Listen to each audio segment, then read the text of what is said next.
Tarzan the Invincible, Edgar Rice Burroughs, Chapter 1. Little Kimmer. I am no historian, no chronicler of facts, and, furthermore, I hold a very definite conviction that there are certain subjects which fiction writers should leave alone, foremost among which are politics and religion. However, it seems to me not unethical to pirate an idea occasionally from one or the other, provided that the subject be handled in such a way as to impart a definite impression of fictionizing. Had the story that I am about to tell you broken in the newspapers of two certain European powers, it might have precipitated another and a more terrible world war. But with that I am not particularly concerned. What interests me is that it is a good story that is particularly well adapted to my requirements through the fact that Tarzan of the Apes was intimately connected with many of its most thrilling episodes. I am not going to bore you with dry political history, so do not tax your intellect needlessly by attempting to decode such fictitious names as I may use in describing certain people and places, which, it seems to me, to the best interest of peace and disarmament, should remain incognito. Take the story simply as another Tarzan story, in which, it is hoped, you will find entertainment and relaxation. If you find food for thought in it, so much the better. Doubtless, very few of you saw, and still fewer will remember having seen, a news dispatch that appeared inconspicuously in the papers some time since, reporting a rumor that French colonial troops stationed in Somaliland, on the northeast coast of Africa, had invaded an Italian African colony. Back of that news item is a story of conspiracy, intrigue, adventure and love, a story of scoundrels and of fools, of brave men, of beautiful women, a story of the beasts of the forest and the jungle.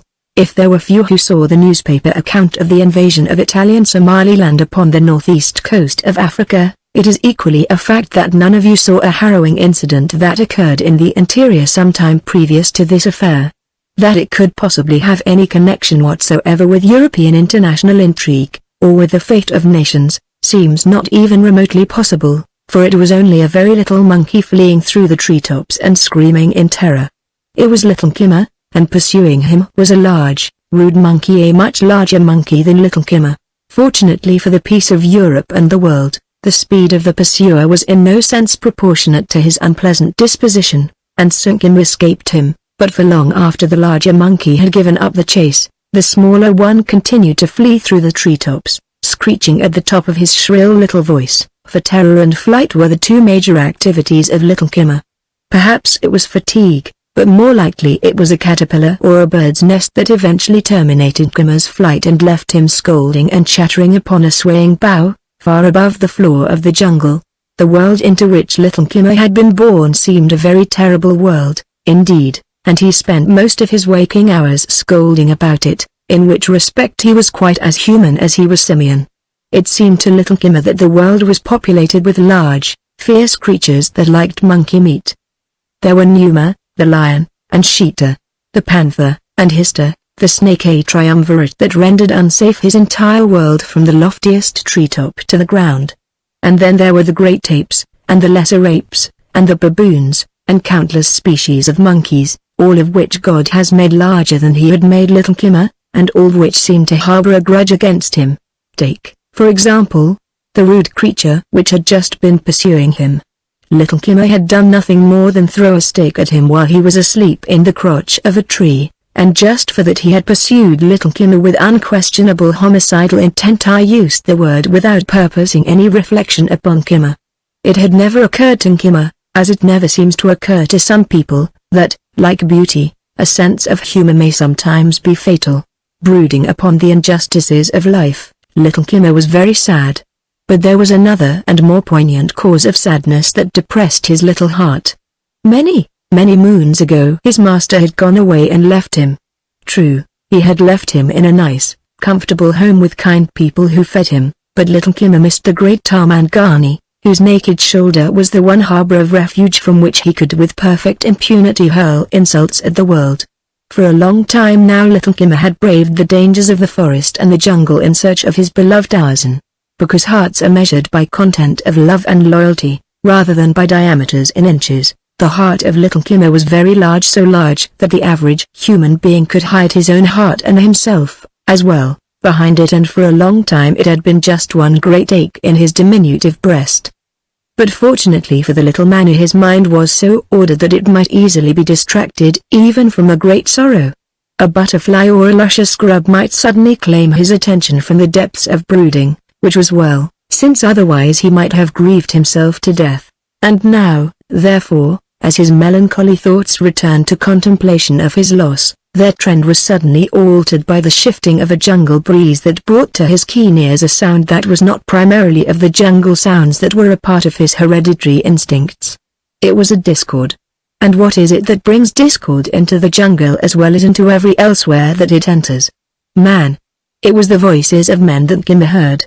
Silently the little monkey glided through the trees into the direction from which the sounds had come, and presently, as the sounds grew louder, there came also that which was the definite, final proof of the identity of the noise-makers, as far as Kimmer, or, for that matter, any other of the jungle folk, might be concerned. The scent spoor. You have seen a dog, perhaps your own dog, half recognize you by sight, but was he ever entirely satisfied until the evidence of his eyes had been tested and approved by his sensitive nostrils? And so it was with Kimmer. His ears had suggested the presence of men, and now his nostrils definitely assured him that men were near. He did not think of them as men, but as great apes.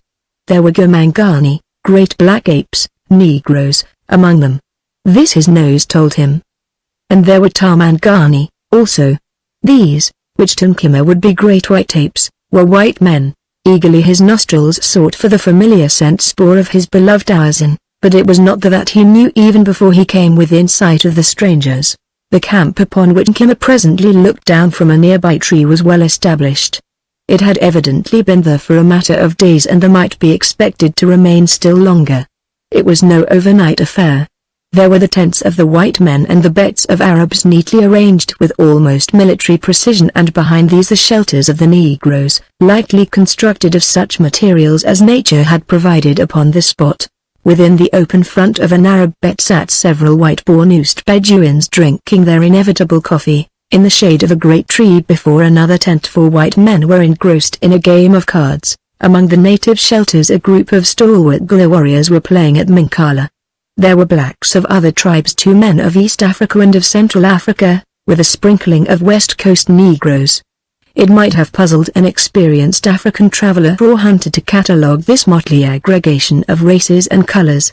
There were far too many blacks to justify a belief that all were porters, for with all the impedimenta of the camp ready for transportation there would have been but a small fraction of a load for each of them, even after more than enough had been included among the Askari, who do not carry any loads beside their rifles and ammunition. Then, too, there were more rifles than would have been needed to protect even a larger party. There seemed, indeed, to be a rifle for every man. But these were minor details which made no impression upon Kimmer. All that impressed him was the fact that here were many strange Tarmangani and Gomangani in the country of his master, and as all strangers were, to Kimmer, enemies, he was perturbed.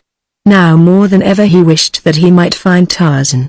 A swarthy, turbaned East Indian sat cross-legged upon the ground before a tent, apparently sunk in meditation, but could one have seen his dark, sensuous eyes, he would have discovered that their gaze was far from introspective. They were bent constantly upon another tent that stood a little apart from its fellows, and when a girl emerged from this tent, Rahunath Jafar arose and approached her. He smiled an oily smile as he spoke to her, but the girl did not smile as she replied. She spoke civilly, but she did not pause, continuing her way toward the 4 men at cards. As she approached their table they looked up, and upon the face of each was reflected some pleasurable emotion, but whether it was the same in each, the masks that we call faces, and which are trained to conceal our true thoughts, did not divulge. Evident it was, however, that the girl was popular. "Hello, Zora!" cried a large, smooth-faced fellow. "Have a good nap?" "Yes, comrade," replied the girl, "but I am tired of napping. This inactivity is getting on my nerves." "Mine, too," agreed the man. "How much longer will you wait for the American, Comrade Saveri?" asked Rahunath Jafar. The big man shrugged. "I need him," he replied. "We might easily carry on without him, but for the moral effect upon the world of having a rich and high-born American identified actively with the affair, it is worth waiting. Are you quite sure of this, gringo, Zvery? Asked a swarthy young Mexican sitting next to the big, smooth-faced man, who was evidently the leader of the expedition. I met him in New York and again in San Francisco, replied Zvery. He has been very carefully checked and favorably recommended. I am always suspicious of these fellows who owe everything they have to capitalism, declared Romero. It is in their blood. At heart they hate the proletariat, just as we hate them. This fellow is different, Miguel, insisted Zvery. He has been won over so completely that he would betray his own further for the good of the cause, and already he is betraying his country. A slight, involuntary sneer, that passed unnoticed by the others, curled the lip of Zora Drinov as she heard this description of the remaining a member of the party, who had not yet reached the rendezvous. Miguel Romero, the Mexican, was still unconvinced. I have no use for gringos of any sort, he said. Zvery shrugged his heavy shoulders. Our personal animosities are of no importance, he said, as against the interests of the workers of the world. When Colt arrives we must accept him as one of us. Nor must we forget that however much we may detest America and Americans, nothing of any moment may be accomplished in the world of today without them and their filthy wealth. Wealth ground out of the blood and sweat of the working class, growled Romero. Exactly, agreed Rahunath Jafar, but how appropriate that this same wealth should be used to undermine and overthrow capitalistic America and bring the workers eventually into their own. That is precisely the way I feel about it, said Zvery. I would rather use American gold in furthering the cause than any other, and after that British. But what do the puny resources of this single American mean to us? Demanded Zora. A mere nothing compared to what America is already pouring into Soviet Russia. What is his treason compared with the treason of those others who are already doing more to hasten the day of world communism than the Third International itself? It is nothing, not a drop in the bucket. What do you mean, Zora? Asked Miguel. I mean the bankers, and manufacturers, and engineers of America, who are selling their own country and the world to us in the hope of adding more gold to their already bursting coffers. One of their most pious and lauded citizens is building great factories for us in Russia, where we may turn out tractors and tanks. Their manufacturers are vying with one another to furnish us with engines for countless thousands of airplanes. Their engineers are selling us their brains and their skill to build a great modern manufacturing city, in which ammunitions and engines of war may be produced. These are the traitors, these are the men who are hastening the day when Moscow shall dictate the policies of the world. You speak as though you regretted it, said a dry voice at her shoulder. The girl turned quickly. Oh, it is you, Sheikh Abubatan? She said, as she recognized the swart Arab who had strolled over from his coffee. Our own good fortune does not blind me to the perfidiousness of the enemy, nor cause me to admire treason in anyone, even though I profit by it. Does that include me? Demanded Romero, suspiciously. Zora laughed. You know better than that, Miguel, she said. You are of the working class, you are loyal to the workers of your own country, but these others are of the capitalistic class. Their government is a capitalistic government that is so opposed to our beliefs that it has never recognized our government, yet, in their greed, these swine are selling out their own kind and their own country for a few more rotten dollars. I loathe them, Zvery laughed. You are a good red, Zora, he cried. You hate the enemy as much when he helps us as when he hinders, but hating and talking accomplish so little, said the girl. I wish we might do something. Sitting here in idleness seems so futile, and what would you have us do? Demanded Zvery, good-naturedly. We might at least make a try for the gold of Opa, she said.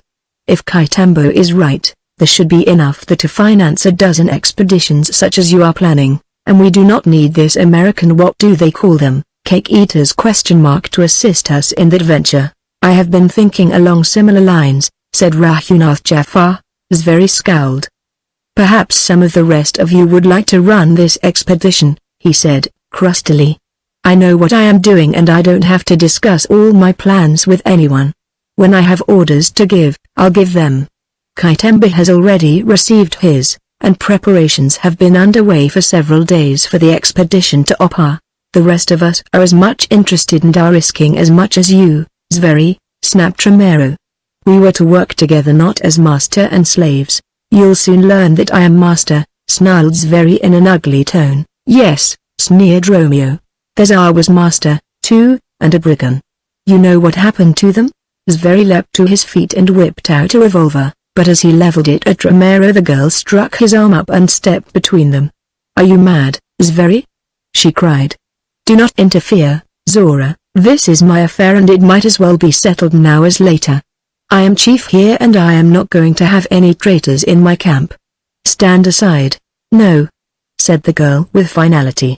Miguel was wrong and so were you, but to shed blood, our own blood now, would utterly ruin any chance we have of success. It would sow the seed of fear and suspicion and cost us the respect of the blacks, for they would know that there was dissension among us. Furthermore, Miguel is not armed. To shoot him would be cowardly murder that would lose you the respect of every decent man in the expedition. She had spoken rapidly in Russian, a language that was understood by only Zveri and herself, of those who were present. Then she turned again to Miguel and addressed him in English. You are wrong, Miguel, she said gently. There must be one responsible head, and Comrade Zveri was chosen for the responsibility. He regrets that he acted hastily. Tell him that you are sorry for what you said, and then the two of you shake hands and let us all forget the matter. For an instant Romero hesitated, then he extended his hand towards Zveri. I am sorry, he said. The Russian took the proffered hand in his and bowed stiffly. Let us forget it, comrade, he said, but the scowl was still upon his face, though no darker than that which clouded the Mexicans. Little Kimmer yawned and swung by his tail from a branch far overhead. His curiosity concerning these enemies was sated. They no longer afforded him entertainment, but he knew that his master should know about their presence, and that thought, entering his little head, recalled his sorrow and his great yearning for Tarzan, to the end that he was again imbued with a grim determination to continue his search for the ape-man. Perhaps in half an hour some trivial occurrence might again distract his attention, but for the moment it was his life work. Swinging through the forest, Little Kimmer held the fate of Europe in his pink palm, but he did not know it. The afternoon was waning. In the distance a lion roared. An instinctive shiver ran up Kimmer's spine. In reality, however, he was not much afraid, knowing, as he did, that no lion could reach him in the treetops. A young man marching near the head of a safari cocked his head and listened. Not so very far away, Tony, he said. No, sir, much too close, replied the Filipino. You'll have to learn to cut out that sir stuff, Tony, before we join the others, admonished the young man. The Filipino grinned. All right, comrade, he assented. I got so used calling everybody sir it's hard for me to change. I'm afraid you're not a very good red then, Tony. Oh, yes I am, insisted the Filipino emphatically.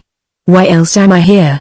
You think I like come this god-forsaken country full of lion, ant, snake, fly, mosquito just for the walk? No, I come lay down my life for Philippine independence. That's noble of you all right, Tony, said the other gravely, but just how is it going to make the Philippines free? Antonio Mori scratched his head. I don't know, he admitted, but it'd make trouble for America. High among the treetops a little monkey crossed their path. For a moment he paused and watched them, then he resumed his journey in the opposite direction. A half hour later the lion roared again, and so disconcertingly close and unexpected rose the voice of thunder from the jungle beneath him that Little Kimmer nearly fell out of the tree through which he was passing. With a scream of terror he scampered as high aloft as he could go, and there he sat, scolding angrily.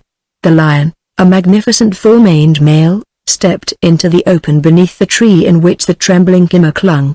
Once again he raised his mighty voice until the ground itself trembled to the great, rolling volume of his challenge. Kimmer looked down upon him and suddenly ceased to scold. Instead he leapt about excitedly, chattering and grimacing. Numa, the lion, looked up, and then a strange thing occurred. The monkey ceased its chattering and voiced a low, peculiar sound. The eyes of the lion, that had been glaring balefully upward, took on a new and almost gentle expression.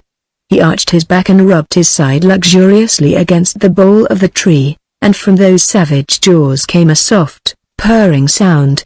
Then Little Kimmer dropped quickly downward through the foliage of the tree, gave a final nimble leap, and alighted upon the thick mane of the king of beasts. Chapter 2 The Hindu. With the coming of a new day came a new activity to the camp of the conspirators. Now were the Badawi drinking no coffee in the muckwood, the cards of the whites were put away and the Gula warriors played no longer at Minkala. Zveri sat behind his folding camp table directing his aides, and with the assistance of Zora and Rahunath Jafar issued ammunition to the file of armed men marching past them. Miguel Romero and the two remaining whites were supervising the distribution of loads among the porters. Savage Black Kaitembo moved constantly among his men, hastening laggards from belated breakfast fires and forming those who had received their ammunition into companies. Abu Batn, the sheikh, squatted aloof with his sunbitten warriors. They, always ready, watched with contempt the disorderly preparations of their companions. "How many are you leaving to guard the camp?" asked Zora. "You and Comrade Jafar will remain in charge here," replied Zveri.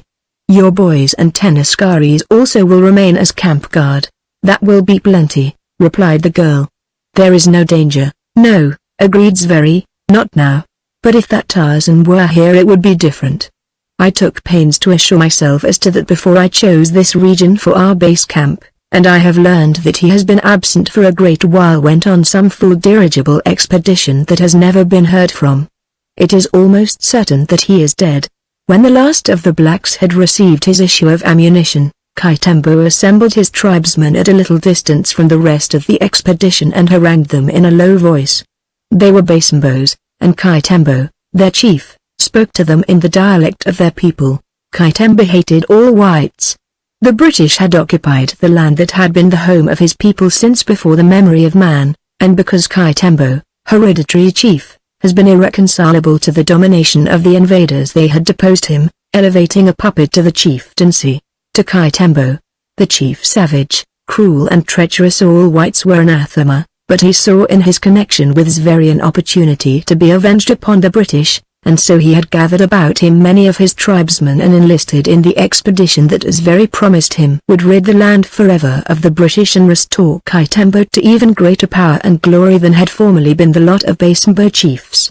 It was not, however, always easy for Kaitembo to hold the interest of his people in this undertaking.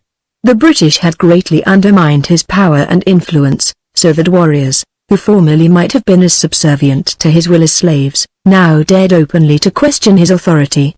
There had been no demur so long as the expedition entailed no greater hardships than short marches, pleasant camps, and plenty of food, with West Coast blacks, and members of other tribes less warlike than the Basambos, to act as porters, carry the loads, and do all of the heavy work. But now, with fighting looming ahead, some of his people had desired to know just what they were going to get out of it, having, apparently, little stomach for risking their hides for the gratification of the ambitions or hatreds of either the white Zveri or the black Kaitembo. It was for the purpose of mollifying these malcontents that Kaitembo was now haranguing his warriors, promising them loot on the one hand and ruthless punishment on the other as a choice between obedience and mutiny. Some of the rewards he dangled before their imaginations might have caused Zveri and the other white members of the expedition considerable perturbation could they have understood the Basambo dialect, but perhaps a greater argument for obedience to his commands was the genuine fear that most of his followers still entertained for their pitiless chieftain. Among the other blacks of the expedition were outlaw members of several tribes and a considerable number of porters hired in the ordinary manner to accompany what was officially described as a scientific expedition.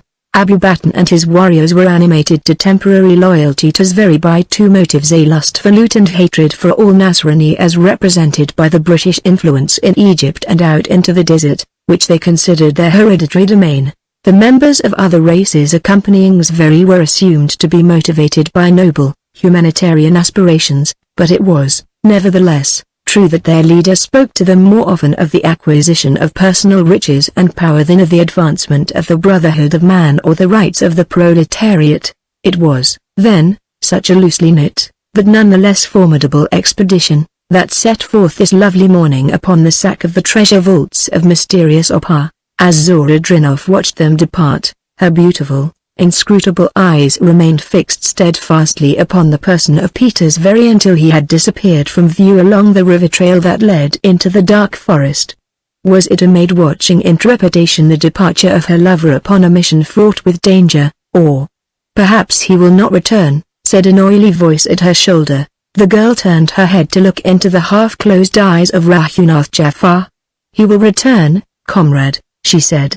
"Peter's very always returns to me." "You are very sure of him," said the man, with a leer. "It is written," replied the girl as she started to move toward her tent. "Wait," said Jafar. She stopped and turned toward him. "What do you want?" she asked. "You," he replied. "What do you see in that uncouth swine, Zora? What does he know of love or beauty? I can appreciate you, beautiful flower of the morning. With me you may attain the transcendent bliss of perfect love, for I am an adept in the cult of love. A beast like Zveri would only degrade you." The sickening disgust that the girl felt she hid from the eyes of the man, for she realized that the expedition might be gone for days and that during that time she and Jafar would be practically alone together, except for a handful of savage black warriors whose attitude toward a matter of this nature between an alien woman and an alien man she could not anticipate, but she was none the less determined to put a definite end to his advances. "You are playing with death, Jafar," she said quietly. "I am here upon no mission of love, and if Zveri should learn of what you have said to me he would kill you. Do not speak to me again on this subject." "It will not be necessary," replied the Hindu, enigmatically. His half-closed eyes were fixed steadily upon those of the girl. For perhaps less than half a minute the two stood thus, while there crept through Zora Drinov a sense of growing weakness, a realization of approaching capitulation. She fought against it, pitting her will against that of the man. Suddenly she tore her eyes from his. She had won, but victory left her weak and trembling as might be one who had but just experienced a stubbornly contested physical encounter. Turning quickly away, she moved swiftly toward her tent, not daring to look back for fear that she might again encounter those twin pools of vicious and malignant power that were the eyes of Rahunath Jafar, and so she did not see the oily smile of satisfaction that twisted the sensuous lips of the Hindu, nor did she hear his whispered repetition, "It will not be necessary."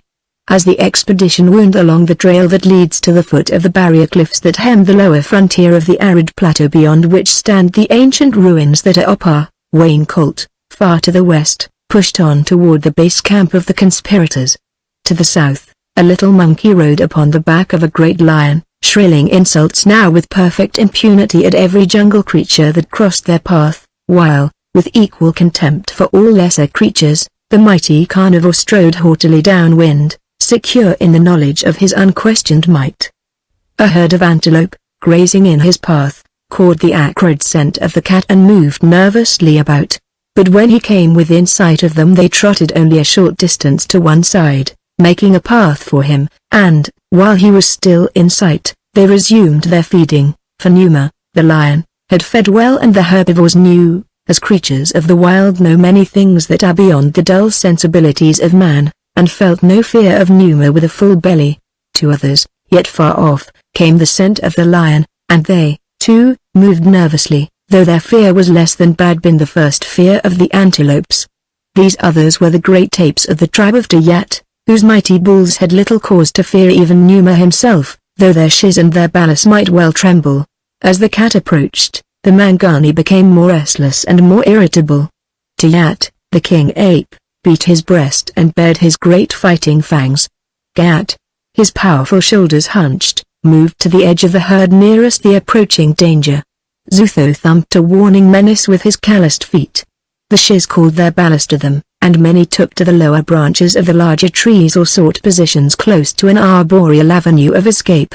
It was at this moment that an almost naked white man dropped from the dense foliage of a tree and alighted in their midst. Taut nerves and short tempers snapped. Roaring and snarling, the herd rushed upon the rash and hated man-thing. The king ape was in the lead. Tayat has a short memory, said the man in the tongue of the Mangani.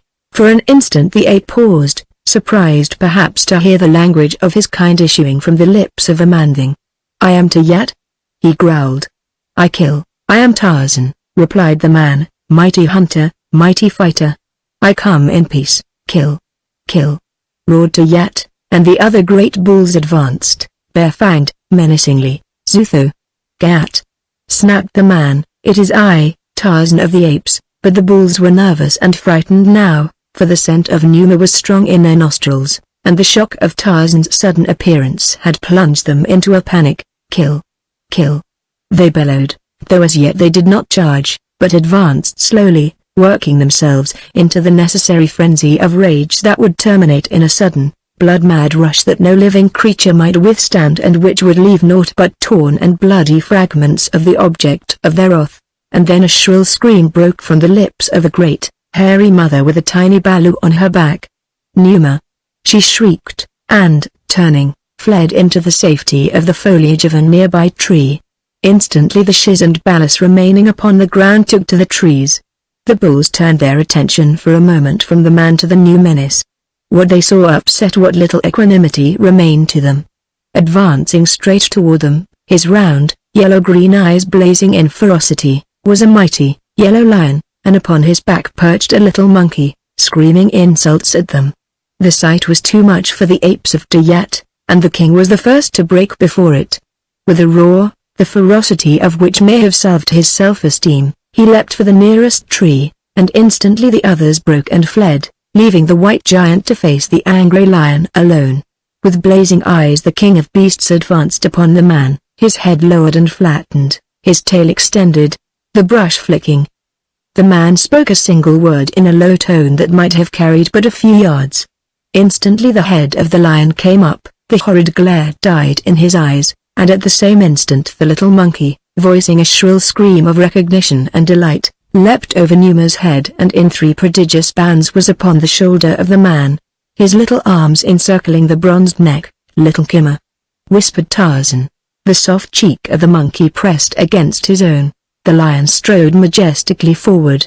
He sniffed the bare legs of the man, rubbed his head against his side and lay down at his feet. "Jad Bala," greeted the ape-man. The great apes of the tribe of Tayat watched from the safety of the trees. Their panic and their anger had subsided. "It is Tarzan," said Zutho. "Yes, it is Tarzan," echoed Gayat. Tayat grumbled. He did not like Tarzan, but he feared him, and now, with this new evidence of the power of the great Tarmangani, he feared him even more. For a time Tarzan listened to the glib chattering of Little Kimmer. He learned of the strange Tarmangani and the many Gamangani warriors who had invaded the domain of the Lord of the Jungle. The great apes moved restlessly in the trees, wishing to descend, but they feared Numa, and the great bulls were too heavy to travel in safety upon the high-flung leafy trails along which the lesser apes might pass with safety, and so could not depart until Numa had gone. "Go away!" cried Tayat, the king.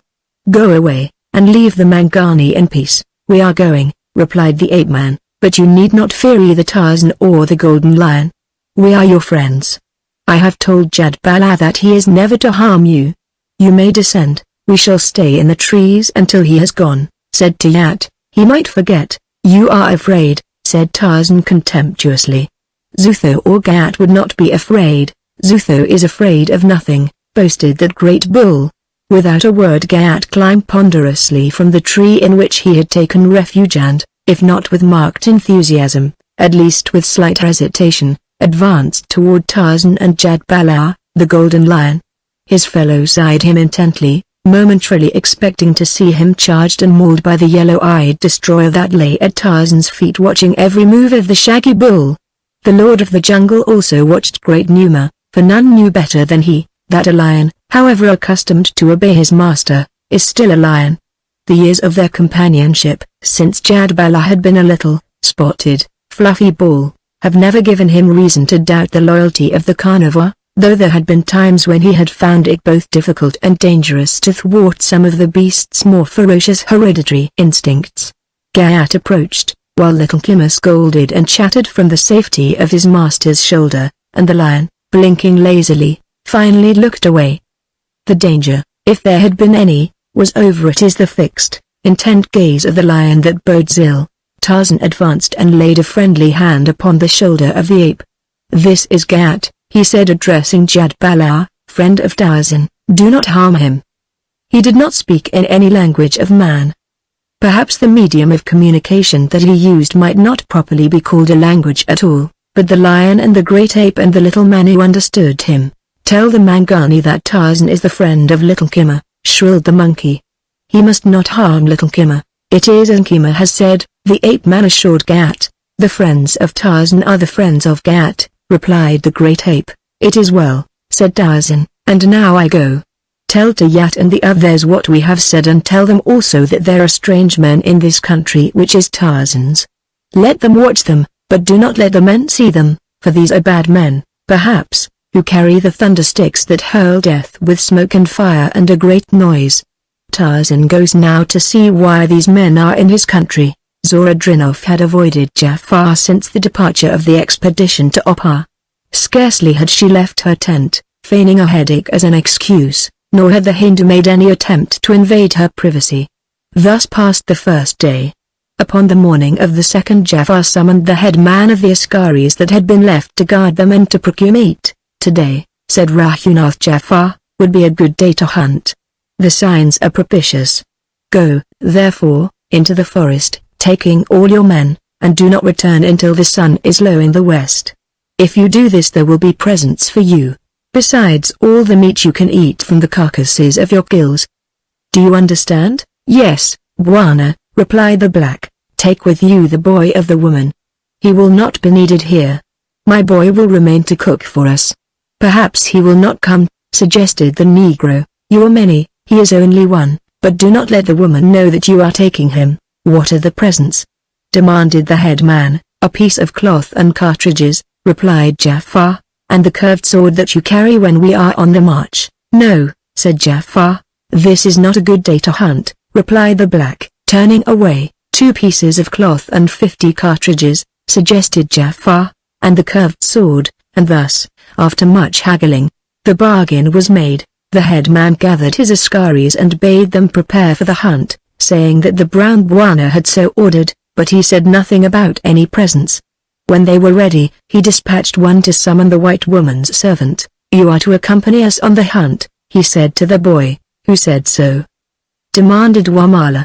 "The brown Bwana," replied Kahiya, the head man. Wamala laughed. "I take my orders from my mistress, not from the brown Bwana." Kahiya leapt upon him and clapped a rough palm across his mouth, as 2 of his men seized Wamala up on either side. "You take your orders from Kahiya," he said. Hunting spears were pressed against the boy's trembling body. "Will you go upon the hunt with us?" demanded Kahiya. "I go," replied Wamala. "I did but joke." As Zveri led his expedition toward Opar, Wayne Colt, impatient to join the main body of the conspirators, urged his men to greater speed in their search for the camp. The principal conspirators had entered Africa at different points that they might not arouse too much attention by their numbers. Pursuant to this plan, Colt had landed on the west coast and had traveled inland a short distance by train to Railhead, from which point he had had a long and arduous journey on foot, so that now, with his destination almost in sight, he was anxious to put a period to this part of his adventure. Then, too, he was curious to meet the other principals in this hazardous undertaking, Peter Zveri being the only one with whom he was acquainted. The young American was not unmindful of the great risks he was inviting in affiliating himself with an expedition which aimed at the peace of Europe and at the ultimate control of a large section of northeastern Africa through the disaffection by propaganda of large and warlike native tribes, especially in view of the fact that much of their operation must be carried on within British territory, where British power was considerably more than a mere gesture. But, being young and enthusiastic, however misguided, these contingencies did not weigh heavily upon his spirits, which, far from being depressed, were upon the contrary eager and restless for action. The tedium of the journey from the coast had been unrelieved by pleasurable or adequate companionship, since the childish mentality of Tony could not rise above a muddy conception of Philippine independence and a consideration of the fine clothes he was going to buy when, by some vaguely visualized economic process, he was to obtain his share of the Ford and Rockefeller fortunes. However, notwithstanding Tony's mental shortcomings, Colt was genuinely fond of the youth, and as between the companionship of the Filipino or Zveri, he would have chosen the former, his brief acquaintance with the Russian in New York and San Francisco having convinced him that as a playfellow he left everything to be desired, nor had he any reason to anticipate that he would find any more congenial associates among the conspirators. Plodding doggedly onward, Colt was only vaguely aware of the now familiar sights and sounds of the jungle, both of which by this time, it must be admitted, had considerably palled upon him. Even had he taken particular note of the latter, it is to be doubted that his untrained ear would have caught the persistent chatter of a little monkey that followed in the trees behind him, nor would this have particularly impressed him, unless he had been able to know that this particular little monkey rode upon the shoulder of a bronzed Apollo of the forest, who moved silently in his wake along a leafy highway of the lower terraces. Tarzan had guessed that perhaps this white man, upon whose trail he had come unexpectedly, was making his way toward the main camp of the party of strangers for which the Lord of the Jungle was searching, and so, with the persistence and patience of the savage stalker of the jungle, he followed Wayne Colt, while Little Kimmer, riding upon his shoulder, berated his master for not immediately destroying the Tarmangani and all his party, for Little Kimmer was a bloodthirsty soul when the spilling of blood was to be accomplished by someone else. And while Colt impatiently urged his men to greater speed and Tarzan followed and Kimmer scolded, Rahunath Jafar approached the tent of Zora Drinov. As his figure darkened the entrance, casting a shadow across the book she was reading, the girl looked up from the cot upon which she was lying. The Hindu smiled his oily, ingratiating smile. "I came to see if your headache was better," he said. "Thank you, no," said the girl coldly, "but perhaps with undisturbed rest I may be better soon." Ignoring the suggestion, Jafar entered the tent and seated himself in a camp chair. "I find it lonely," he said, "since the others have gone." "Do you not also?" "No," replied Zora. "I am quite content to be alone and resting." "Your headache developed very suddenly," said Jafar. "A short time ago you seemed quite well and animated." The girl made no reply.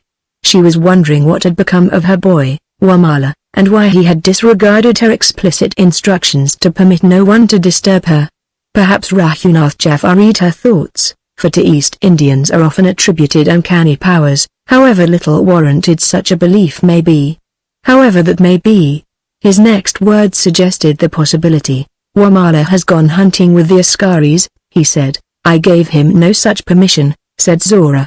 "I took the liberty of doing so," said Jafar. "You had no right," said the girl angrily, sitting up upon the edge of her cot. "You have presumed altogether too far, Comrade Jafar." "Wait a moment, my dear," said the Hindu soothingly. "Let us not quarrel. As you know, I love you and love does not find confirmation in crowds. Perhaps I have presumed, but it was only for the purpose of giving me an opportunity to plead my cause without interruption, and then, too, as you know, all is fair in love and war." "Then we may consider this as war," said the girl, "for it certainly is not love, either upon your side or upon mine.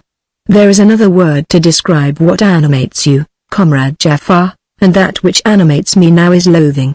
I could not abide you if you were the last man on earth, and when Zveri returns, I promise you that there shall be an accounting. Long before Zveri returns I shall have taught you to love me," said the Hindu, passionately. He arose and came toward her. The girl leapt to her feet, looking about quickly for a weapon of defense. Her cartridge belt and revolver hung over the chair in which Jafar had been sitting, and her rifle was upon the opposite side of the tent. "You are quite unarmed," said the Hindu. "I took particular note of that when I entered the tent. Nor will it do you any good to call for help, for there is no one in camp but you, and me, and my boy, and he knows that, if he values his life, he is not to come here unless I call him." "You are a beast," said the girl. "Why not be reasonable, Zora?" demanded Jafar. "It would not harm you any to be kind to me, and it will make it very much easier for you. Zveri need know nothing of it, and once we are back in civilization again, if you still feel that you do not wish to remain with me I shall not try to hold you, but I am sure that I can teach you to love me and that we shall be very happy together. Get out," ordered the girl. There was neither fear nor hysteria in her voice. It was very calm and level and controlled. To a man not entirely blinded by passion, that might have meant something. It might have meant a grim determination to carry self-defense to the very length of death, but Rahunath Jafar saw only the woman of his desire, and stepping quickly forward he seized her. Zora Drinov was young and lithe and strong, yet she was no match for the burly Hindu, whose layers of greasy fat belied the great physical strength beneath them. She tried to wrench herself free and escape from the tent, but he held her and dragged her back. Then she turned upon him in a fury and struck him repeatedly in the face, but he only enveloped her more closely in his embrace and bore her backward upon the cot. Chapter 3 Out of the Grave. Wayne Colt's guide, who had been slightly in advance of the American, stopped suddenly and looked back with a broad smile. Then he pointed ahead. "The camp, Bwana!" he exclaimed triumphantly. "Thank the Lord!" exclaimed Colt with a sigh of relief. "It is deserted," said the guide. "It does look that way, doesn't it?" agreed Colt. "Let's have a look around," and, followed by his men, he moved in among the tents. His tired porters threw down their loads and, with the askaris, sprawled at full length beneath the shade of the trees, while Colt, followed by Tony, commenced an investigation of the camp. Almost immediately the young American's attention was attracted by the violent shaking of one of the tents. "There is someone or something in there," he said to Tony, as he walked briskly toward the entrance. The sight within that met his eyes brought a sharp ejaculation to his lips. A man and woman struggling upon the ground, the former choking the bare throat of his victim while the girl struck feebly at his face with clenched fists. So engrossed was Jafar in his unsuccessful attempt to subdue the girl that he was unaware of Colt's presence until a heavy hand fell upon his shoulder and he was jerked violently aside. Consumed by maniacal fury, he leapt to his feet and struck at the American only to be met with a blow that sent him reeling backward. Again he charged and again he was struck heavily upon the face. This time he went to the ground, and as he staggered to his feet, Colt seized him, wheeled him around and hurtled him through the entrance of the tent, accelerating his departure with a well-timed kick. "If he tries to come back, Tony, shoot him," he snapped at the Filipino, and then turned to assist the girl to her feet. Half carrying her, he laid her on the cot and then, finding water in a bucket, bathed her forehead, her throat and her wrists. Outside the tent Rahunath Jafar saw the porters and the askaris lying in the shade of a tree. He also saw Antonio Mori with a determined scowl upon his face and a revolver in his hand, and with an angry imprecation he turned and made his way toward his own tent, his face livid with anger and murder in his heart. Presently Zora Drinoff opened her eyes and looked up into the solicitous face of Wayne Colt, bending over her. From the leafy seclusion of a tree above the camp, Tarzan of the Apes overlooked the scene below. A single, whispered syllable had silenced Kimmer's scolding. Tarzan had noted the violent shaking of the tent that had attracted Colt's attention, and he had seen the precipitate ejection of the hind from its interior and the menacing attitude of the Filipino preventing Jafar's return to the conflict. These matters were of little interest to the ape-man. The quarrelings and defections of these people did not even arouse his curiosity. What he wished to learn was the reason for their presence here, and for the purpose of obtaining this information he had two plans. One was to keep them under constant surveillance until their acts divulged that which he wished to know.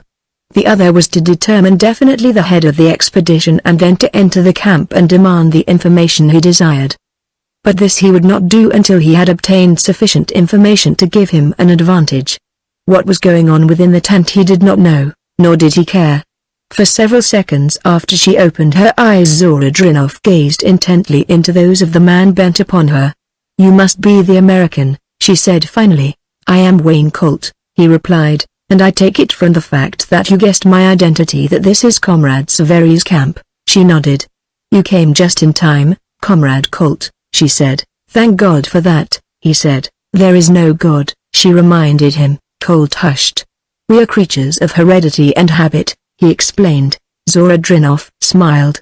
"That is true," she said, "but it is our business to break a great many bad habits not only for ourselves, but for the entire world." Since he had laid her upon the cot, Colt had been quietly appraising the girl. He had not known that there was a white woman in Severi's camp, but had he it is certain that he would not have anticipated one at all like this girl.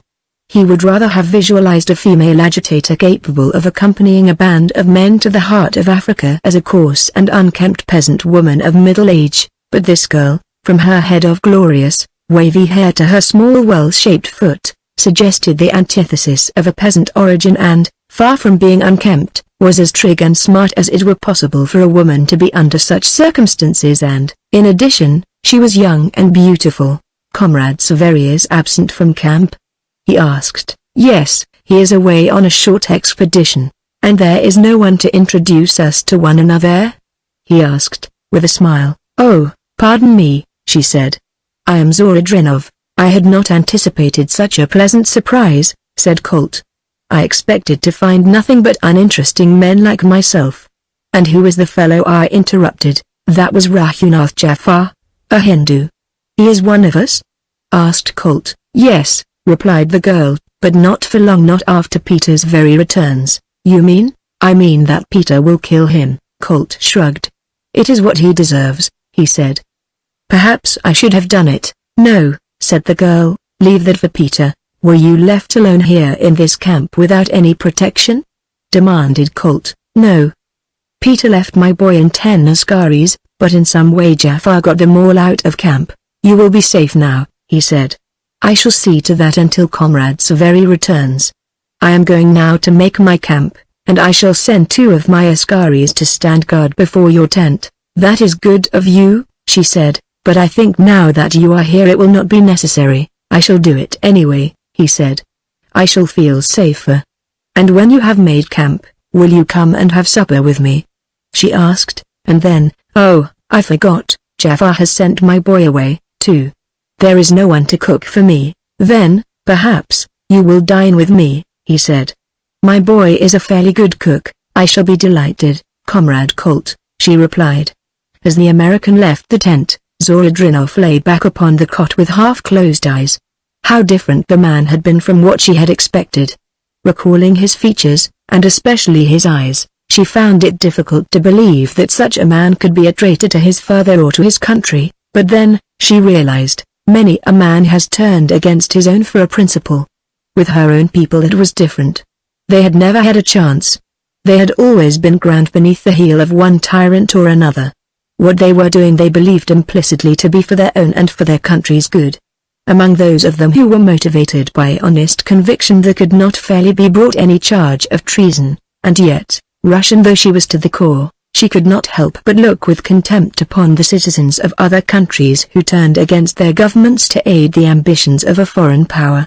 We may be willing to profit by the act of foreign mercenaries and traitors, but we cannot admire them. As Colt crossed from Zora's tent to where his men later gave the necessary instructions for the making of his camp, Rahunnath Jafar watched him from the interior of his own tent. A malignant scowl clouded the countenance of the Hindu, and hatred smoldered in his eyes. Tarzan, watching from above, saw the young American issuing instructions to his men. The personality of this young stranger had impressed Tarzan favorably. He liked him as well as he could like any stranger, for deeply ingrained in the fiber of the ape-man was the wild beast suspicion of all strangers and especially of all white strangers. As he watched him now nothing else within the range of his vision escaped him. It was thus that he saw Rahunnath Jafar emerge from his tent, carrying a rifle. Only Tarzan and Little Kimmer saw this, and only Tarzan placed any sinister interpretation upon it. Rahunnath Jafar walked directly away from camp and entered the jungle. Swinging silently through the trees, Tarzan of the Apes followed him. Jafar made a half-circle of the camp just within the concealing verdure of the jungle, and then he halted. From where he stood the entire camp was visible to him, but his own position was concealed by foliage. Colt was watching the disposition of his loads and the pitching of his tent. His men were busy with the various duties assigned to them by their headman. They were tired and there was little talking. For the most part they worked in silence, and an unusual quiet pervaded the scene, a quiet that was suddenly and unexpectedly shattered by an anguished scream and the report of a rifle, blending so closely that it was impossible to say which had preceded the other. A bullet whizzed by Colt's head and nipped the lobe off the ear of one of his men standing behind him. Instantly the peaceful activities of the camp were supplanted by pandemonium. For a moment there was a difference of opinion as to the direction from which the shot and the scream had come, and then Colt saw a wisp of smoke rising from the jungle just beyond the edge of camp. "There it is," he said, and started toward the point. The headman of the Askaris stopped him. "Do not go, Bwana," he said. "Perhaps it is an enemy. Let us fire into the jungle first." "No," said Colt, "we will investigate first. Take some of your men in from the right, and I'll take the rest in from the left. We'll work around slowly through the jungle until we meet." "Yes, Bwana," said the headman, and calling his men he gave the necessary instructions. No sound of flight or any suggestion of a living presence greeted the two parties as they entered the jungle, nor had they discovered any signs of a marauder when, a few moments later, they made contact with one another. They were now formed in a half-circle that bent back into the jungle and, at a word from Colt, they advanced toward the camp. It was Colt who found Raghunath Jafar lying dead just at the edge of camp. His right hand grasped his rifle. Protruding from his heart was the shaft of a sturdy arrow. The Negroes gathering around the corpse looked at one another questioningly and then back into the jungle and up into the trees. One of them examined the arrow. "It is not like any arrow I have ever seen," he said. "It was not made by the hand of man." Immediately the blacks were filled with superstitious fears. "The shot was meant for the Bwana," said one. "Therefore the demon who shot the arrow is a friend of our Bwana. We need not be afraid." This explanation satisfied the blacks, but it did not satisfy Wayne Colt. He was puzzling over it as he walked back into camp. After giving orders that the Hindu be buried, Zora Drinoff was standing in the entrance to her tent, and as she saw him she came to meet him. "What was it?" she asked.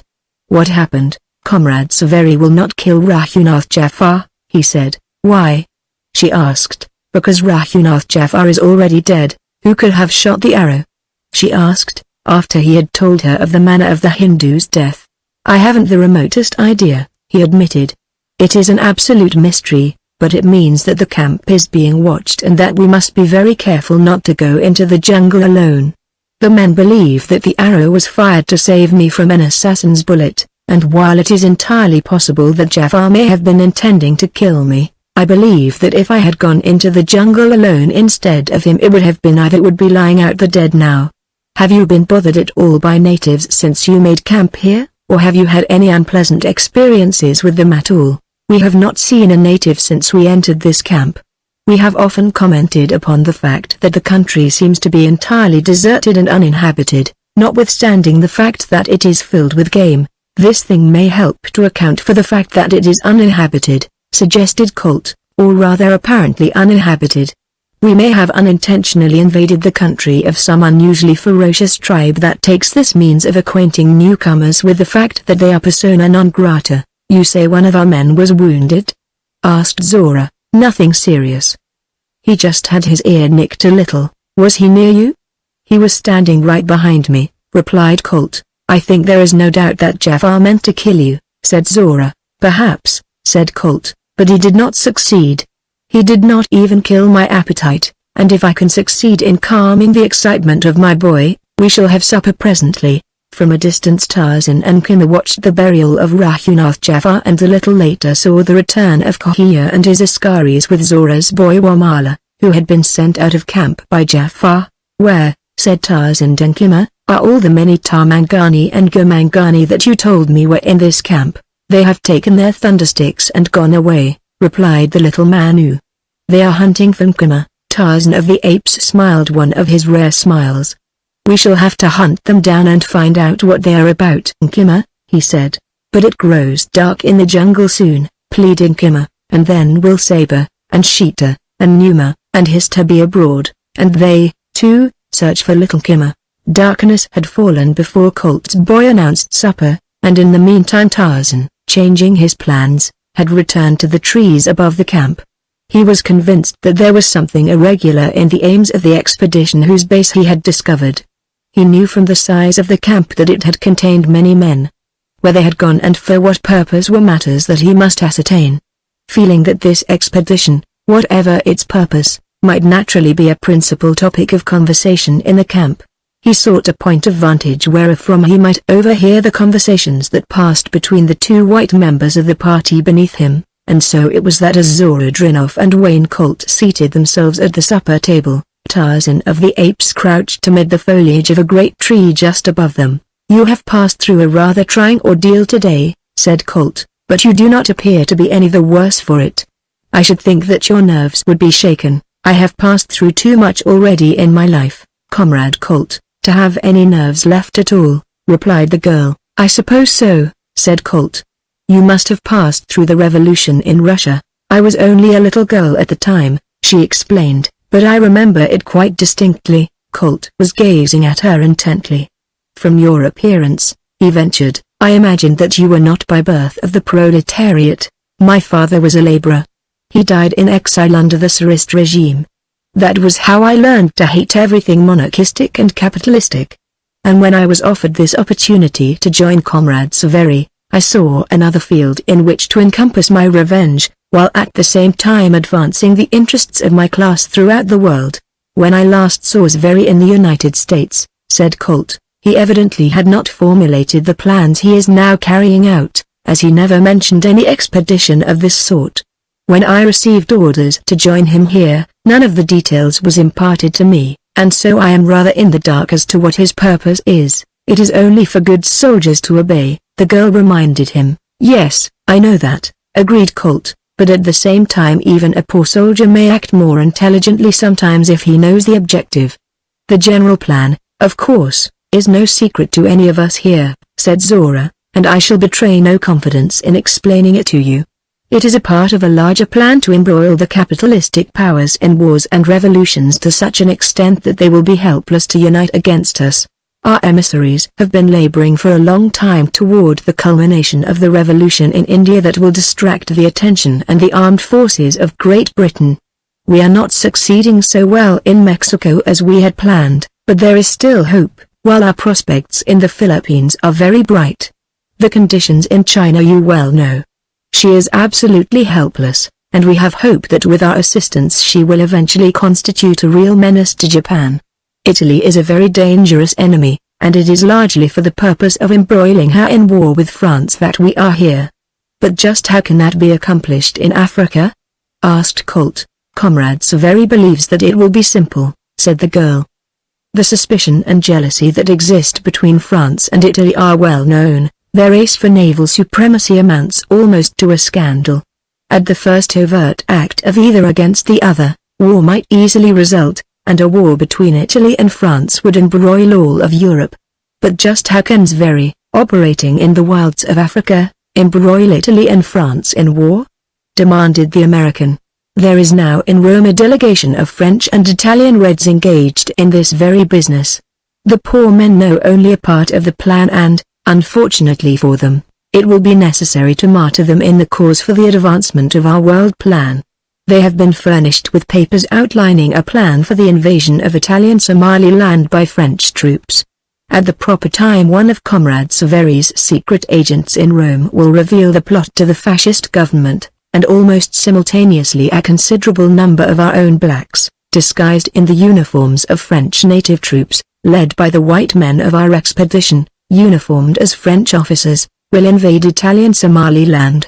In the meantime our agents are carrying on in Egypt and Abyssinia and among the native tribes of North Africa, and already we have definite assurance that with the attention of France and Italy distracted by war and Great Britain embarrassed by a revolution in India, the natives of North Africa will arise in what will amount almost to a holy war for the purpose of throwing off the yoke of foreign domination and the establishment of autonomous Soviet states throughout the entire area.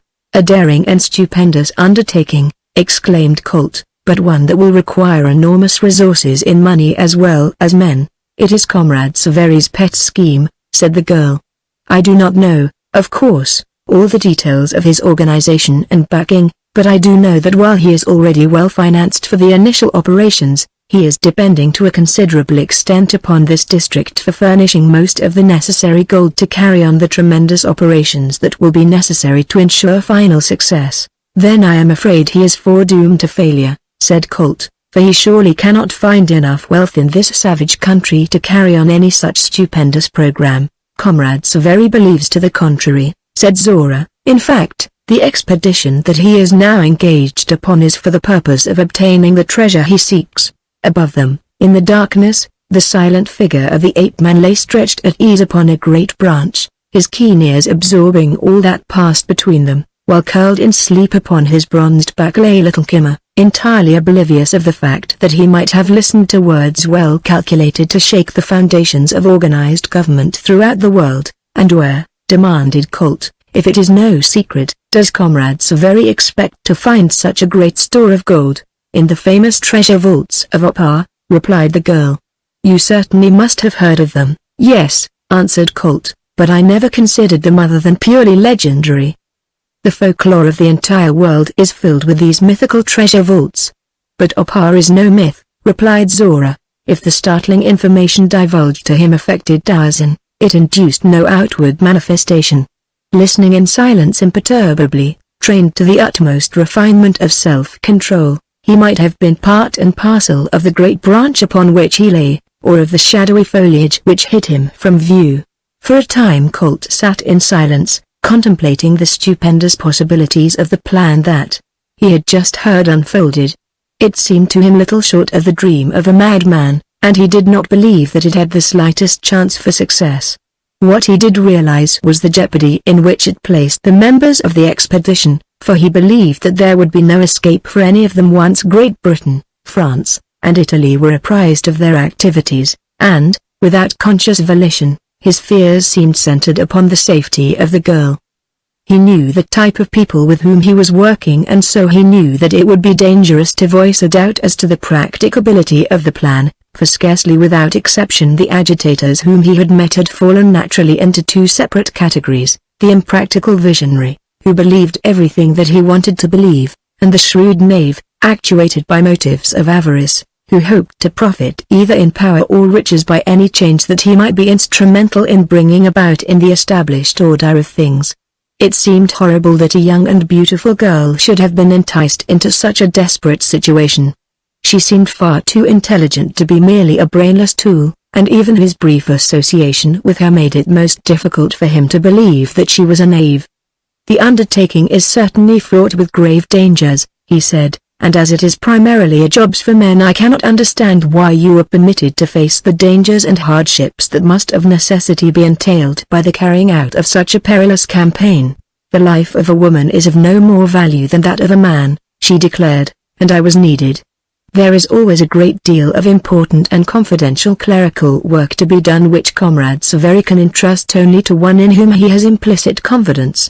He reposes such trust in me, and, in addition, I am a trained typist and stenographer. Those reasons in themselves are sufficient to explain why I am here, but another very important one is that I desire to be with Comrade Severi." In the girl's words Colt saw the admission of a romance, but to his American mind this was all the greater reason why the girl should not have been brought along, for he could not conceive of a man exposing the girl he loved to such dangers. Above them Tarzan of the Apes moved silently. First he reached over his shoulder and lifted little Kimmer from his back. Kimmer would have objected, but the veriest shadow of a whisper silenced him. The ape-man had various methods of dealing with enemies, methods that he had learned and practiced long before he had been cognizant of the fact that he was not an ape. Long before he had ever seen another white man he had terrorized the Gomangani, the black men of the forest and the jungle, and had learned that a long step toward defeating an enemy may be taken by first demoralizing its morale.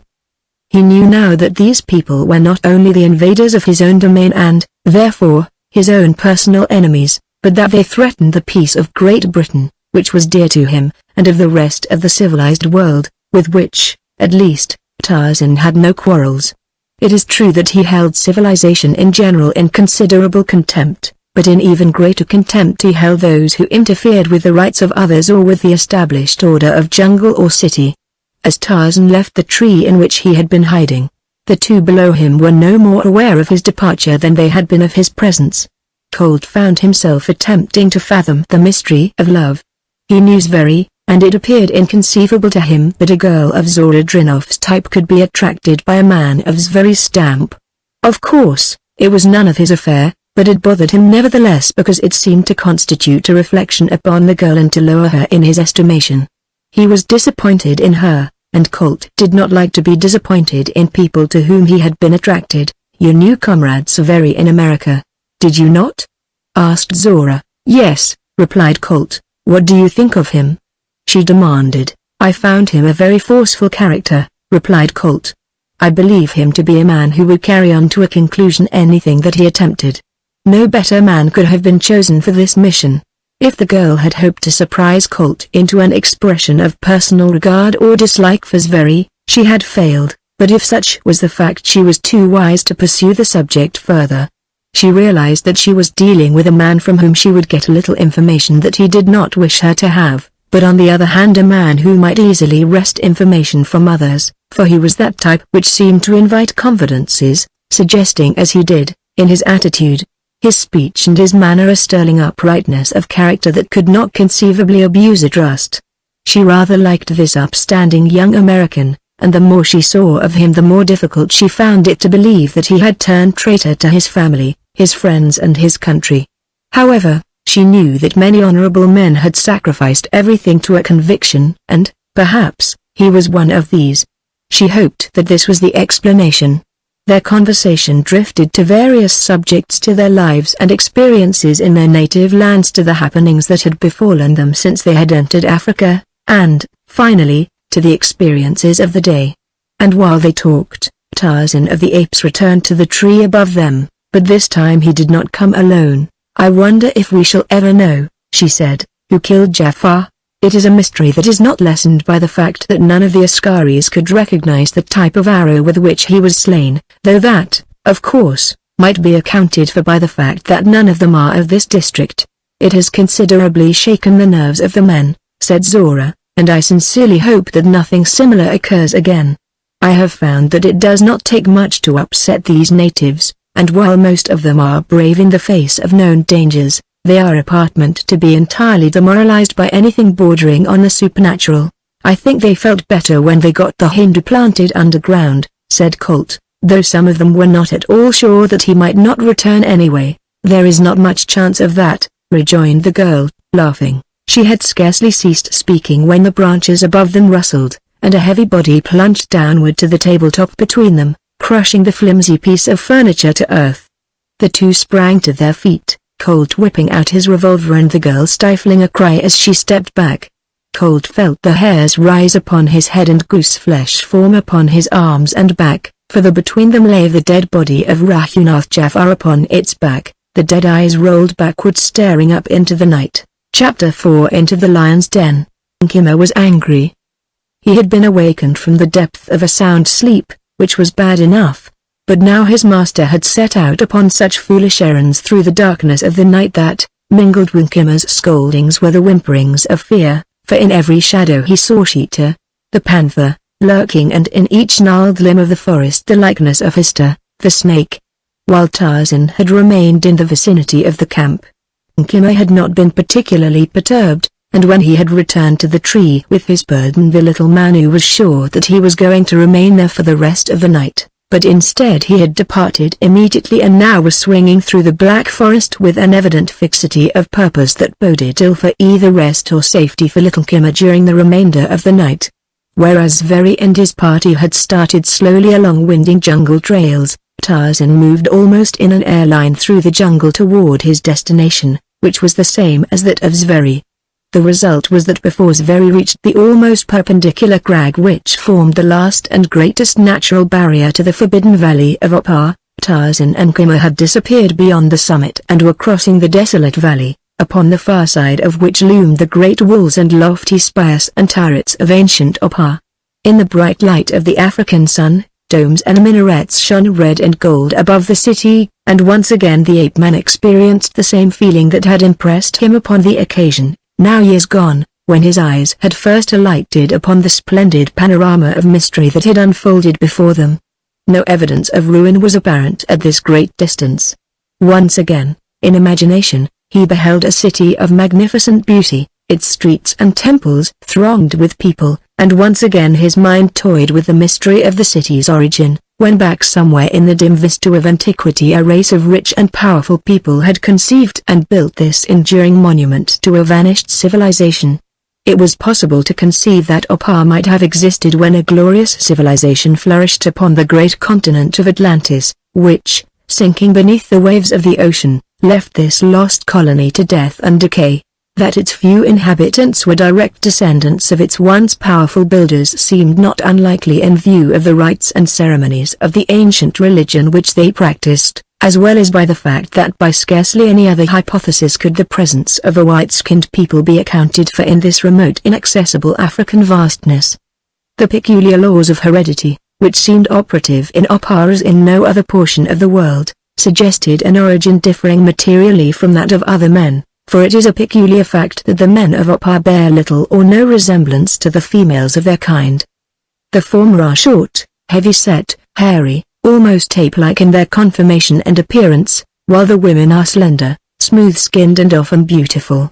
There were certain physical and mental attributes of the men that had suggested to Tarzan the possibility that at some time in the past the colonists had, either by choice or necessity, interbred with the great apes of the district, and he also was aware that owing to the scarcity of victims for the human sacrifice, which their rigid worship demanded, it was common practice among them to use for this purpose either males or females who deviated considerably from the standard time had established for each sex, with the result that through the laws of natural selection an overwhelming majority of the males would be grotesque and the females normal and beautiful. It was with such reveries that the mind of the ape-man was occupied as he crossed the desolate valley of Opar, which lay shimmering in the bright sunlight that was relieved only by the shade of an occasional gnarled and stunted tree. Ahead of him and to his right was the small rocky hillock, upon the summit of which was located the outer entrance to the treasure vaults of Opar. But with this he was not now interested, his sole object being to forewarn Love the approach of the invaders that she might prepare her defense. It had been long since Tarzan had visited Opar, but upon that last occasion, when he had restored La to her loyal people and re-established her supremacy following the defeat of the forces of Kaj, the high priest, and the death of the latter beneath the fangs and talons of Jad-Balar, he had carried away with him for the first time a conviction of the friendliness of all of the people of Opar. He had for years known that La was secretly his friend, but her savage, grotesque retainers always heretofore had feared and hated him, and so it was now that he approached Opar as one might approach any citadel of one's friends, without stealth and without any doubt but that he would be received in friendship. Nkima, however, was not so sure. The gloomy ruins terrified him. He scolded and pleaded, but all to no avail, and at last terror overcame his love and loyalty so that, as they were approaching the outer wall, which loomed high above them, he leapt from his master's shoulder and scampered away from the ruins that confronted him, for deep in his little heart was an abiding fear of strange and unfamiliar places, that not even his confidence in Tarzan could overcome. Nkima's keen eyes had noted the rocky hillock which they had passed a short time before, and to the summit of this he scampered as a comparatively safe haven from which to await the return of his master from Opar. As Tarzan approached the narrow fissure which alone gave entrance through the massive outer walls of Opar, he was conscious, as he had been years before on the occasion of his first approach to the city, of unseen eyes upon him, and at any moment he expected to hear a greeting when the watchers recognized him. Without hesitation, however, and with no apprehensiveness, Tarzan entered the narrow cleft and descended a flight of concrete steps that led to the winding passage through the thick outer wall. The narrow court, beyond which loomed the inner wall, was silent and deserted, nor was the silence broken as he crossed it to another narrow passage which led through it. At the end of this he came to a broad avenue, upon the opposite side of which stood the crumbling ruins of the great temple of Opar. In silence and solitude he entered the frowning portal, flanked by its rows of stately pillars, from the capitals of which grotesque birds glared down upon him as they had stared through all the countless ages since forgotten hands had carved them from the solid rock of the monoliths. On through the temple toward the inner courtyard, where he knew the activities of the city were carried on, Tarzan made his way in silence. Perhaps another man would have given notice of his coming, voicing a greeting to apprise them of his approach, but Tarzan of the Apes in many respects is less man than beast. He goes the silent way of most beasts, wasting no breath in useless mouthing. He had not sought to approach Opar stealthily, and he knew that he had not arrived unseen. Why a greeting was delayed he did not know, unless it was that, after carrying word of his coming to La, they were waiting for her instructions. Through the main corridor Tarzan made his way, noting again the tablets of gold with their ancient and long undeciphered hieroglyphics. Through the chamber of the 7 golden pillars he passed and across the golden floor of an adjoining room, and still only silence and emptiness, yet with vague suggestions of figures moving in the galleries that overlooked the apartment through which he was passing, and then at last he came to a heavy door beyond which he was sure he would find either priests or priestesses of this great temple of the flaming god. Fearlessly he pushed it open and stepped across the threshold, and in the same instant a knotted club descended heavily upon his head, felling him senseless to the floor. Instantly he was surrounded by a score of gnarled and knotted men, Their matted beards fell low upon their hairy chests as they rolled forward upon their short, crooked legs.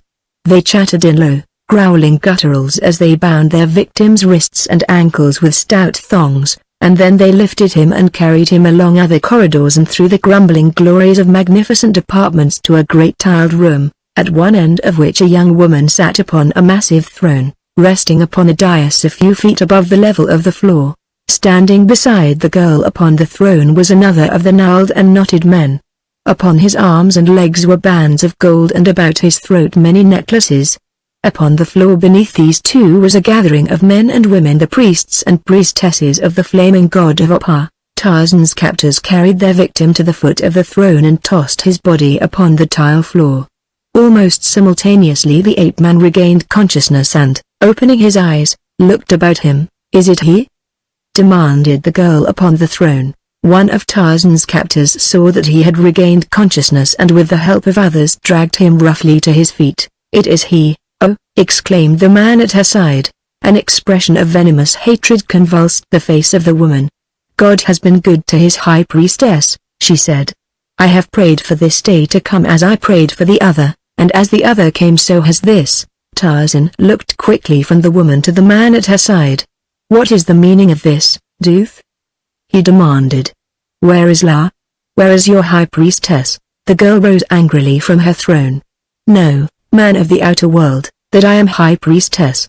I, am high priestess of the flaming god." Tarzan ignored her. "Where is La?"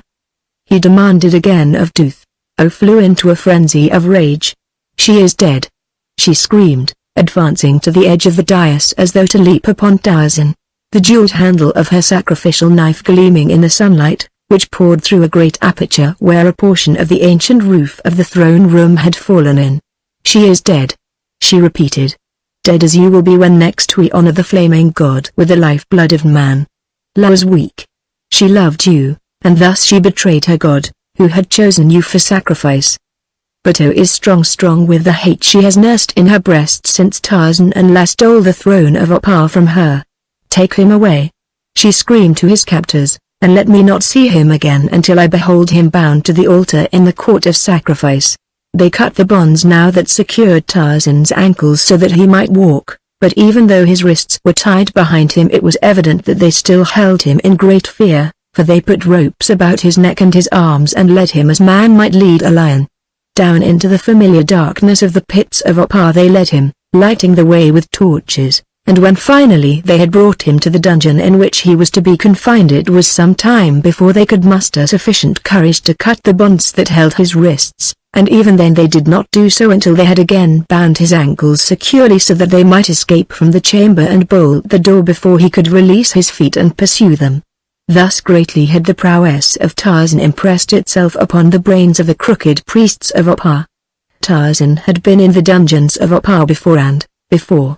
He had escaped, and so he set to work immediately seeking for a means of escape from his present predicament, for he knew that the chances were that would not long delay the moment for which she had prayed, the instant when she should plunge the gleaming sacrificial knife into his breast. Quickly removing the thongs from his ankles, Tarzan groped his way carefully along the walls of his cell until he had made a complete circuit of it. Then, similarly, he examined the floor. He discovered that he was in a rectangular chamber about 10 feet long and 8 wide, and that by standing upon his tiptoes he could just reach the ceiling. The only opening was the door through which he had entered, in which an aperture, protected by iron bars, gave the cell its only ventilation, but, as it opened upon a dark corridor, admitted no light. Tarzan examined the bolts and the hinges of the door, but they were, as he had conjectured, too substantial to be forced, and then, for the first time, he saw that a priest sat on guard in the corridor without, thus putting a definite end to any thoughts of surreptitious escape. For 3 days and nights priests relieved each other at intervals, but upon the morning of the 4th day Tarzan discovered that the corridor was empty, and once again he turned his attention actively to thoughts of escape. It had so happened that at the time of Tarzan's capture his hunting knife had been hidden by the tail of the leopard skin that formed his loincloth, and, in their excitement, the ignorant, half-human priests of Opar had overlooked it when they took his other weapons away from him. Doubly thankful was Tarzan for this good fortune, since, for sentimental reasons, he cherished the hunting knife of his long-dead sire, the knife that had started him upon the upward path to ascendancy over the beasts of the jungle that day, long gone, when, more by accident than intent, he had plunged it into the heart of Bolgani, the gorilla. But for more practical reasons it was, indeed, a gift from the gods, since it afforded him not only a weapon of defense, but an instrument wherewith he might seek to make good his escape. Years before had Tarzan of the apes escaped from the pits of Opar, and so he well knew the construction of their massive walls. Granite blocks of various sizes, hand-hewn to fit with perfection, were laid in courses without mortar, the one wall that he had passed through having been 15 feet in thickness. Fortune had favored him upon that occasion in that he had been placed in a cell which, unknown to the present inhabitants of Opar, had a secret entrance, the opening of which was closed by a single layer of loosely laid courses that the ape-man had been able to remove without great effort. Naturally he sought for a similar condition in the cell in which he now found himself, but his search was not crowned with success. No single stone could be budged from its place, anchored as each was by the tremendous weight of the temple walls they supported, and so, perforce, he turned his attention toward the door. He knew that there were few locks in Opar since the present degraded inhabitants of the city had not developed sufficient ingenuity either to repair old ones or construct new. Those locks that he had seen were ponderous affairs opened by huge keys and were, he guessed, of an antiquity that reached back to the days of Atlantis, but, for the most part, heavy bolts and bars secured such doors as might be fastened at all, and he guessed that it was such a crude contrivance that barred his way to freedom. Groping his way to the door, he examined the small opening that let in air. It was about shoulder high and perhaps 10 inches square and was equipped with 4 vertical iron bars half an inch square, set 1.5 inches apart too close to permit him to insert his hands between them, but this fact did not entirely discourage the ape-man. Perhaps there was another way. His steel-thewed fingers closed upon the center of one of the bars. With his left hand he clung to another, and bracing one knee high against the door he slowly flexed his right elbow. Rolling like plastic steel, the muscles of his forearm and his biceps swelled, until gradually the bar bent inward toward him. The ape-man smiled as he took a new grip upon the iron bar. Then he surged backward with all his weight and all the strength of that mighty arm, and the bar bent to a wide U as he wrenched it from its sockets. He tried to insert his arm through the new opening, but it still was too small. A moment later another bar was torn away, and now, his arm through the aperture to its full length, he groped for the bar or bolts that held him prisoner. At the fullest extent to which he could reach his fingertips downward against the door, he just touched the top of the bar, which was a timber about 3 inches in thickness. Its other dimensions, however, he was unable to ascertain, or whether it would release by raising one end or must be drawn back through keepers. It was most tantalizing. To have freedom almost within one's grasp and yet to be denied it was maddening. Withdrawing his arm from the aperture, he removed his hunting knife from his scabbard and, again reaching outward, pressed the point of the blade into the wood of the bar. At first he tried lifting the bar by this means, but his knife point only pulled out of the wood. Next, he attempted to move the bar backward in a horizontal plane, and in this he was successful. Though the distance that he moved it in one effort was small, he was satisfied, for he knew that patience would win its reward.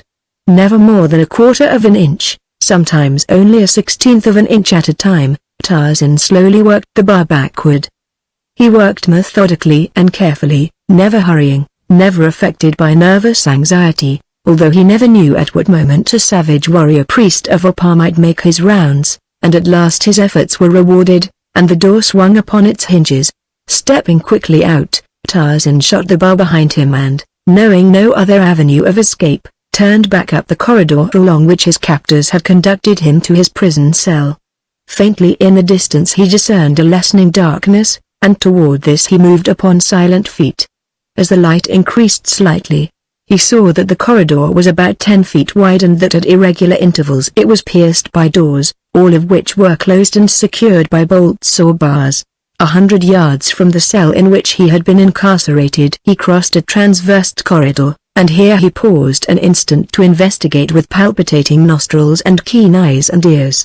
In neither direction could he discern any light, but faint sounds came to his ears indicating that life existed somewhere behind the doors along this corridor, and his nostrils were assailed by a medley of scents: the sweet aroma of incense, the odor of human bodies, and the acrid scent of carnivores.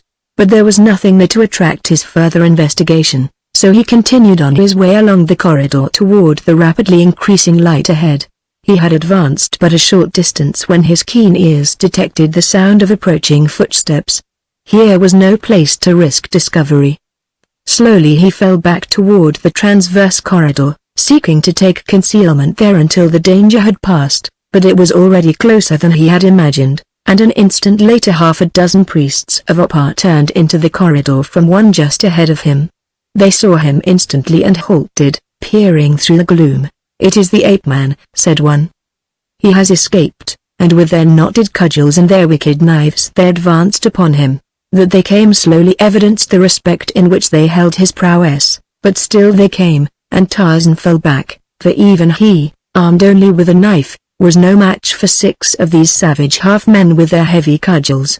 As he retreated, a plan formed quickly in his alert mind, and when he reached the transverse corridor he backed slowly into it. Knowing that now that he was hidden from them they would come very slowly, fearing that he might be lying in wait for them, he turned and ran swiftly along the corridor. He passed several doors, not because he was looking for any door in particular, but because he knew that the more difficult it was for them to find him the greater his chances of eluding them, but at last he paused before one secured by a huge wooden bar. Quickly he raised it, opened the door and stepped within just as the leader of the priests came into view at the intersection of the corridor. The instant that Tarzan stepped into the dark and gloomy chamber beyond he knew that he had made a fatal blunder. Strong in his nostrils was the acrid scent of Numa, the lion. The silence of the pit was shattered by a savage roar. In the dark background he saw 2 yellow-green eyes flaming with hate, and then the lion charged. Chapter 5. Before the walls of Opar, Peter's very established his camp on the edge of the forest at the foot of the barrier cliff that guards the desolate valley of Opar. Here he left his porters and a few askaris as guards and then, with his fighting men, guided by Kaitembo, commenced the arduous climb to the summit.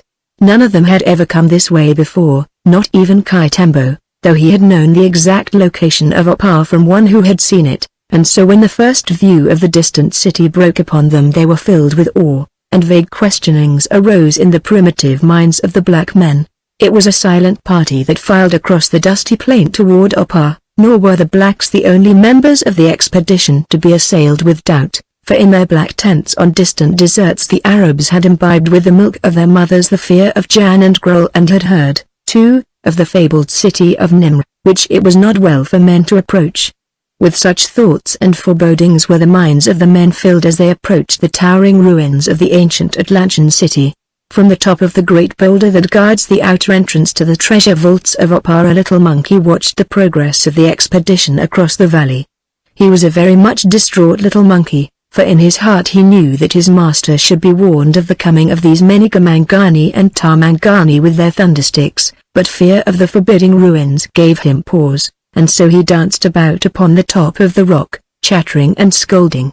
The warriors of Peter's very marched right past and never paid any attention to him, and as they marched, other eyes were upon them, peering from out of the foliage of the trees that grew rank among the ruins. If any member of the party saw a little monkey scampering quickly past upon their right, or saw him clamber up the ruined outer wall of Opar, he doubtless gave the matter no thought, for his mind, like the minds of all his fellows, was occupied by speculation as to what lay within that gloomy pile. Kaitembo did not know the location of the treasure vaults of Opar. He had but agreed to guide Zveri to the city, but, like Zveri, he entertained no doubt but that it would be easy to discover the vaults if they were unable to wring its location from any of the inhabitants of the city. Surprised, indeed, would they have been had they known that no living Oparian knew either of the location of the treasure vaults or of their existence, and that, among all living men, only Tarzan and some of his Waziri warriors knew their location or how to reach them. "The place is nothing but a deserted ruin," said Zveri to one of his white companions. "It is an ominous-looking place though," replied the other, "and it has already had its effect upon the men." Zveri shrugged. "This might frighten them at night, but not in broad daylight. They are certainly not that yellow." They were close to the ruined outer wall now, which frowned down upon them menacingly, and here they halted while several searched for an opening. Abu Bakr was the first to find it, the narrow crevice with the flight of concrete steps leading upward. "Here is a way through, comrade," he called to Zveri. "Take some of your men with you and reconnoiter," ordered Zveri. Abu Bakr summoned a half-dozen of his black men, who advanced with evident reluctance. Gathering the skirt of his thob about him, the sheikh entered the crevice, and at the same instant a piercing screech broke from the interior of the ruined city, a long-drawn, high-pitched shriek that ended in a series of low moans. The Badawi halted. The blacks froze in terrified rigidity. "Go on!" yelled Zveri. "A scream can't kill you, Wallah!" exclaimed one of the Arabs. "But Jan can." "Get out of there, then!" cried Zveri angrily. "If you damned cowards are afraid to go, I'll go in myself." There was no argument. The Arabs stepped aside. And then a little monkey, screaming with terror, appeared upon the top of the wall from the inside of the city. His sudden and noisy appearance brought every eye to bear upon him. They saw him turn an affrighted glance backward over his shoulder and then, with a loud scream, leap far out to the ground below. It scarcely seemed that he could survive the jump, yet it barely sufficed to interrupt his flight, for he was on his way again in an instant as, with prodigious leaps and bounds, he fled screaming out across the barren plains. It was the last straw. The shaken nerves of the superstitious blacks gave way to the sudden strain, and almost with one accord they turned and fled the dismal city, while close upon their heels were Abu Bakr and his desert warriors in swift and undignified retreat. Peter Zveri and his 3 white companions, finding themselves suddenly deserted, looked at one another questioningly. "The dirty cowards!" exclaimed Zveri angrily. "You go back, Mike, and see if you can rally them. We are going on in, now that we are here." Michael Dorsky, only too glad of any assignment that took him farther away from Opar, started at a brisk run after the fleeing warriors, while Zveri turned once more into the fissure with Miguel Romero and Paulovich at his heels. The 3 men passed through the outer wall and entered the courtyard, across which they saw the lofty inner wall rising before them.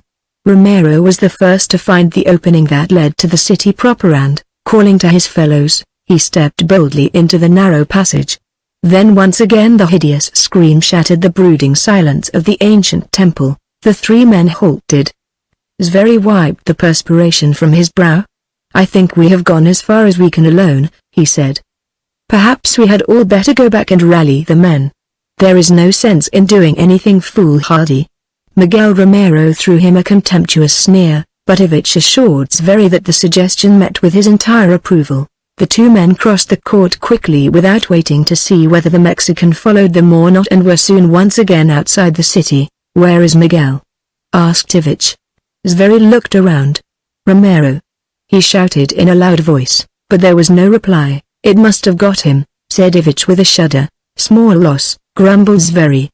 But whatever the thing was that Ivich feared, it had not, as yet, gotten the young Mexican, who, after watching his companion's precipitate flight, had continued on through the opening in the inner wall, determined to have at least one look at the interior of the ancient city of Opar that he had traveled so far to see and of the fabulous wealth of which he had been dreaming for weeks.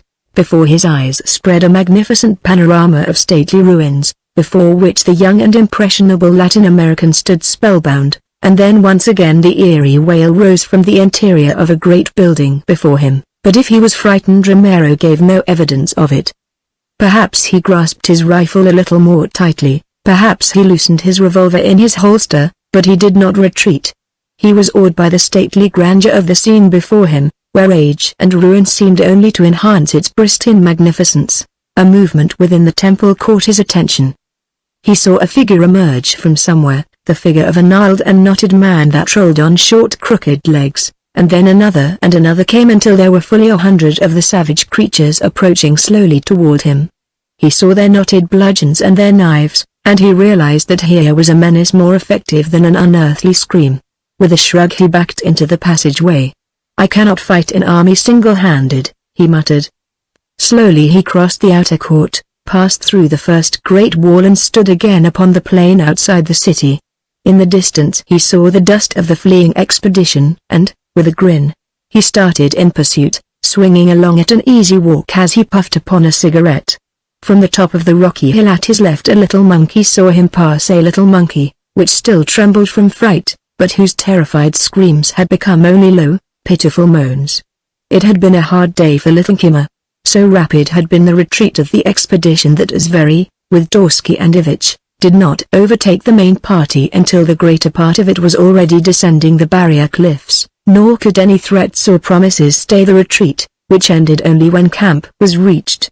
Immediately Zveri called Abu Batn, together with Dorsky and Ivich, into council. The affair had been Zveri's first reverse, and it was a serious one inasmuch as he had relied heavily upon the inexhaustible store of gold to be found in the treasure vaults of Opar.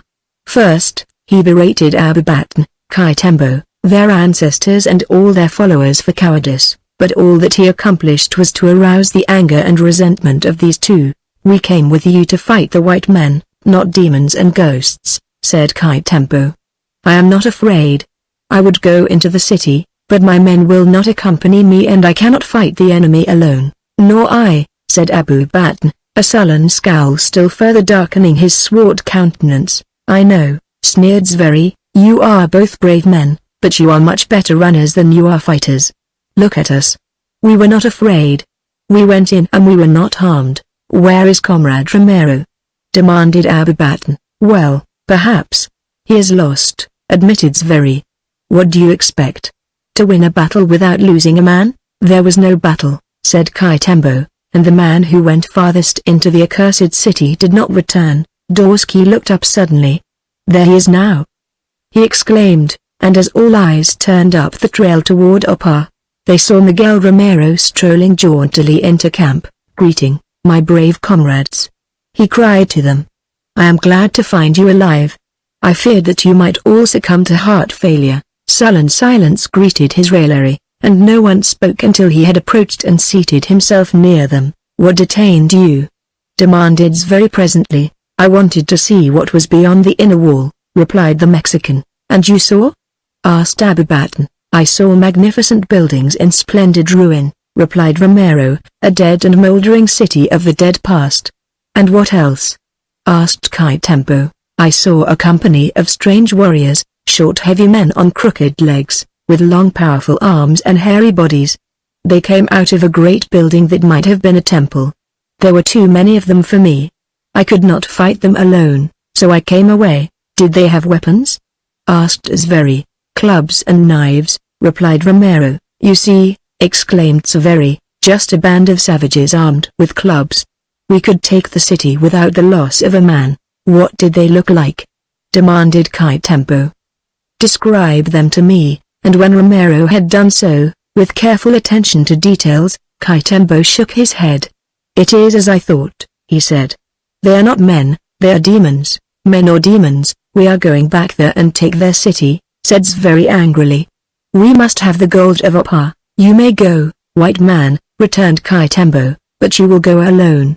I know my men, and I tell you that they will not follow you there. Lead us against white men, or brown men, or black men, and we will follow you. But we will not follow you against demons and ghosts." "And you, Abu Batn?" demanded Zveri. "I have talked with my men on the return from the city, and they tell me that they will not go back there. They will not fight the Jan and Grul. They heard the voice of the Jinn warning them away, and they are afraid." Zveri stormed and threatened and cajoled, but all to no effect. Neither the Arab sheikh nor the African chief could be moved. "There is still a way," said Romero. "And what is that?" asked Zveri. "When the gringo comes and the Philippine, there will be 6 of us who are neither Arabs nor Africans. We 6 can take Opar." Poor Livage made a wry face, and Zveri cleared his throat. "If we are killed," said the latter, "our whole plan is wrecked. There will be no one left to carry on." Romero shrugged. "It was only a suggestion," he said. "But, of course, if you are afraid—" "I am not afraid," stormed Zveri, "but neither am I a fool." An ill-concealed sneer curved Romero's lips. "I am going to eat," he said, and, rising, he left them. The day following his advent into the camp of his fellow conspirators, Wayne Colt wrote a long message in cipher and dispatched it to the coast by one of his boys. From her tent Zora Drinov had seen the message given to the boy. She had seen him place it in the end of a forked stick and start off upon his long journey. Shortly after, Colt joined her in the shade of a great tree beside her tent. "You sent a message this morning, Comrade Colt," she said. He looked up at her quickly. "Yes," he replied. "Perhaps you should know that only Comrade Zvery is permitted to send messages from the expedition," she told him. "I did not know," he said. "It was merely in relation to some funds that were to have been awaiting me when I reached the coast. They were not there. I sent the boy back after them." "Oh," she said, and then their conversation drifted to other topics. That afternoon he took his rifle and went out to look for game, and Zora went with him, and that evening they had supper together again, but this time she was the hostess. And so the days passed until an excited native aroused the camp one day with an announcement that the expedition was returning. No words were necessary to apprise those who had been left behind that victory had not perched upon the banner of their little army. Failure was clearly written upon the faces of the leaders. Zvery greeted Zora and Colt, introducing the latter to his companions. And when Tony had been similarly presented, the returning warriors threw themselves down upon cots or upon the ground to rest. That night, as they gathered around the supper table, each party narrated the adventures that had befallen them since the expedition had left camp. Colt and Zora were thrilled by the stories of Weird Opar, but no less mysterious was their tale of the death of Rahunath Jafar and his burial and uncanny resurrection. "Not one of the boys would touch the body after that," said Zora. "Tony and Comrade Colt had to bury him themselves." "I hope you made a good job of it this time," said Miguel. "He hasn't come back again," rejoined Colt with a grin. "Who could have dug him up in the first place?" demanded Zvery. "None of the boys certainly," said Zora. "They were all too much frightened by the peculiar circumstances surrounding his death." "It must have been the same creature that killed him," suggested Colt, "and whoever or whatever it was must have been possessed of almost superhuman strength to carry that heavy corpse into a tree and drop it upon us." "The most uncanny feature of it to me," said Zora, "is the fact that it was accomplished in absolute silence. I'll swear that not even a leaf rustled until just before the body hurtled down upon our table." "It could have been only a man," said Zvery. "Unquestionably," said Colt, "but what a man." As the company broke up later, repairing to their various tents, Zvery detained Zora with a gesture. "I want to talk to you a minute, Zora," he said, and the girl sank back into the chair she had just quitted. "What do you think of this American? You have had a good opportunity to size him up. He seems to be all right." "He is a very likable fellow," replied the girl. "He said or did nothing, then, that might arouse your suspicion?" demanded Zvery. "No," said Zora, "nothing at all." "You two have been alone here together for a number of days," continued Zvery. "Did he treat you with perfect respect?" "He was certainly much more respectful than your friend, Rahunath Jafar." "Don't mention that dog to me," said Zvery. "I wish that I had been here to kill him myself. I told him that you would when you got back, but someone beat you to it." They were silent for several moments. It was evident that Zvery was trying to frame into words something that was upon his mind. At last he spoke. "Colt is a very prepossessing young man. See that you don't fall in love with him, Zora." "And why not?" she demanded. "I have given my mind and my strength and my talent to the cause and, perhaps, most of my heart. But there is a corner of it that is mine to do with as I wish." "You mean to say that you are in love with him?" demanded Zvery. "Certainly not. Nothing of the kind. Such an idea had not entered my head. I just want you to know, Peter, that in matters of this kind you may not dictate to me." "Listen, Zora. You know perfectly well that I love you, and what is more, I am going to have you. I get what I go after. Don't bore me, Peter.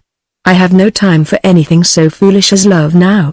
When we are well through with this undertaking, perhaps I shall take the time to give it a little thought." "I want you to give it a lot of thought right now, Zora," he insisted. "There are some details in relation to this expedition that I have not told you. I have not divulged them to anyone, but I am going to tell you now because I love you and you are going to become my wife. There is more at stake in this for us than you dream. After all the thought and all the risks and all the hardships, I do not intend to surrender all of the power and the wealth that I shall have gained to anyone." "You mean not even to the cause?" she asked. "I mean not even to the cause," except that I shall use them both for the cause. Then what do you intend? I do not understand you, she said. I intend to make myself Emperor of Africa, he declared, and I intend to make you my Empress, Peter. She cried. Are you crazy? Yes, I am crazy for power, for riches, and for you. You can never do it, Peter. You know how far-reaching are the tentacles of the power we serve. If you fail it, if you turn traitor, those tentacles will reach you and drag you down to destruction. When I win my goal, my power will be as great as theirs, and then I may defy them. But how about these others with us, who are serving loyally the cause which they think you represent? They will tear you to pieces, Peter. The man laughed. You do not know them, Zora. They are all alike. All men and women are alike. If I offered to make them Grand Dukes and give them each a palace and a harem, they would slit their own mothers' throats to obtain such a prize. The girl arose. I am astounded, Peter. I thought that you, at least, were sincere. He arose quickly and grasped her by the arm. Listen, Zora, he hissed in her ear, I love you, and because I love you I have put my life in your hands. But understand this, if you betray me, no matter how well I love you, I shall kill you. Do not forget that. You did not have to tell me that, Peter. I was perfectly well aware of it, and you will not betray me? He demanded. I never betray a friend, Peter, she said. The next morning Zveri was engaged in working out the details of a second expedition to Opar based upon Romero's suggestions. It was decided that this time they would call for volunteers, and as the Europeans, the two Americans and the Filipino had already indicated their willingness to take part in the adventure, it remained now only to seek to enlist the services of some of the blacks and Arabs, and for this purpose Zveri summoned the entire company to a palaver. Here he explained just what they purposed doing. He stressed the fact that Comrade Romero had seen the inhabitants of the city and that they were only members of a race of stunted savages, armed only with sticks. Eloquently he explained how easily they might be overcome with rifles. Practically the entire party was willing to go as far as the walls of Opar, but there were only 10 warriors who would agree to enter the city with the white men, and all these were from the Askaris who had been left behind to guard camp and from those who had accompanied Colt from the coast, none of whom had been subjected to the terrors of Opar. Not one of those who had heard the weird screams issuing from the ruins would agree to enter the city, and it was admitted among the whites that it was not at all unlikely that their 10 volunteers might suddenly develop a change of heart when at last they stood before the frowning portals of Opar and heard the weird warning cry from its defenders. Several days were spent in making careful preparations for the new expedition, but at last the final detail was completed, and early one morning Zveri and his followers set out once more upon the trail to Opar. Zora Drinov had wished to accompany them, but as Zveri was expecting messages from a number of his various agents throughout northern Africa, it had been necessary to leave her behind. Abu Baton and his warriors were left to guard the camp, and these, with a few black servants, were all who did not accompany the expedition. Since the failure of the first expedition and the fiasco at the gates of Opar, the relations of Abu Baton and Zveri had been strained. The sheikh and his warriors, smarting under the charges of cowardice, had kept more to themselves than formerly, and though they would not volunteer to enter the city of Opar, they still resented the affront of their selection to remain behind as camp guards, and so it was that as the others departed, the Arabs sat in the mukkud of their sheikh's betes shah, whispering over their thick coffee, their swart scowling faces half hidden by their thoribs. They did not deign even to glance at their departing comrades, but the eyes of Abu Baton were fixed upon the slender figure of Zora Drinov as the sheikh sat in silent meditation. Chapter 6 Betrayed. The heart of little Kima had been torn by conflicting emotions, as from the vantage point of the summit of the rocky hillock he had watched the departure of Miguel Romero from the city of Opar. Seeing these brave Darmangani, armed with death-dealing thundersticks, driven away from the ruins, he was convinced that something terrible must have befallen his master within the grim recesses of that grumbling pile. His loyal heart prompted him to return and investigate. But Kima was only a very little man who was very much afraid, and though he started twice again toward Opar, he could not muster his courage to the sticking point, and at last, whimpering pitifully, he turned back across the plains toward the grim forest, where, at least, the dangers were familiar ones. The door of the gloomy chamber which Tarzan had entered swung inward, and his hands were still upon it as the menacing roar of the lion apprised him of the danger of his situation. Agile and quick is Numa, the lion, but with even greater celerity functioned the mind and muscles of Tarzan of the Apes. In the instant that the lion sprang toward him, a picture of the whole scene flashed to the mind of the ape-man. He saw the gnarled priests of Opar advancing along the corridor in pursuit of him. He saw the heavy door that swung inward. He saw the charging lion, and he pieced these various factors together to create a situation far more to his advantage than they normally presented. Drawing the door quickly inward, he stepped behind it as the lion charged, with the result that the beast, either carried forward by his own momentum or sensing escape, sprang into the corridor full in the faces of the advancing priests, and at the same instant Tarzan closed the door behind him.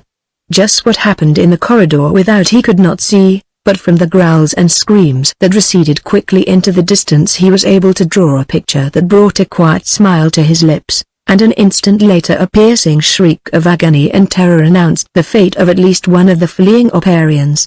Realizing that he would gain nothing by remaining where he was, Tarzan decided to leave the cell and seek a way out of the labyrinthine mazes of the pits beneath Opar. He knew that the lion upon its prey would doubtless bar his passage along the route he had been following when his escape had been interrupted by the priests, and though, as a last resort, he might face Numa, he was of no mind to invite such an unnecessary risk. But when he sought to open the heavy door he found that he could not budge it, and in an instant he realized what had happened and that he was now in prison once again in the dungeons of Opar. The bar that secured this particular door was not of the sliding type but, working upon a pin at the inner end, dropped into heavy wrought iron keepers bolted to the door itself and to its frame. When he had entered, he had raised the bar, which had dropped into place of its own weight when the door slammed to, imprisoning him as effectually as though the work had been done by the hand of man. The darkness of the corridor without was less intense than that of the passage upon which his former cell had been located, and though not enough light entered the cell to illuminate its interior, there was sufficient to show him the nature of the ventilating opening in the door, which he found to consist of a number of small round holes, none of which was of sufficient diameter to permit him to pass his hand through in an attempt to raise the bar. As Tarzan stood in momentary contemplation of his new predicament, the sound of stealthy movement came to him from the black recesses at the rear of the cell. He wheeled quickly, drawing his hunting knife from its sheath. He did not have to ask himself what the author of this sound might be, for he knew that the only other living creature that might have occupied this cell with its former inmate was another lion. Why it had not joined in the attack upon him, he could not guess, but that it would eventually seize him was a foregone conclusion. Perhaps even now it was preparing to sneak upon him. He wished that his eyes might penetrate the darkness, for if he could see the lion as it charged he might be better prepared to meet it. In the past he had met the charges of other lions, but always before he had been able to see their swift spring and to elude the sweep of their mighty talons as they reared upon their hind legs to seize him. Now it would be different, and for once in his life, Tarzan of the Apes felt death was inescapable. He knew that his time had come. He was not afraid. He simply knew that he did not wish to die and that the price at which he would sell his life would cost his antagonist dearly. In silence he waited. Again he heard that faint, yet ominous sound. The foul air of the cell reeked with the stench of the carnivores. From somewhere in a distant corridor he heard the growling of a lion at its kill, and then a voice broke the silence. "Who are you?" it asked. It was the voice of a woman, and it came from the back of the cell in which the ape-man was imprisoned. "Where are you?" demanded Tarzan. "I am here at the back of the cell," replied the woman. "Where is the lion?" "He went out when you opened the door," she replied. "Yes, I know," said Tarzan, "but the other one? Where is he?" "There is no other one. There was but one lion here and it is gone." "Ah, now I know you," she exclaimed. "I know the voice. It is Tarzan of the Apes, La!" exclaimed the ape-man, advancing quickly across the cell. "How could you be here with the lion and still live?" "I am in an adjoining cell that is separated from this one by a door made of iron bars," replied La. Tarzan heard metal hinges creak. "It is not locked," she said. "It was not necessary to lock it, for it opens into this other cell where the lion was." Groping forward through the dark, The two advanced until their hands touched one another. La pressed close to the man. She was trembling. "I have been afraid," she said, "but I shall not be afraid now. I shall not be of much help to you," said Tarzan. "I also am a prisoner, I know it," replied La, "but I always feel safe when you are near." "Tell me what has happened," demanded Tarzan. "How is it that O is posing as High Priestess and you a prisoner in your own dungeons?" "I forgave her former treason when she conspired with Kaj to wrest my power from me," explained La, "but she could not exist without intrigue and duplicity. To further her ambitions, she made love to Duth, who has been high priest since Jadbala killed Kaj. They spread stories about me through the city, and as my people have never forgiven me for my friendship for you, they succeeded in winning enough to their cause to overthrow and imprison me. All the ideas were O's, for Duth and the other priests, as you well know, are stupid beasts. It was O's idea to imprison me thus with a lion for company, merely to make my suffering more terrible, until the time should come when she might prevail upon the priests to offer me in sacrifice to the flaming god. In that she has had some difficulty, I know, as those who have brought my food have told me." "How could they bring food to you here?" asked Tarzan. "No one could pass through the outer cell while the lion was there. There is another opening in the lion's cell, that leads into a low, narrow corridor into which they can drop meat from above. Thus they would entice the lion from this outer cell, after which they would lower a gate of iron bars across the opening of the small corridor into which he went, and while he was thus imprisoned they brought my food to me. But they did not feed him much. He was always hungry and often growling and pawing at the bars of my cell. Perhaps O hoped that some day he would batter them down." "Where does this other corridor, in which they fed the lion, lead?" asked Tarzan. "I do not know," replied La, "but I imagine that it is only a blind tunnel built in ancient times for this very purpose." "We must have a look at it," said Tarzan. "It may offer a means of escape." "Why not escape through the door by which you entered?" asked La, and when the ape-man had explained why this was impossible, she pointed out the location of the entrance to the small tunnel. "We must get out of here as quickly as possible, if it is possible at all," said Tarzan, "for if they are able to capture the lion, they will certainly return him to this cell." "They will capture him," said La. "There is no question as to that. Then I had better hurry and make my investigation of the tunnel, for it might prove embarrassing were they to return him to the cell while I was in the tunnel. If it proved to be a blind one, I will listen at the outer door while you investigate," offered La.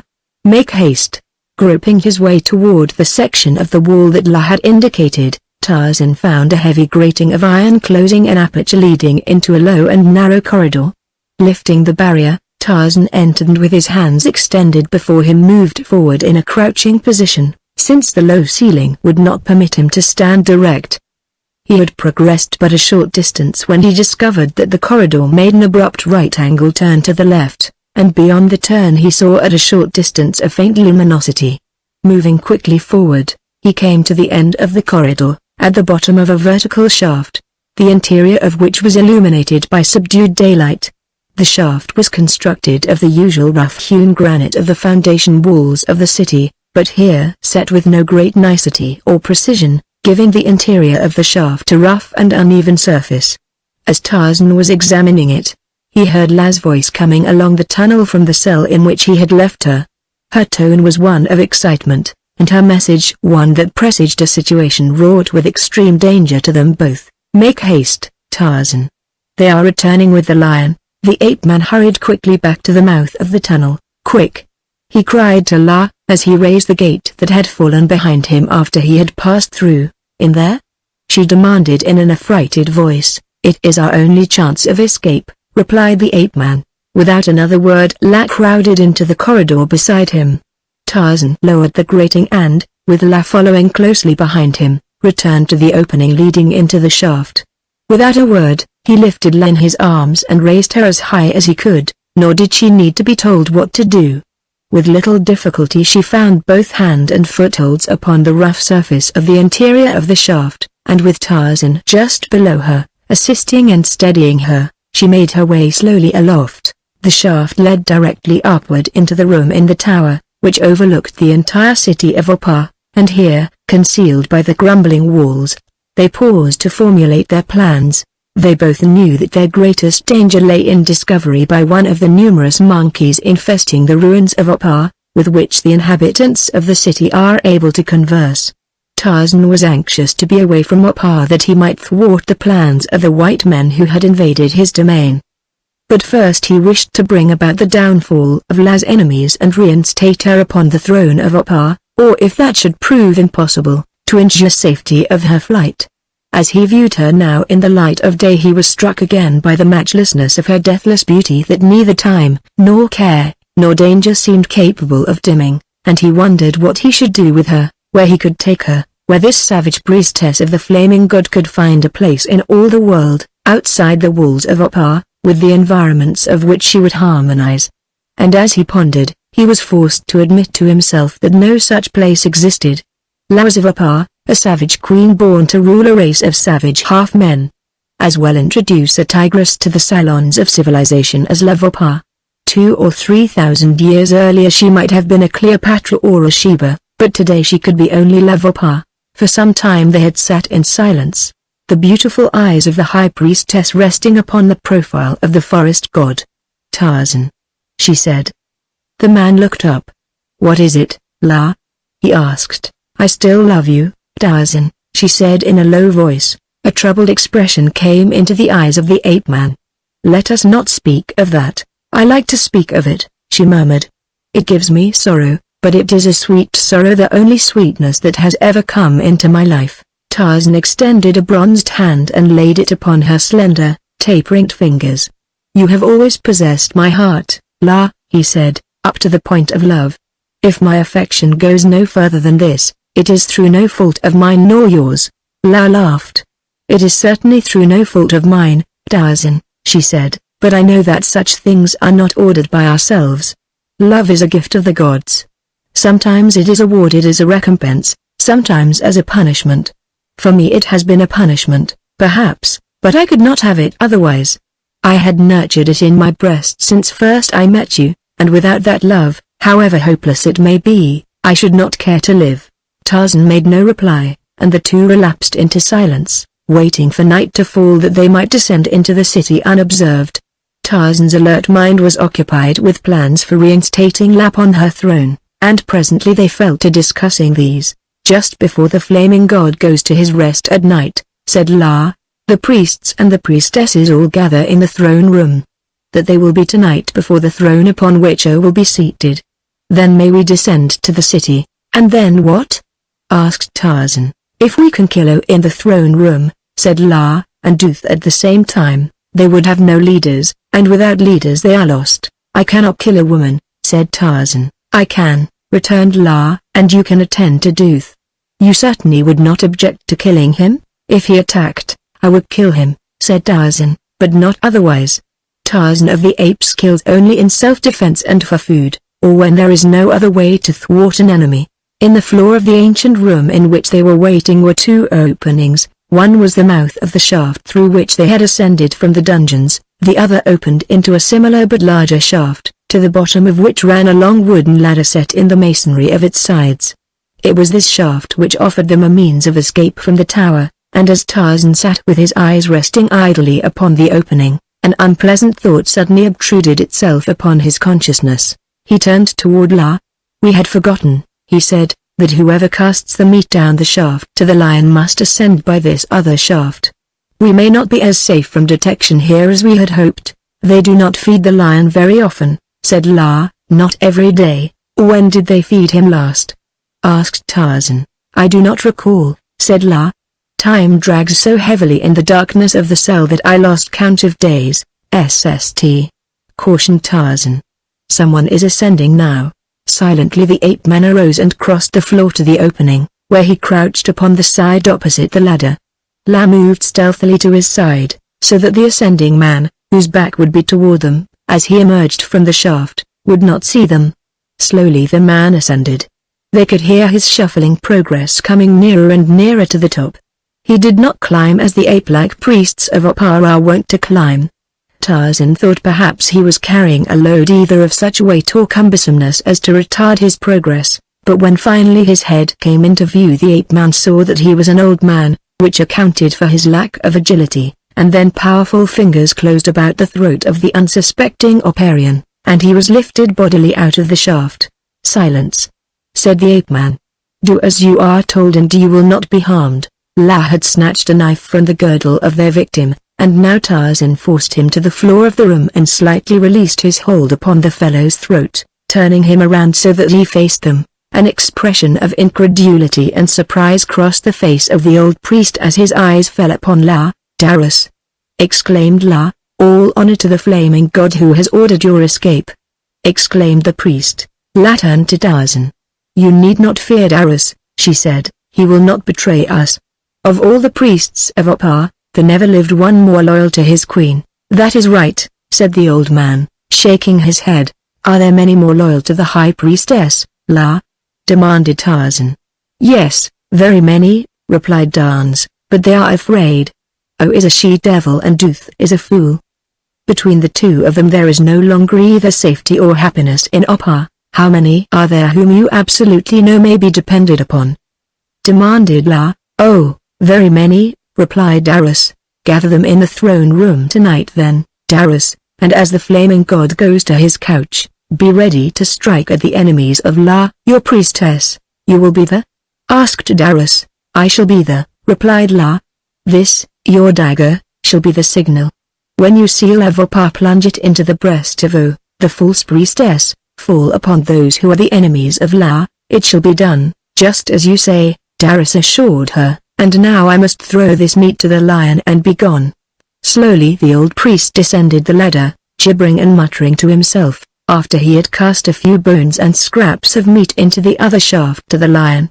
"You are quite sure you can trust him, La?" demanded Tarzan. "Absolutely," replied the girl. "Darius would die for me, and I know that he hates O and Tooth." The slow remaining hours of the afternoon dragged on, the sun was low in the west, and now the two must take their greatest risk, that of descending into the city while it was still light and making their way to the throne room, although the risk was greatly minimized by the fact that the inhabitants of the city were all supposed to be congregated in the throne room at this time, performing the age-old rite with which they speeded the flaming god to his night of rest. Without interruption they descended to the base of the tower, crossed the courtyard and entered the temple. Here, through devious and roundabout passages, La led the way to a small doorway that opened into the throne room at the back of the dais upon which the throne stood. Here she paused, listening to the services being conducted within the great chamber, waiting for the cue that would bring them to a point when all within the room, except the high priestess, were prostrated with their faces pressed against the floor. When that instant arrived, La swung open the door and leapt silently upon the dais behind the throne in which her victim sat. Close behind her came Tarzan, and in that first instant both realized that they had been betrayed, for the dais was swarming with priests ready to seize them. Already one had caught La by an arm, but before he could drag her away Tarzan sprang upon him, seized him by the neck and jerked his head backward so suddenly and with such force that the sound of his snapping vertebra could be heard across the room. Then he raised the body high above his head and cast it into the faces of the priests charging upon him. As they staggered back, he seized La and swung her into the corridor along which they had approached the throne room. It was useless to stand and fight, for he knew that even though he might hold his own for a while, they must eventually overcome him and that once they laid their hands upon La they would tear her limb from a limb. Down the corridor behind them came the yelling horde of priests, and in their wake, screaming for the blood of her victim, was O. "Make for the outer walls by the shortest route, La," directed Tarzan, and the girl sped on winged feet, leading him through the labyrinthine corridors of the ruins, until they broke suddenly into the chamber of the 7 pillars of gold, and then Tarzan knew the way. No longer needing his guide, and realizing that the priests were overtaking them, being fleeter of foot than La, he swept the girl into his arms and sped through the echoing chambers of the temple toward the inner wall. Through that, across the courtyard and through the outer wall they passed, and still the priests pursued, urged on by screaming "Oh!" Out across the deserted valley they fled, and now the priests were losing ground, for their short, crooked legs could not compete with the speed of Tarzan's clean-limbed stride, even though he was burdened by the weight of La. The sudden darkness of the near tropics that follows the setting of the sun soon obliterated the pursuers from their sight, and a short time thereafter the sounds of pursuit ceased, and Tarzan knew that the chase had been abandoned, for the men of Opar have no love for the darkness of the outer world. Then Tarzan paused and lowered La to the ground, but as he did so her soft arms encircled his neck and she pressed close to him, her cheek against his breast, and burst into tears. "Do not cry, La," he said. "We shall come again to Opar, and when we do you shall be seated upon your throne again." "I am not crying for that," she replied. "Then why do you cry?" he asked. "I am crying for joy," she said, "joy that perhaps I shall be alone with you now for a long time." In pity, Tarzan pressed her to him for a moment, and then they set off once more toward the barrier cliff.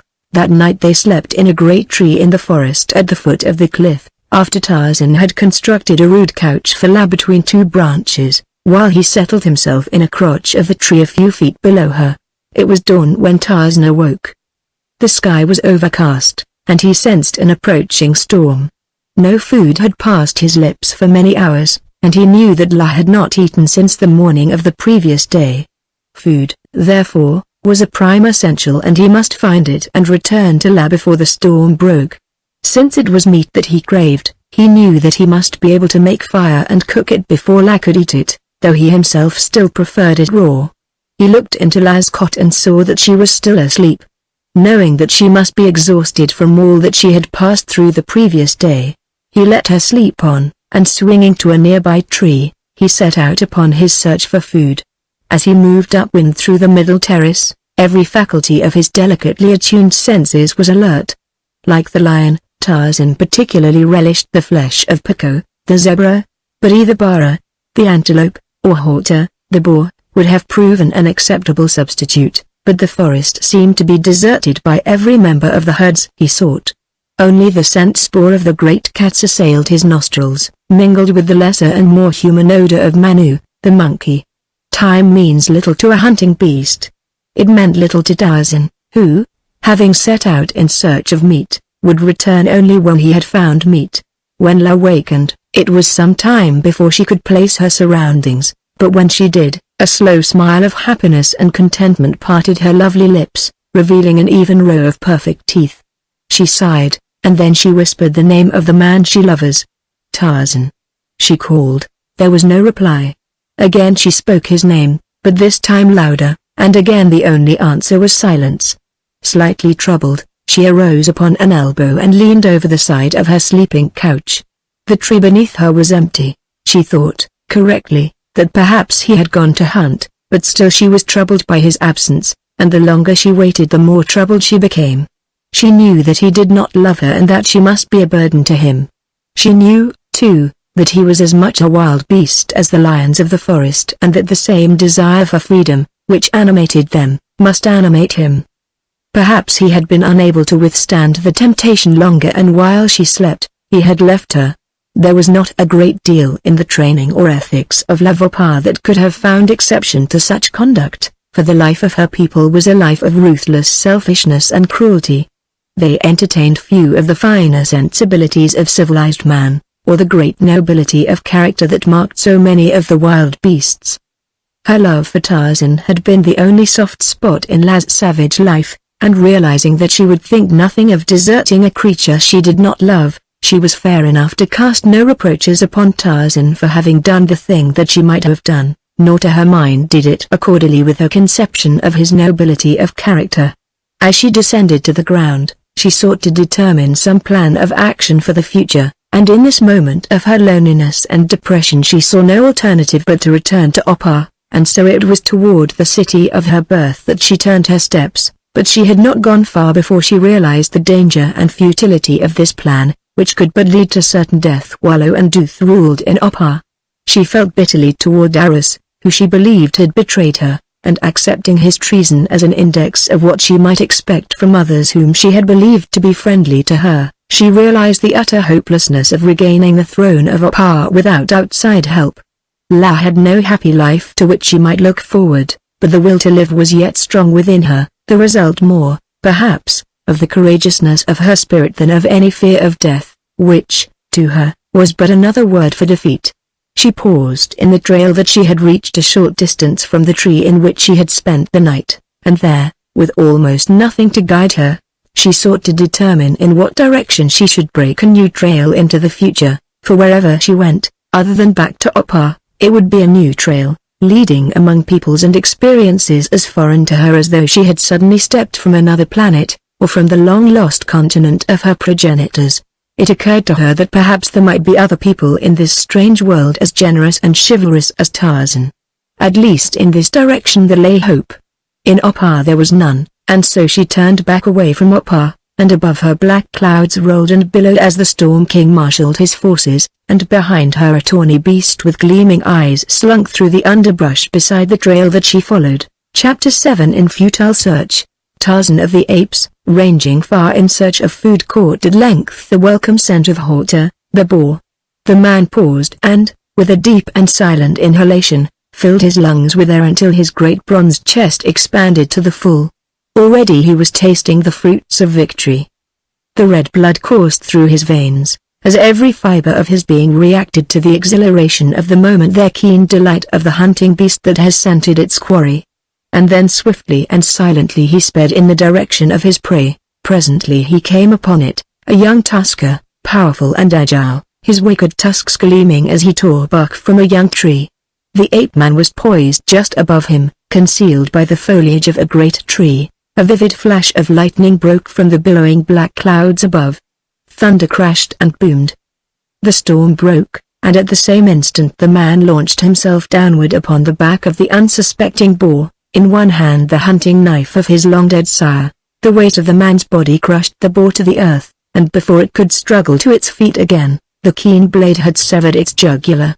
Its lifeblood gushing from the wound, the boar sought to rise and turn to fight, but the steel thews of the ape-man dragged it down, and an instant later, with a last convulsive shudder, Horta died. Leaping to his feet, Tarzan placed a foot upon the carcass of his kill and, raising his face to the heavens, gave voice to the victory cry of the bull ape. Faintly to the ears of marching men came the hideous scream. The blacks in the party halted. "Wide-eyed, what the devil was that?" demanded Zveri. "It sounded like a panther," said Colt. "That was no panther," said Kaitempo. "It was the cry of a bull ape who has made a kill, or what?" demanded Zveri. Kaitempo looked fearfully in the direction from which the sound had come. "Let us get away from here," he said. Again the lightning flashed and the thunder crashed, and as the torrential rain deluged them, the party staggered on in the direction of the barrier cliffs of Opar. Cold and wet, Love Opar crouched beneath a great tree that only partially protected her almost naked body from the fury of the storm, and in the dense underbrush a few yards from her a tawny carnivore lay with unblinking eyes fixed steadily upon her. The storm, titanic in its brief fury, passed on, leaving the deep worn trail a tiny torrent of muddy water, and La, thoroughly chilled, hastened onward in an effort to woo new warmth to her chilled body. She knew that trails must lead somewhere, and in her heart she hoped that this one would lead to the country of Tarzan. If she could live there, seeing him occasionally, she would be content. Even knowing that he was near her would be better than nothing. Of course she had no conception of the immensity of the world she trod. A knowledge of even the extent of the forest that surrounded her would have appalled her. In her imagination she visualized a small world, dotted with the remains of ruined cities like Opar, in which dwelt creatures like those she had known, gnarled and knotted men like the priests of Opar, white men like Tarzan, black men such as she had seen, and great shaggy gorillas like Bulgani, who had ruled in the Valley of the Palace of Diamonds. And thinking these thoughts, she came at last to a clearing into which the unbroken rays of the warm sun poured without interruption. Near the center of the clearing was a small boulder, and toward this she made her way with the intention of basking in the warm rays of the sun until she should be thoroughly dried and warmed, for the dripping foliage of the forest had kept her wet and cold even after the rain had ceased. As she seated herself she saw a movement at the edge of the clearing ahead of her, and an instant later a great leopard bounded into view. The beast paused at sight of the woman, evidently as much surprised as she, and then, apparently realizing the defenselessness of this unexpected prey, the creature crouched and with twitching tail slowly wormed itself forward. La rose and drew from her girdle the knife that she had taken from Darius. She knew that flight was futile. In a few bounds the great beast could overtake her, and even had there been a tree that she could have reached before she was overtaken, it would have proven no sanctuary from a leopard. Defense, too, she knew to be futile, but surrender without battle was not within the fiber of La Vaupas. The metal discs, elaborately wrought by the hands of some long-dead goldsmith of ancient Opar, rose and fell above her firm breasts as her heart beat, perhaps a bit more rapidly. Beneath them, on came the leopard. She knew that in an instant he would charge, and then of a sudden he rose to his feet, his back arched, his mouth grinning in a fearful snarl, and simultaneously a tawny streak whizzed by her from behind, and she saw a great lion leap upon her would-be destroyer. At the last instant, but too late, the leopard had turned to flee, and the lion seized him by the back of the neck, and with his jaws and one great paw he twisted the head back until the spine snapped. Then, almost contemptuously, he cast the body from him and turned toward the girl. In an instant La realized what had happened. The lion had been stalking her, and seeing another about to seize his prey, he had leapt to battle in its defense. She had been saved, but only to fall victim immediately to another and more terrible beast. The lion stood looking at her. She wondered why he did not charge and claim his prey. She did not know that within that little brain the scent of the woman had aroused the memory of another day, when Tarzan had lain bound upon the sacrificial altar of Opar with Jadbala, the golden lion, standing guard above him. A woman had come. This same woman, and Tarzan, his master, had told him not to harm her, and she had approached and cut the bonds that secured him. This Jadbala remembered, and he remembered, too, that he was not to harm this woman, and if he was not to harm her, then nothing must harm her. For this reason he had killed Sheeta, the leopard. But all this, La Vaupas did not know, for she had not recognized Jadbala. She merely wondered how much longer it would be, and when the lion came closer she steeled herself, for still she meant to fight, yet there was something in his attitude that she could not understand. He was not charging. He was merely walking toward her, and when he was a couple of yards from her he half turned away and lay down and yawned. For what seemed an eternity to the girl she stood there watching him. He paid no attention to her. Could it be that, sure of his prey and not yet hungry, he merely waited until he was quite ready to make his kill? The idea was horrible, and even La's iron nerves commenced to weaken beneath the strain. She knew that she could not escape, and so better instant death than this suspense. She determined, therefore, to end the matter quickly and to discover once and for all whether the lion considered her already his prey or would permit her to depart. Gathering all the forces of self-control that she possessed, she placed the point of her dagger to her heart and walked boldly past the lion. Should he attack her, she would end the agony instantly by plunging the blade into her heart. Jadbala did not move, but with lazy, half-closed eyes he watched the woman cross the clearing and disappear beyond the turn of the trail that wound its way back into the jungle. All that day La moved on with grim determination, looking always for a ruined city like Opar, astonished by the immensity of the forest, appalled by its loneliness. Surely, she thought, she must soon come to the country of Tarzan. She found fruits and tubers to allay her hunger, and as the trail descended a valley in which a river ran, she did not want for water. But night came again, and still no sight of man or city. Once again she crept into a tree to sleep, but this time there was no Tarzan of the apes to fashion a couch for her or to watch over her safety. After Tarzan had slain the boar, he cut off the hindquarters and started back to the tree in which he had left La. The storm made his progress much slower than it otherwise would have been, but notwithstanding this he realized long before he reached his destination that his hunting had taken him much farther afield than he had imagined.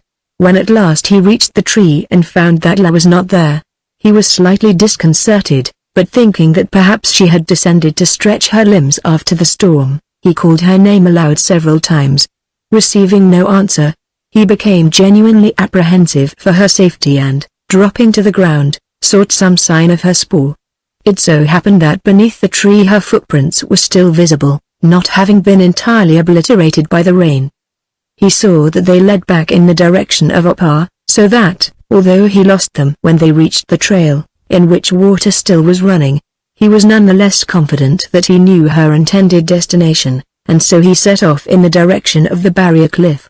It was not difficult for him to account for her absence and for the fact that she was returning to Opar, and he reproached himself for his thoughtlessness in having left her for so long a time without first telling her of his purpose.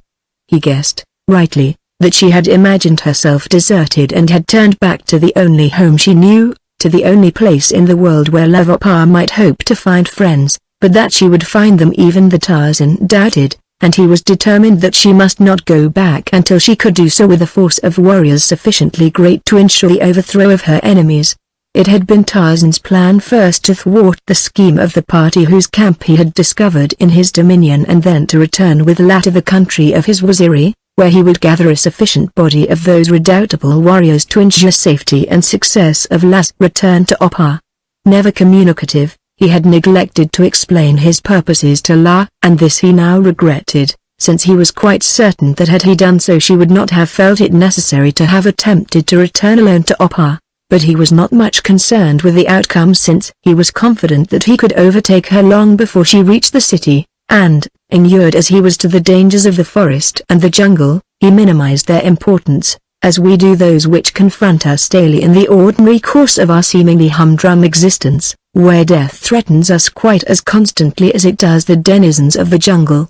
At any moment expecting to catch sight of her whom he sought, Tarzan traversed the back trail to the foot of the rocky escarpment that guards the plain of Opar, and now he commenced to have his doubts, for it did not seem possible that La could have covered so great a distance in so short a time. He scaled the cliff and came out upon the summit of the flat mountain that overlooked distant Opar. Here only a light rain had fallen, the storm having followed the course of the valley below, and plain in the trail were the footprints of himself and La where they had passed down from Opar the night before. But nowhere was there any sign of sport to indicate that the girl had returned, nor, as he looked out across the valley, was there any moving thing in sight. What had become of her? Where could she have gone? In the great forest that spread below him there were countless trails. Somewhere below, her spoor must be plain in the freshly wet earth, but he realized that even for him it might prove a long and difficult task to pick it up again. As he turned back rather sorrowfully to descend the barrier cliff, his attention was attracted by a movement at the edge of the forest below. Dropping to his belly behind a low bush, Tarzan watched the spot to which his attention had been attracted, and as he did so the head of a column of men debouched from the forest and moved toward the foot of the cliff. Tarzan had known nothing of what had transpired upon the occasion of Zveri's first expedition to Opar, which had occurred while he had been incarcerated in the cell beneath the city. The apparent mysterious disappearance of the party that he had known to have been marching on Opar had mystified him. But here it was again, and where it had been in the meantime was of no moment. Tarzan wished that he had his bow and arrow, which the Oparians had taken from him and which he had not had an opportunity to replace since he had escaped. But if he did not have them, there were other ways of annoying the invaders. From his position he watched them approach the cliff and commence the ascent. Tarzan selected a large boulder, many of which were strewn about the flat top of the mountain, and when the leaders of the party were about halfway to the summit and the others were strung out below them, the ape-man pushed the rock over the edge of the cliff just above them. In its descent it just grazed Zveri, struck a protuberance beyond him, bounded over Colt's head, and carried two of Kaitembo's warriors to death at the base of the escarpment. The ascent stopped instantly. Several of the blacks who had accompanied the first expedition started a hasty retreat. An utter disorganization and rout faced the expedition, whose nerves had become more and more sensitive the nearer that they approached Opar. "Stop the damn cowards!" shouted Zveri to Dorsky and Ivich, who were bringing up the rear. "Who'll volunteer to go over the top and investigate?" "I'll go," said Romero. "And I'll go with him," offered Colt. "Who else?" demanded Zveri. But no one else volunteered, and already the Mexican and the American were climbing upward. "Cover our advance with a few rifles," Colt shouted back to Zveri. "That ought to keep them away from the edge." Zveri issued instructions to several of the Askaris who had not joined in the retreat, and when their rifles commenced popping, it put new heart into those who had started to flee, and presently Dorsky and Ivich had rallied the men and the ascent was resumed. Perfectly well aware that he might not stop the advance single-handed, Tarzan had withdrawn quickly along the edge of the cliff to a spot where tumbled masses of granite offered concealment and where he knew that there existed a precipitous trail to the bottom of the cliff. Here he could remain and watch, or, if necessary, make a hasty retreat. He saw Romero and Colt reach the summit and immediately recognized the latter as the man he had seen in the base camp of the invaders. He had previously been impressed by the appearance of the young American, and now he acknowledged his unquestioned bravery and that of his companion in leading a party over the summit of the cliff in the face of an unknown danger. Romero and Colt looked quickly about them, but there was no enemy in sight, and this word they passed back to the ascending company. From his point of vantage Tarzan watched the expedition surmount the summit of the cliff and start on its march toward Opar. He believed that they could never find the treasure vaults, and now that La was not in the city, he was not concerned with the fate of those who had turned against her. Upon the bare and inhospitable Oparian plain, or in the city itself, they could accomplish little in furthering the objects of the expedition. He had overheard Zorodrinov explaining to Colt.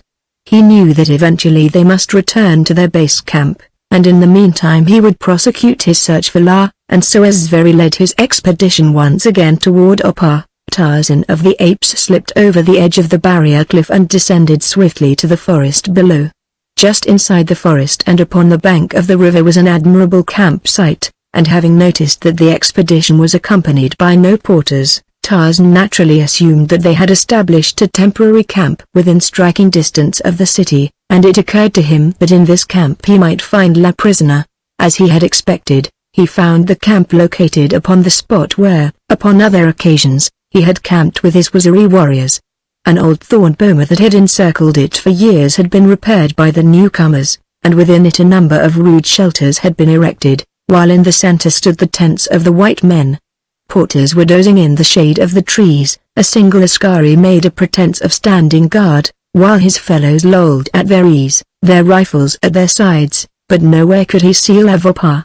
He moved downwind from the camp, hoping to catch her scent spoor if she was a prisoner there, but so strong was the smell of smoke and the body odors of the blacks that he could not be sure but that these drowned La's scent. He decided, therefore, to wait until darkness had fallen when he might make a more careful investigation, and he was further prompted to this decision by the sight of weapons, which he sorely needed. All of the warriors were armed with rifles, but some, clinging through force of ancient habit to the weapons of their ancestors, carried also bows and arrows, and in addition there were many spears. As a few mouthfuls of the raw flesh of Horteha constituted the only food that had passed Tarzan's lips for almost 2 days, he was ravenously hungry. With the discovery that La had disappeared, he had cached the hind quarter of the boar in the tree in which they had spent the night and set out upon his fruitless search for her. So now, while he waited for darkness, he hunted again, and this time Bara, the antelope, fell a victim to his prowess, nor did he leave the carcass of his kill until he had satisfied his hunger. Then he lay up in a nearby tree and slept. The anger of Abubatan against Zveri was rooted deeply in his inherent racial antipathy for Europeans and their religion, and its growth was stimulated by the aspersions which the Russian had cast upon the courage of the Arab and his followers. "Dog of a Nasrani!" ejaculated the Sheikh. "He called us cowards, we Badawi, and he left us here like old men and boys to guard the camp and the woman. He is but an instrument of Allah," said one of the Arabs, "in the great cause that will rid Africa of all Nasrani." "Well-a-billah!" ejaculated Abubatan. "What proof have we that these people will do as they promise? I would rather have my freedom on the desert and what wealth I can gather by myself than to lie longer in the same camp with these Nasrani pigs." "There is no good in them," muttered another. "I have looked upon their woman," said the Sheikh, "and I find her good. I know a city where she would bring many pieces of gold. In the trunk of the chief Nasrani there are many pieces of gold and silver," said one of the men. "His boy told that to Agala, who repeated it to me." "The plunder of the camp is rich besides," suggested a swarthy warrior. "If we do this thing, perhaps the great cause will be lost," suggested he who had first answered the Sheikh. "It is the cause of the Nasrani," said Abu Batn, "and it is only for profit. Is not the huge pig always reminding us of the money, and the women, and the power that we shall have when we have thrown out the English? Man is moved only by his greed. Let us take our profits in advance and be gone." Wamala was preparing the evening meal for his mistress. "Before, you were left with the brown Bwana," he said, "and he was no good, nor do I like any better the Sheikh Abubatan. He is no good. I wish that Bwana Colt were here." "So do I," said Zora. It seems to me that the Arabs have been sullen and surly ever since the expedition returned from Wapa. They have sat all day in the tent of their chief talking together," said Wamala, "and often Abu Bakr looked at you." "That is your imagination, Wamala," replied the girl. "He would not dare to harm me. Who would have thought that the brown Bwana would have dared to?" Wamala reminded her. "Hush, Wamala, the first thing you know you will have me frightened," said Zora, and then suddenly, "Look, Wamala." "Who is that?" The black boy turned his eyes in the direction toward which his mistress was looking. At the edge of the camp stood a figure that might have wrung an exclamation of surprise from a stoic. A beautiful woman stood there regarding them intently. She had halted just at the edge of camp, an almost naked woman whose gorgeous beauty was her first and the most striking characteristic. 2 golden discs covered her firm breasts, and a narrow stomach of gold and precious stones encircled her hips, supporting in front and behind a broad strip of soft leather, studded with gold and jewels, which formed the pattern of a pedestal on the summit of which was seated a grotesque bird. Her feet were shod in sandals that were covered with mud, as were her shapely legs upward to above her knees. A mass of wavy hair, shot with golden bronze lights by the rays of the setting sun, half surrounded an oval face, and from beneath narrow penciled brows fearless grey eyes regarded them. Some of the Arabs had caught sight of her, too, and they were coming forward now toward her. She looked quickly from Zora and Wamala toward the others. Then the European girl arose quickly and approached her that she might reach her before the Arabs did, and as she came near the stranger with outstretched hands, Zora smiled. Lavapar came quickly to meet her as though sensing in the smile of the other an index to the friendly intent of this stranger. "Who are you?" asked Zora, "and what are you doing here alone in the jungle?" La shook her head and replied in a language that Zora did not understand. Zora Drinoff was an accomplished linguist, but she exhausted every language in her repertoire, including a few phrases from various Bantu dialects, and still found no means of communicating with the stranger, whose beautiful face and figure but added to the interest of the tantalizing enigma she presented to pique the curiosity of the Russian girl. The Arabs addressed her in their own tongue and Wamala in the dialect of his tribe, but all to no avail. Then Zora put an arm about her and led her toward her tent, and there, by means of signs, Lavapar indicated that she would bathe. Wamala was directed to prepare a tub in Zora's tent, and by the time supper was prepared the stranger reappeared, washed and refreshed. As Zora Drinoff seated herself opposite her strange guest, she was impressed with the belief that never before had she looked upon so beautiful a woman, and she marveled that one who must have felt so utterly out of place in her surroundings should still retain a poise that suggested the majestic bearing of a queen rather than of a stranger ill at ease. By signs and gestures, Zora sought to converse with her guest until even the regal La found herself laughing, and then La tried it too until Zora knew that her guest had been threatened with clubs and knives and driven from her home, that she had walked a long way, that either a lion or a leopard had attacked her and that she was very tired. When supper was over, Wamala prepared another cot for La in the tent with Zora, for something in the faces of the Arabs had made the European girl fear for the safety of her beautiful guest. "You must sleep outside the tent door tonight, Wamala," she said. "Here is an extra pistol." In his goat hair Bet Abu Bakr, the sheikh, talked long into the night with the principal men of his tribe. "The new one," he said, "will bring a price such as has never been paid before." Tarzan awoke and glanced upward through the foliage at the stars. He saw that the night was half gone, and he arose and stretched himself. He ate again sparingly of the flesh of Bara and slipped silently into the shadows of the night. The camp at the foot of the barrier cliff slept. A single askari kept guard and tended the beast fire.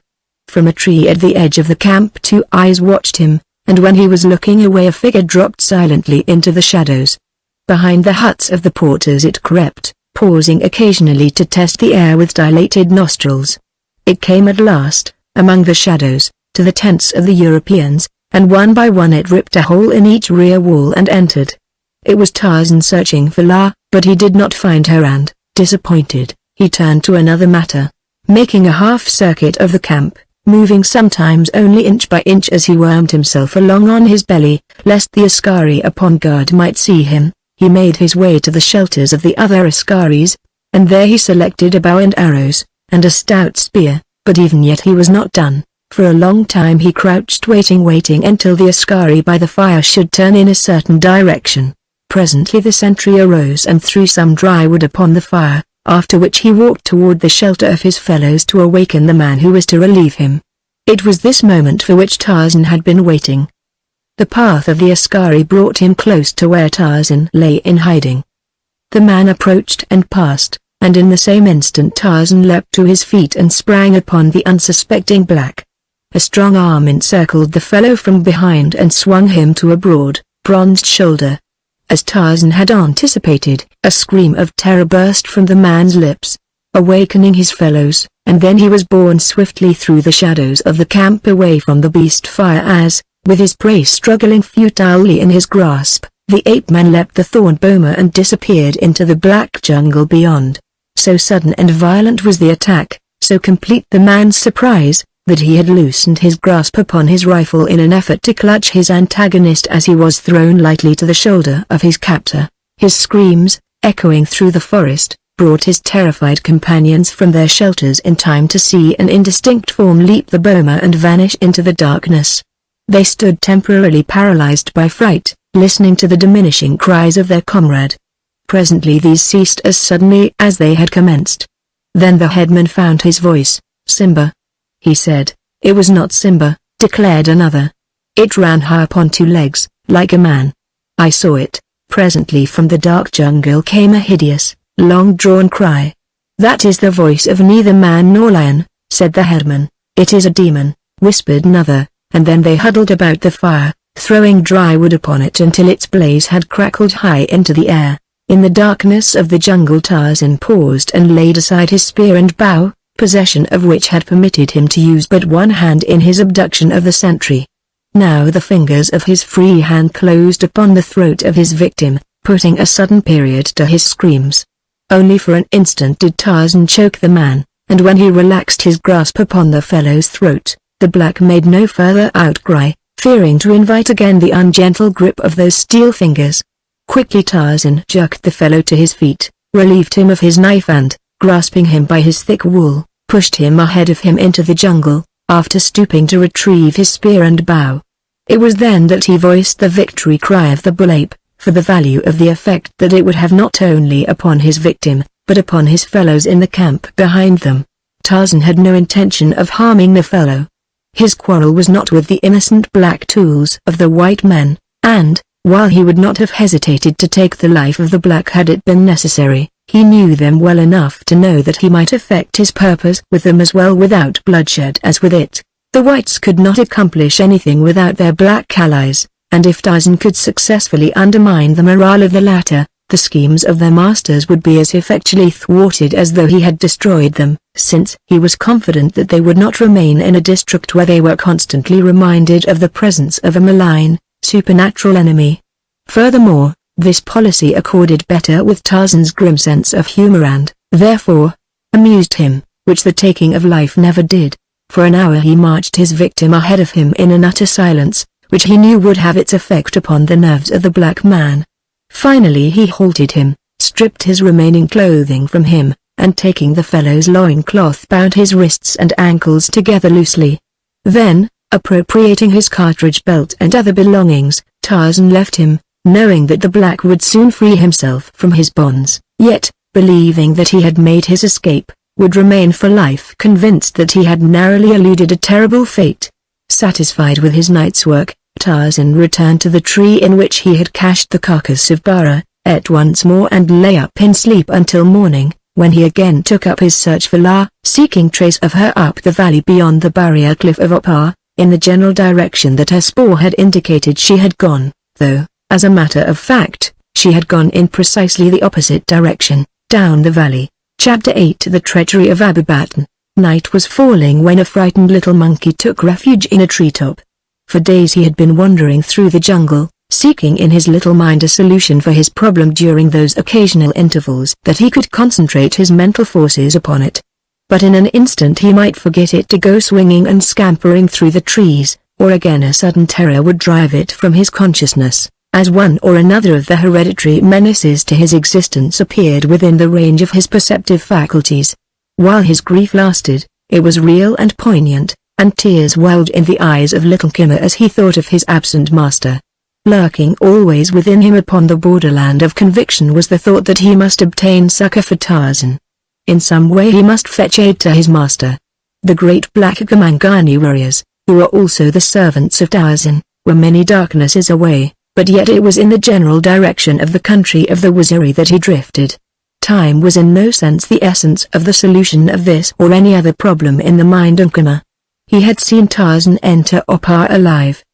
He had not seen him destroyed, nor had he seen him come out of the city, and, therefore, by the standards of his logic Tarzan must still be alive and in the city, but because the city was filled with enemies Tarzan must be in danger. As conditions were they would remain. He could not readily visualize any change that he did not actually witness, and so, whether he found and fetched the Waziri today or tomorrow would have little effect upon the result. They would go to Opar and kill Tarzan's enemies, and then little Kimmer would have his master once more, and he would not have to be afraid of Sheeta, or Saber, or Hister. Night fell, and in the forest Kimmer heard a gentle tapping. He aroused himself and listened intently. The tapping grew in volume until it rolled and moved through the jungle. Its source was at no great distance, and Kimmer became aware of this. His excitement grew. The moon was well up in the heavens, but the shadows of the jungle were dense. Kimmer was upon the horns of a dilemma, between his desire to go to the place from which the drumming emanated and his fear of the dangers that might lie along the way. But at length the urge prevailed over his terror, and keeping well up in the relatively greater safety of the treetops, he swung quickly in the direction from which the sound was coming to halt at last, above a little natural clearing that was roughly circular in shape. Below him, in the moonlight, he witnessed a scene that he had spied upon before, for here the great apes of Tayat were engaged in the death dance of the Dum-Dum. In the center of the amphitheater was one of those remarkable earthen drums, which from time immemorial primitive man has heard, but which few have seen. Before the drum were seated two old shiz, who beat upon its resounding surface with short sticks. There was a rough rhythmic cadence to their beating, and to it, in a savage circle, danced the bulls, while encircling them in a thin outer line, the females and the young squatted upon their haunches, enthralled spectators of the savage scene. Close beside the drum lay the dead body of Sheta, the leopard, to celebrate whose killing the Dum-Dum had been organized. Presently the dancing bulls would rush in upon the body and beat it with heavy sticks and, leaping out again, resume their dance. When the hunt, and the attack, and the death had been depicted at length, they would cast away their bludgeons and with bared fangs leap upon the carcass, tearing and rending it as they fought among themselves for large pieces or choice morsels. Kimmer and his kind are noted neither for their tact nor judgment. One wiser than little Kimmer would have remained silent until the dance and the feast were over and until a new day had come and the great bulls of the tribe of Tayat had recovered from the hysterical frenzy that the drum and the dancing always induced within them. But little Kimmer was only a monkey. What he wanted immediately, not being endowed with that mental poise which results in patience, and so he swung by his tail from an overhanging branch and scolded at the top of his voice in an effort to attract the attention of the great apes below. Tayat? Gat? Zutho? He cried. Tarzan is in danger. Come with Kimmer, and save Tarzan. A great bull stopped in the midst of the dancing and looked up. Go away, Manu, he growled. Go away or we kill. But little Kimmer thought that they could not catch him, and so he continued to swing from the branch and yell and scream at them until finally Tayat sent a young ape, who was not too heavy, to clamber into the upper branches of the tree, to catch little Kimmer and kill him. Here was an emergency which Kimmer had not foreseen. Like many people, he had believed that everyone would be as interested in what interested him as he, and when he had first heard the booming of the drums of the Dum-Dum, he thought that the moment the apes learned of Tarzan's peril they would set out upon the trail to Opar. Now, however, he knew differently, and as the real menace of his mistake became painfully apparent with the leaping of a young ape into the tree below him, little Kimmer emitted a loud shriek of terror and fled through the night, nor did he pause until, panting and exhausted, he had put a good mile between himself and the tribe of Tayat. When Love Opar awoke in the tent of Zora Drinoff she looked about her, taking in the unfamiliar objects that surrounded her, and presently her gaze rested upon the face of her sleeping hostess. These, indeed, she thought, must be the people of Tarzan, for had they not treated her with kindness and courtesy? They had offered her no harm and had fed her and given her shelter. A new thought crossed her mind now and her brows contracted, as did the pupils of her eyes into which there came a sudden, savage light. Perhaps this woman was Tarzan's mate. Lavapa grasped the hilt of Dara's knife where it lay ready beside her. But then, as suddenly as it had come, the mood passed, for in her heart she knew that she could not return evil for good, nor could she harm whom Tarzan loved, and when Zora opened her eyes La greeted her with a smile. If the European girl was a cause for astonishment to La, she herself filled the other with profoundest wonder and mystification. Her scant, yet rich and gorgeous apparel harked back to an ancient age, and the gleaming whiteness of her skin seemed as much out of place in the heart of an African jungle as did her trappings in the 20th century. Here was a mystery that nothing in the past experience of Zora Drinov could assist in solving. How she wished that she could converse with her, but all that she could do was to smile back at the beautiful creature regarding her so intently.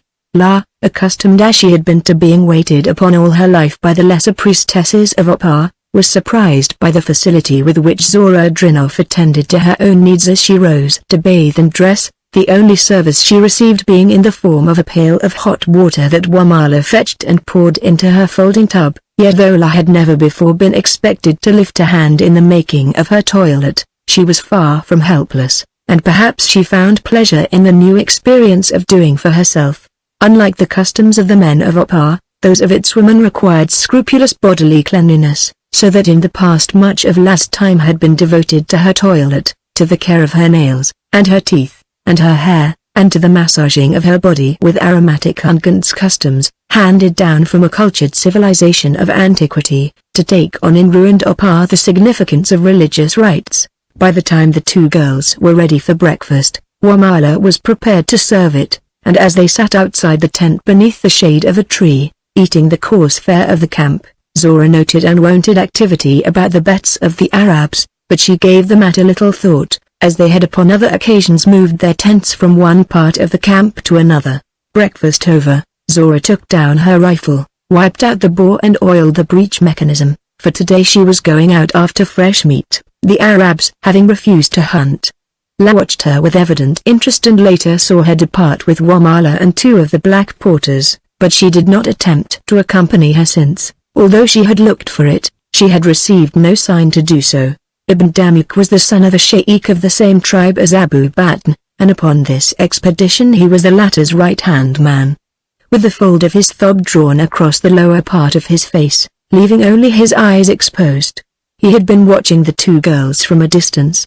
He saw Zora Drinov quit the camp with a gun-bearer and two porters and knew that she had gone to hunt. For some time after she had departed he sat in silence with two companions. Then he arose and sauntered across the camp toward Lavapa, where she sat buried in reverie in a camp chair before Zora's tent. As the three men approached, eyed them with level gaze, her natural suspicion of strangers aroused in her breast. As they came closer and their features became distinct, she felt a sudden distrust of them. They were crafty, malign-looking men, not at all like Tarzan, and instinctively she distrusted them. They halted before her and Ibn Damuk, the son of a sheikh, addressed her. His voice was soft and oily, but it did not deceive her, lied him haughtily. She did not understand him and she did not wish to, for the message that she read in his eyes disgusted her.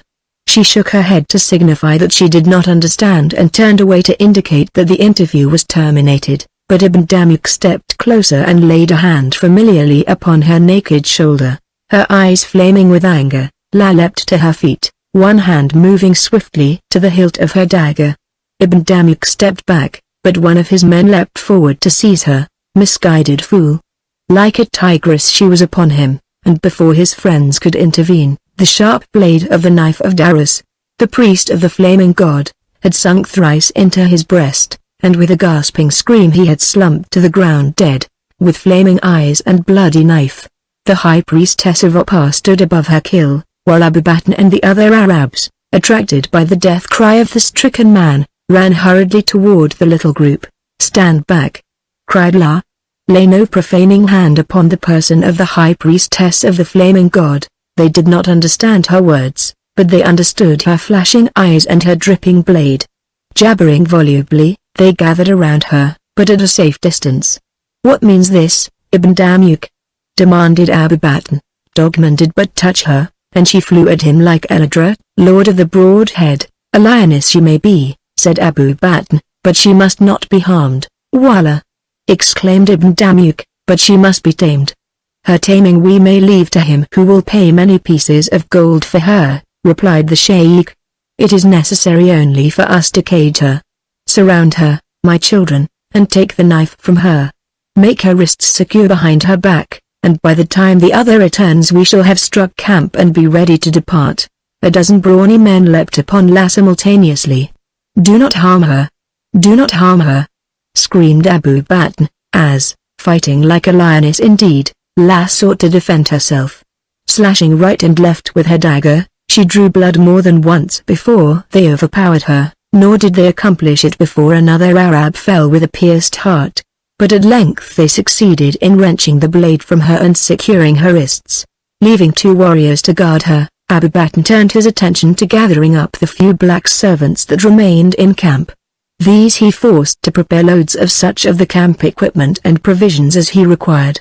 While this work was going on under Ibn Damuk's supervision, the sheikh ransacked the tents of the Europeans, giving special attention to those of Zoradrinov and Zveri, where he expected to find the gold that the leader of the expedition was reputed to have in large quantities, nor was he entirely disappointed since he found in Zora's tent a box containing a considerable amount of money, though by no means the great quantity that he had expected, a fact which was due to the foresight of Zveri, who had personally buried the bulk of his funds beneath the floor of his tent.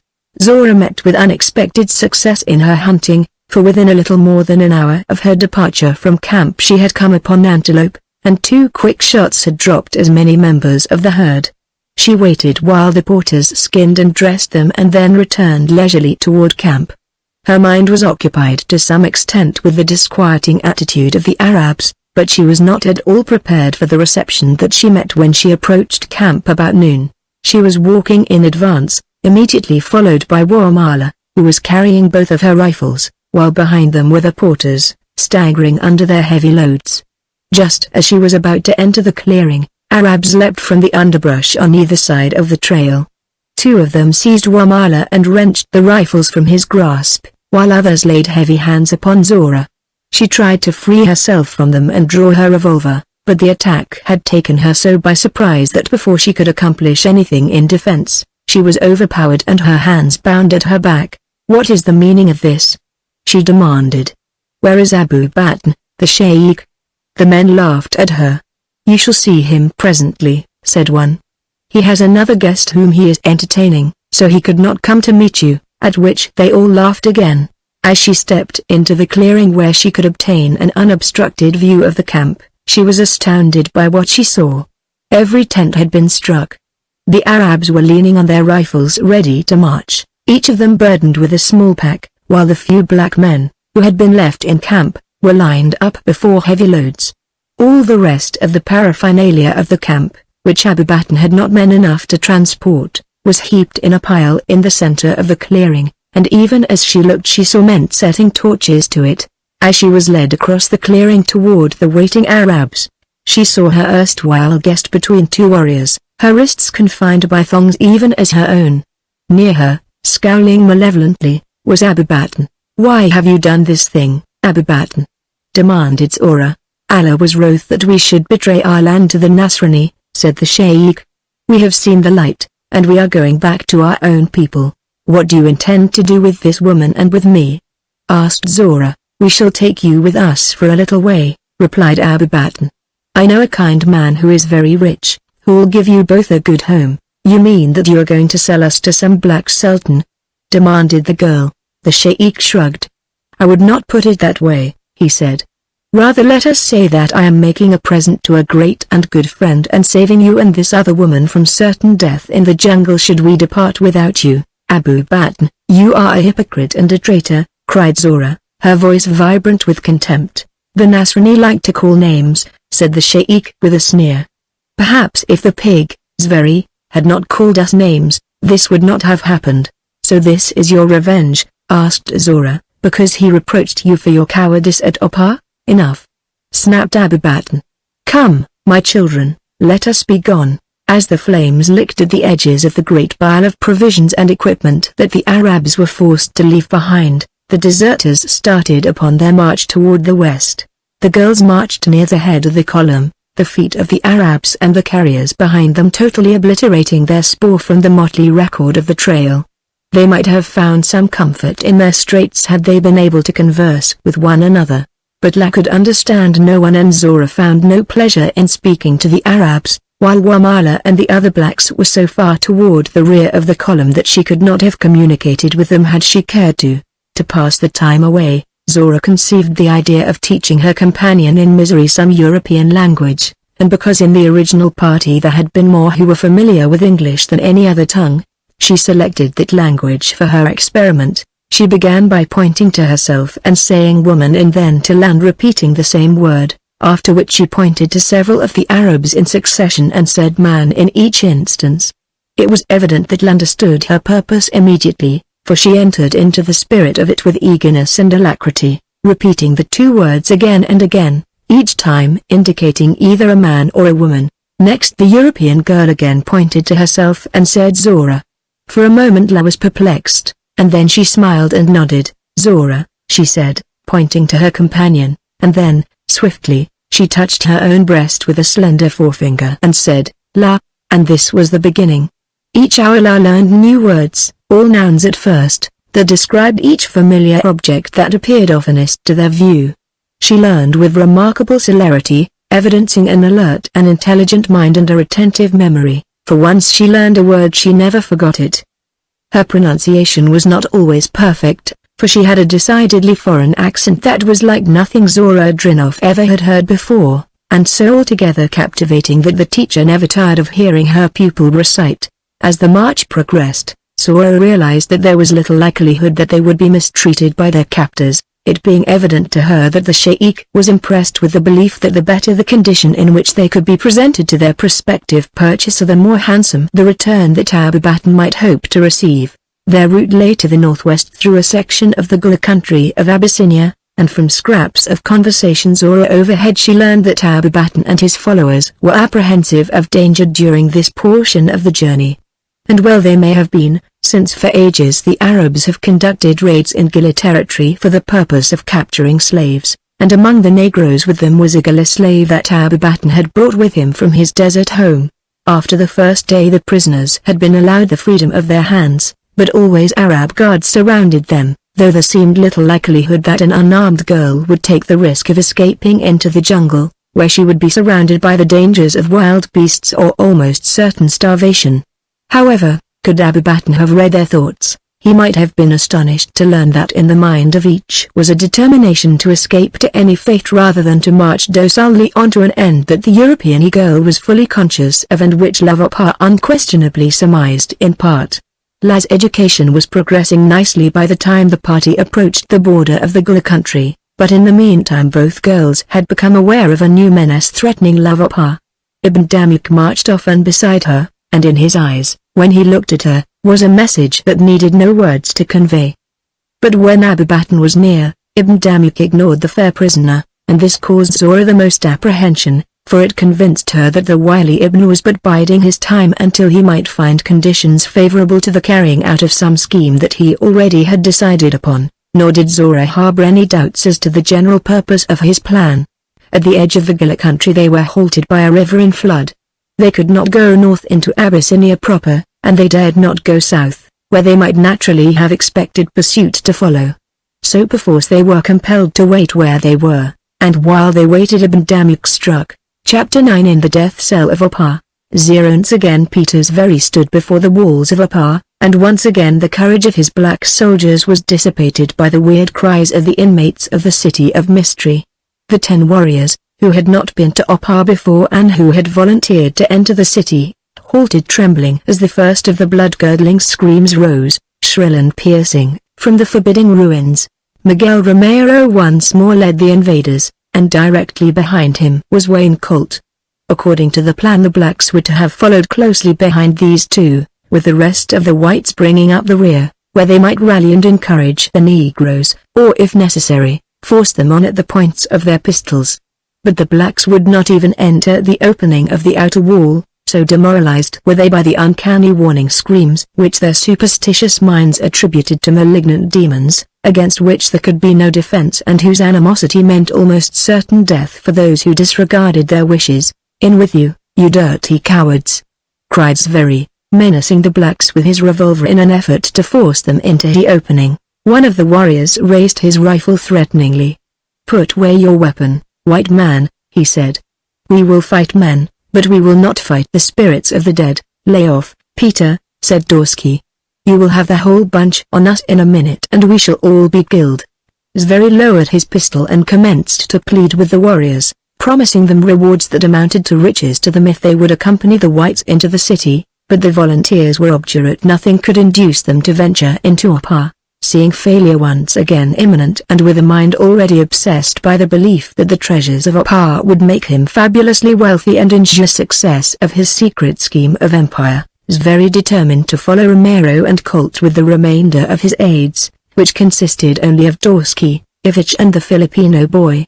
"Come on," he said, "we will have to make a try at it alone, if these yellow dogs won't help us." By the time the four men had passed through the outer wall, Romero and Colt were already out of sight beyond the inner wall.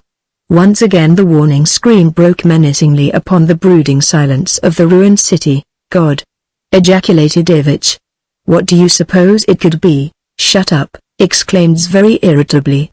"Stop thinking about it, or you'll go yellow like those damn blacks." Slowly they crossed the court toward the inner wall, nor was there much enthusiasm manifest among them other than for an evident desire in the breast of each to permit one of the others the glory of leading the advance. Tony had reached the opening when a bedlam of noise from the opposite side of the wall burst upon their ears, a hideous chorus of war cries, mingled with the sound of rushing feet. There was a shot, and then another and another. Tony turned to see if his companions were following him. They had halted and were standing with blanched faces, listening. Then Ivich turned. "To hell with the gold," he said, and started back toward the outer wall at a run. "Come back, you lousy cur," cried Sverre, and took after him with Dorsky at his heels. Tony hesitated for a moment and then scurried in pursuit, nor did any of them halt until they were beyond the outer wall. Sverre overtook Ivich and seized him by the shoulder. "I ought to kill you," he cried in a trembling voice. "You were as glad to get out of there as I was," growled Ivich. "What was the sense of going in there? We should only have been killed like Colt and Romero. There were too many of them." "Didn't you hear them?" "I think Ivich is right," said Dorsky. "It's all right to be brave, but we have got to remember the cause. If we are killed everything is lost." "But the gold!" exclaimed Sverre. "Think of the gold. Gold is no good to dead men," Dorsky reminded him. "How about our comrades?" asked Tony. "Are we to leave them to be killed?" "To bell with the Mexican," said Sverre, "and as for the American, I think his funds will still be available as long as we can keep the news of his death from getting back to the coast." "You are not even going to try to rescue them?" asked Tony. "I cannot do it alone," said Sverre. "I will go with you," said Tony. "Little good two of us can accomplish," mumbled Sverre, and then in one of his sudden rages, he advanced menacingly upon the Filipino, his great figure towering above that of the other. "Who do you think you are anyway?" he demanded. "I am in command here. When I want your advice I'll ask for it." When Romero and Colt passed through the inner wall, that part of the interior of the temple which they could see appeared deserted, and yet they were conscious of movement in the darker recesses and the apertures of the ruined galleries that looked down into the courtway. Colt glanced back. "Shall we wait for the others?" he asked. Romero shrugged. "I think we are going to have this glory all to ourselves, comrade," he said with a grin. Colt smiled back at him. "Then let's get on with the business," he said. "I don't see anything very terrifying yet." "There is something in there though," said Romero. "I've seen things moving." "So have I," said Colt. With their rifles ready, they advanced boldly into the temple, but they had not gone far when, from shadowy archways and from numerous gloomy doorways there rushed a horde of horrid men, and the silence of the ancient city was shattered by hideous war cries. Colt was in advance and now he kept on moving forward, firing a shot above the heads of the grotesque warrior priests of Opar. Romero saw a number of the enemy running along the side of the great room which they had entered, with the evident intention of cutting off their retreat. He swung about and fired, but not over their heads. Realizing the gravity of their position, he shot to kill, and now Colt did the same, with the result that the screams of a couple of wounded men mingled now with the war cries of their fellows. Romero was forced to drop back a few steps to prevent the Oparians from surrounding him. He shot rapidly now and succeeded in checking the advance around their flank. A quick glance at Colt showed him standing his ground, and at the same instant he saw a hurled club strike the American on the head. The man dropped like a log, and instantly his body was covered by the terrible little men of Opar. Miguel Romero realized that his companion was lost, and even if not now already dead, he, single-handed, could accomplish nothing toward his rescue. If he escaped with his own life, he would be fortunate, and so, keeping up a steady fire, he fell back toward the aperture in the inner wall. Having captured one of the invaders, seeing the other falling back, and fearing to risk further the devastating fire of the terrifying weapon in the hand of their single antagonist, the Oparians hesitated. Romero passed through the inner wall, turned and ran swiftly to the outer, and a moment later had joined his companions upon the plain. "Where is Colt?" demanded Zveri. "They knocked him out with a club and captured him," said Romero. "He is probably dead by this time." "And you deserted him?" asked Zveri. The Mexican turned upon his chief in fury. "You ask me that?" he demanded. "You turned pale and ran even before you saw the enemy. If you fellows had backed us up, Colt might not have been lost, but to let us go in there alone, the two of us didn't have a Chinaman's chance with that bunch of wild men." "And you accuse me of cowardice?" "I didn't do anything of the kind," said Zveri sullenly. "I never said you were a coward." "You meant to imply it though," snapped Romero, "but let me tell you, Zveri, that you can't get away with it with me or anyone else who has been to Opar with you." From behind the walls rose a savage cry of victory, and while it still rumbled through the tarnished halls of Opar, Zveri turned dejectedly away from the city. "It's no use," he said. "I can't capture Opar alone. We are returning to camp." The little priests, swarming over Colt, stripped him of his weapons and secured his hands behind his back. He was still unconscious, and so they lifted him to the shoulder of one of their fellows and bore him away into the interior of the temple. When Colt regained consciousness, he found himself lying on the floor of a large chamber. It was the throne room of the Temple of Opar, where he had been fetched that the high priestess might see the prisoner. Perceiving that their captive had regained consciousness, his guards jerked him roughly to his feet and pushed him forward toward the foot of the dais upon which stood O's throne. The effect of the picture bursting suddenly upon him imparted to Colt the definite impression that he was the victim of an hallucination or a dream. The outer chamber of the ruin, in which he had fallen, had given no suggestion of the size and semi-barbaric magnificence of this great chamber, the grandeur of which was scarcely dimmed by the ruin of ages. He saw before him, upon an ornate throne, a young woman of exceptional physical beauty, surrounded by the semi-barbaric grandeur of an ancient civilization. Grotesque and hairy men and beautiful maidens formed her entourage. Her eyes, resting upon him, were cold and cruel, her mien haughty and contemptuous. A squat warrior, more ape-like in his conformation than human, was addressing her in a language unfamiliar to the American. When he had finished, the girl rose from the throne and, drawing a long knife from her girdle, raised it high above her head as she spoke rapidly and almost fiercely, her eyes fixed upon the prisoner. From among a group of priestesses at the right of O's throne, a girl, just come into womanhood, regarded the prisoner through half-closed eyes, and beneath the golden plates that confined her smooth, white breasts, the heart of now palpitated to the thoughts that contemplation of this strange warrior engendered within her. When I had finished speaking, Colt was led away, quite ignorant of the fact that he had been listening to the sentence of death imposed upon him by the high priestess of the flaming god. His guards conducted him to a cell just within the entrance of a tunnel leading from the sacrificial court to the pits beneath the city, and because it was not entirely below ground, fresh air and light had access to it through a window and the grated bars of its doorway. Here the escort left him, after removing the bonds from his wrists. Through the small window in his cell Wayne Colt looked out upon the inner court of the Temple of the Sun at Opar. He saw the surrounding galleries rising tier upon tier to the summit of a lofty wall. He saw the stone altar standing in the center of the court, and the brown stains upon it and upon the pavement at its foot told him what the unintelligible words of Ah had been unable to convey. For an instant he felt his heart sink within his breast, and a shudder passed through his frame as he contemplated his inability to escape the fate which confronted him. There could be no mistaking the purpose of that altar when viewed in connection with the grinning skulls of former human sacrifices which stared through eyeless sockets upon him from their niches in the surrounding walls. Fascinated by the horror of his situation, he stood staring at the altar and skulls, but presently he gained control of himself and shook the terror from him, yet the hopelessness of his situation continued to depress him. His thoughts turned to his companion. He wondered what Romero's fate had been. There, indeed, had been a brave and gallant comrade, in fact, the only member of the party who had impressed Colt favorably, or in whose society he had found pleasure.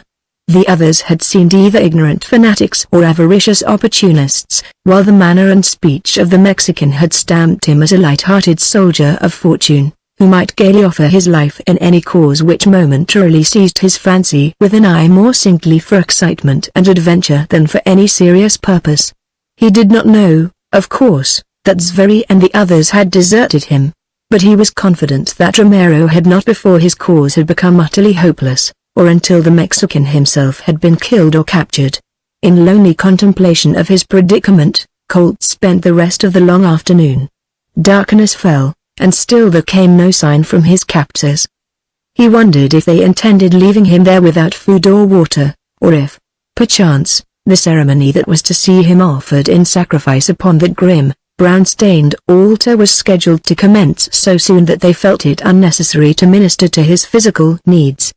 He had lain down upon the hard cement-like surface of the cell floor and was trying to find momentary relief in sleep, when his attention was attracted by the shadow of a sound coming from the courtyard where the altar stood. As he listened he was positive that someone was approaching, and rising quietly he went to the window and looked out. In the shadowy darkness of the night, relieved only by the faint light of distant stars, he saw something moving across the courtyard toward his cell, but whether man or beast he could not distinguish, and then, from somewhere high up among the lofty ruins, there pealed out upon the silent night the long-drawn scream, which seemed now to the American as much a part of the mysterious city of Opar as the crumbling ruins themselves.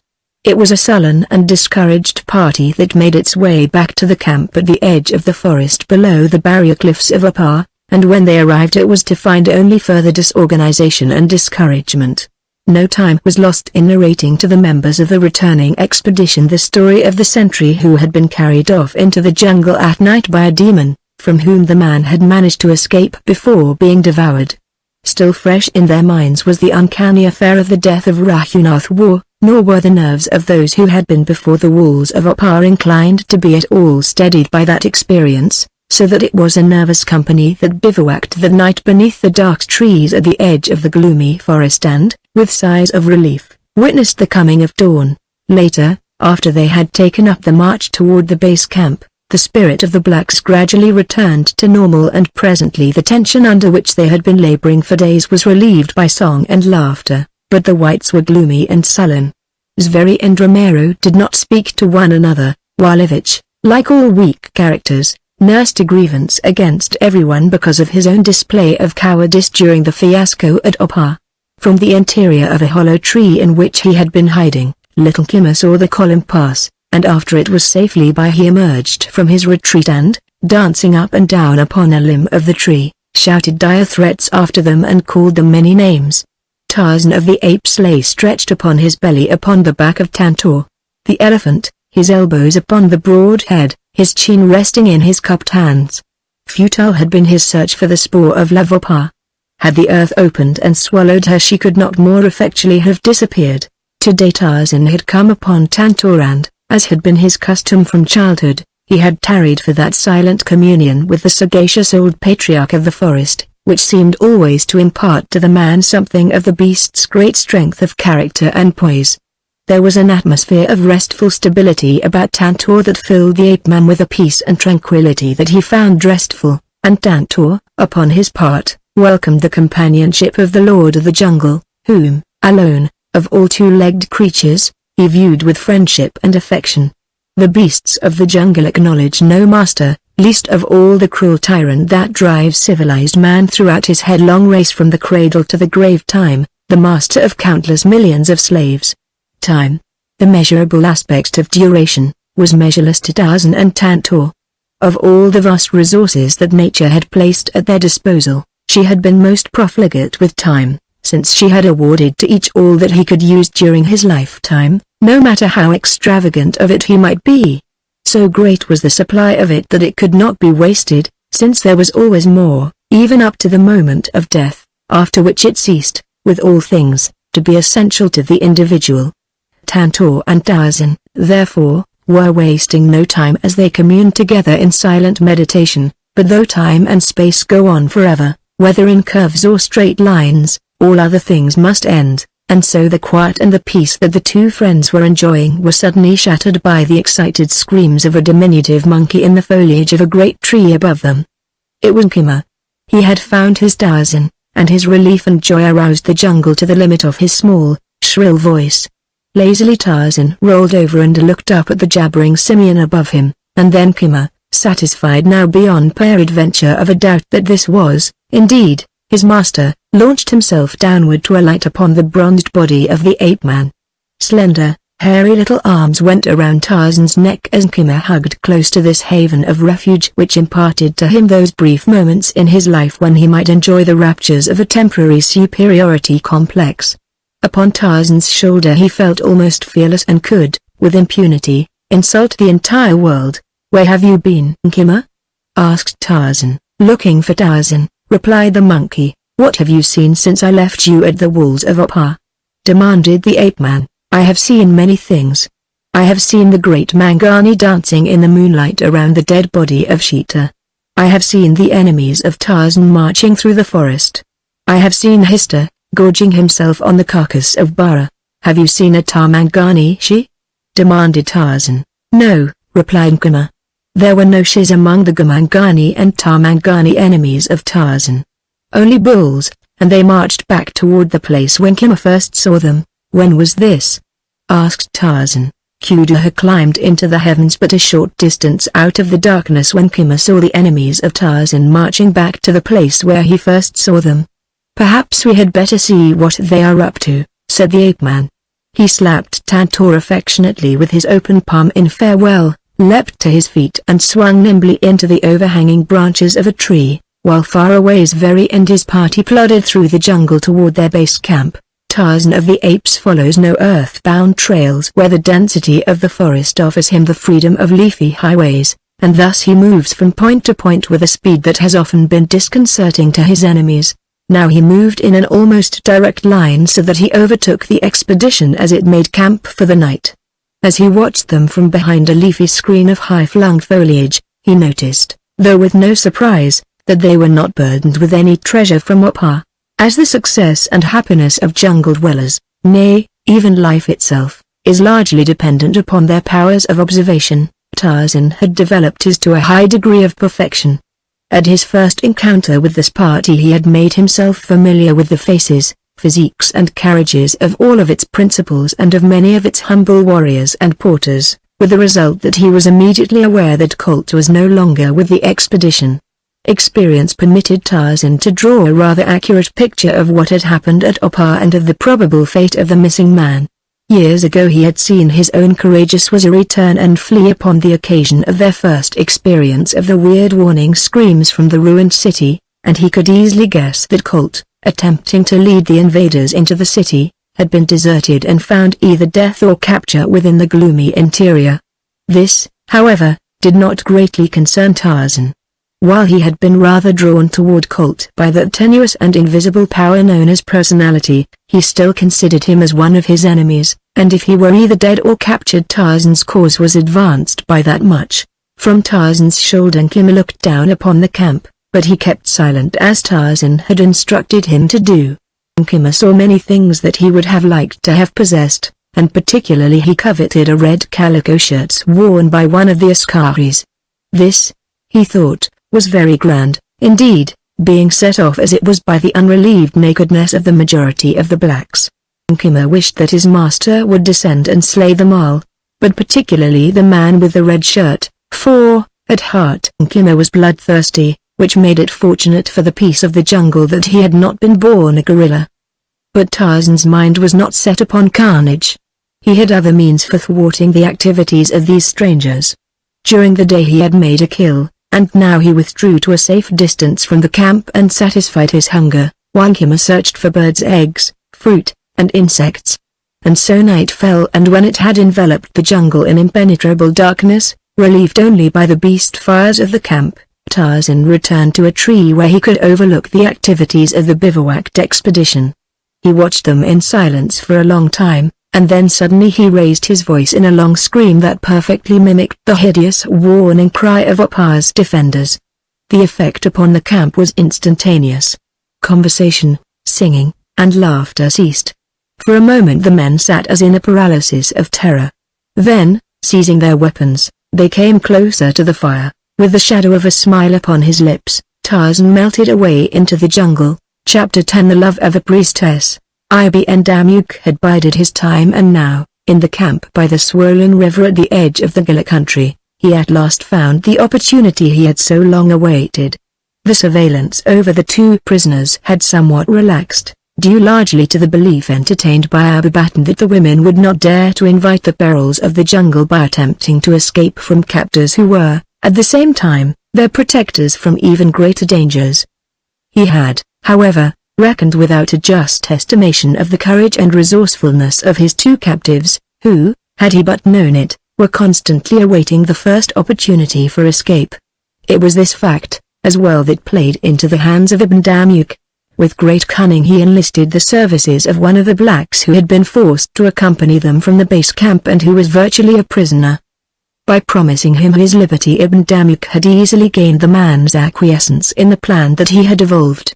A separate tent had been pitched for the two women, and before it sat a single sentry, whose presence Abu Bakr considered more than sufficient for this purpose, which was, perhaps, even more to protect the women from his own followers than to prevent a very remotely possible attempt at escape.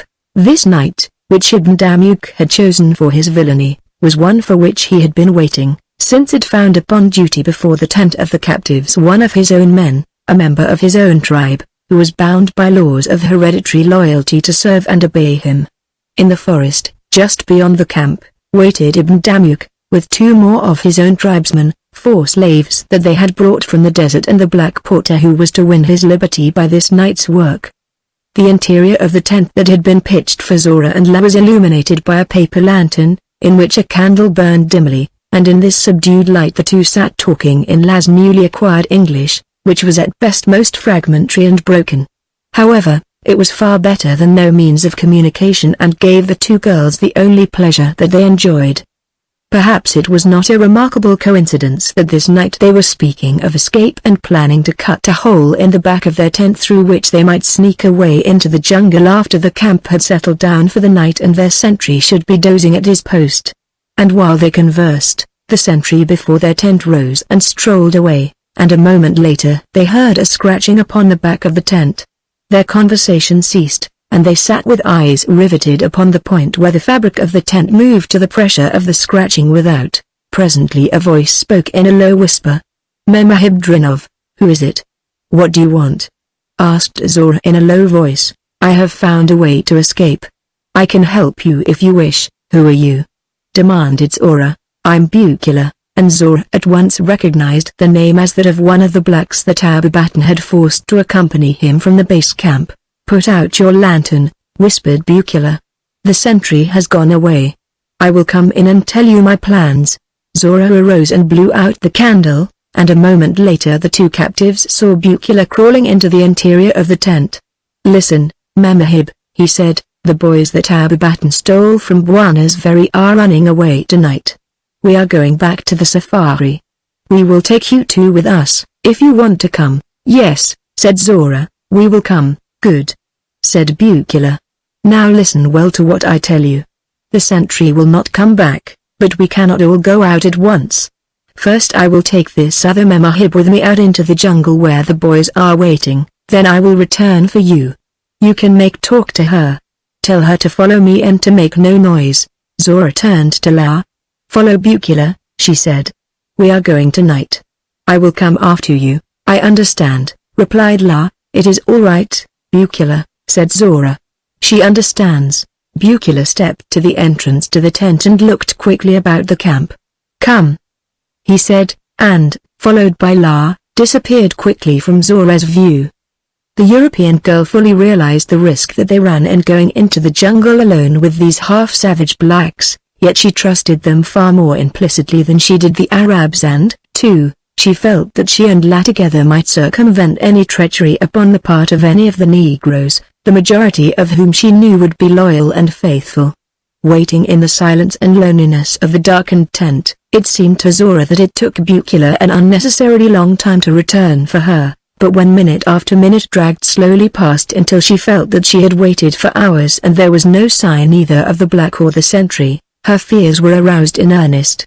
Presently she determined not to wait any longer for Bucula, but to go out into the jungle in search of the escaping party. She thought that perhaps Bucula had been unable to return without risking detection and that they were all waiting just beyond the camp for a favorable opportunity to return to her. As she arose to put her decision into action, she heard footsteps approaching the tent, and thinking that they were Bucula's, she waited, but instead she saw the flapping robe and the long-barreled musket of an Arab silhouetted against the lesser darkness of the exterior as the man stuck his head inside the tent. "Where is Hagelen?" he demanded, giving the name of the departed sentry. "How should we know?"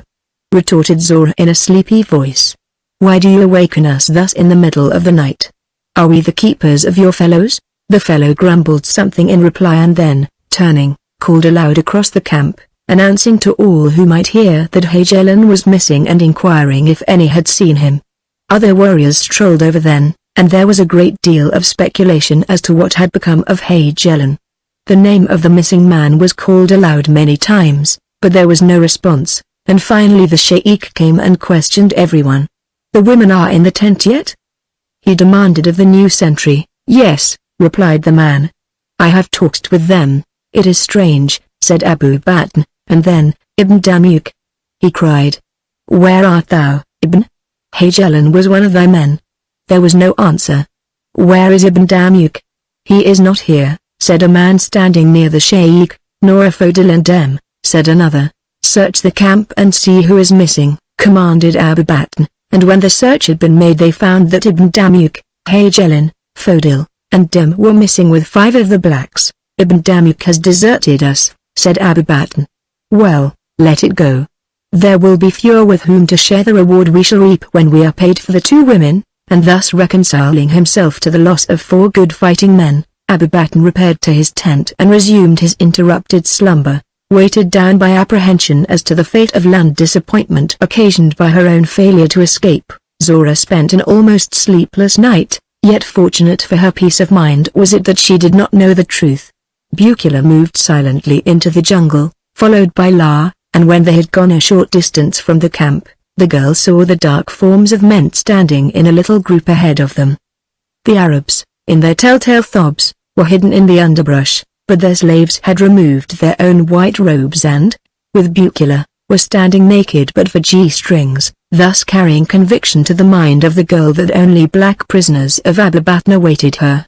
When she came among them, however, she learned her mistake, but too late to save herself, for she was quickly seized by many hands and effectually gagged before she could give the alarm. The Ibn Damuk and his Arab companions appeared, and silently the party moved on down the river through the dark forest, though not before they had subdued the enraged high priestess of the flaming god, secured her wrists behind her back, and placed a rope about her neck. All night they fled, for Ibn Damuk well guessed what the wrath of Abu Batn would be when, in the morning, he discovered the trick that had been played upon him, and when morning dawned they were far away from camp, but still Ibn Damuk pushed on, after a brief halt for a hurried breakfast. Long since had the gag been removed from La's mouth, and now Ibn Damuk walked beside her, gloating upon his prize. He spoke to her, But La could not understand him and only strode on in haughty disdain, biding her time against the moment when she might be revenged and inwardly sorrowing over her separation from Zora, for whom a strange affection had been aroused in her savage breast. Toward noon the party withdrew from the game trail which they had been following and made camp near the river. It was here that Ibn Damuk made a fatal blunder. Goaded to passion by close proximity to the beautiful woman for whom he had conceived a mad infatuation, the Arab gave way to his desire to be alone with her, and leading her along a little trail that paralleled the river, he took her away out of sight of his companions, and when they had gone perhaps 100 yards from camp, he seized her in his arms and sought to kiss her lips. With equal safety might Ibn Damuk have embraced a lion. In the heat of his passion he forgot many things, among them the dagger that hung always at his side. But Lavopar did not forget. With the coming of daylight she had noticed that dagger, and ever since she had coveted it, and now as the man pressed her close, her hand sought and found its hilt. For an instant she seemed to surrender. She let her body go limp in his arms, while her own, firm and beautifully rounded, crept about him, one to his right shoulder, the other beneath his left arm. But as yet she did not give him her lips, and then as he struggled to possess them the hand upon his shoulder seized him suddenly by the throat.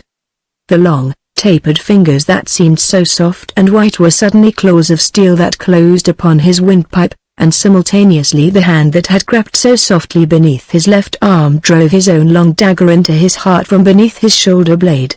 The single cry that he might have given was choked in his throat. For an instant the tall form of Ibn Damuk stood rigidly erect, then it slumped forward, and the girl let it slip to the earth. She spurned it once with her foot, then removed from it the girdle and sheath for the dagger, wiped the bloody blade upon the man's thob and hurried on up the little river trail until she found an opening in the underbrush that led away from the stream. On and on she went until exhaustion overtook her, and then, with her remaining strength, she climbed into a tree in search of much-needed rest.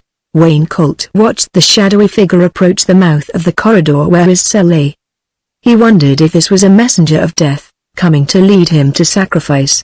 Nearer and nearer it came until presently it stopped before the bars of his cell door, and then a soft voice spoke to him in a low whisper and in a tongue which he could not understand, and he knew that his visitor was a woman. Prompted by curiosity, he came close to the bars. A soft hand reached in and touched him, almost caressingly.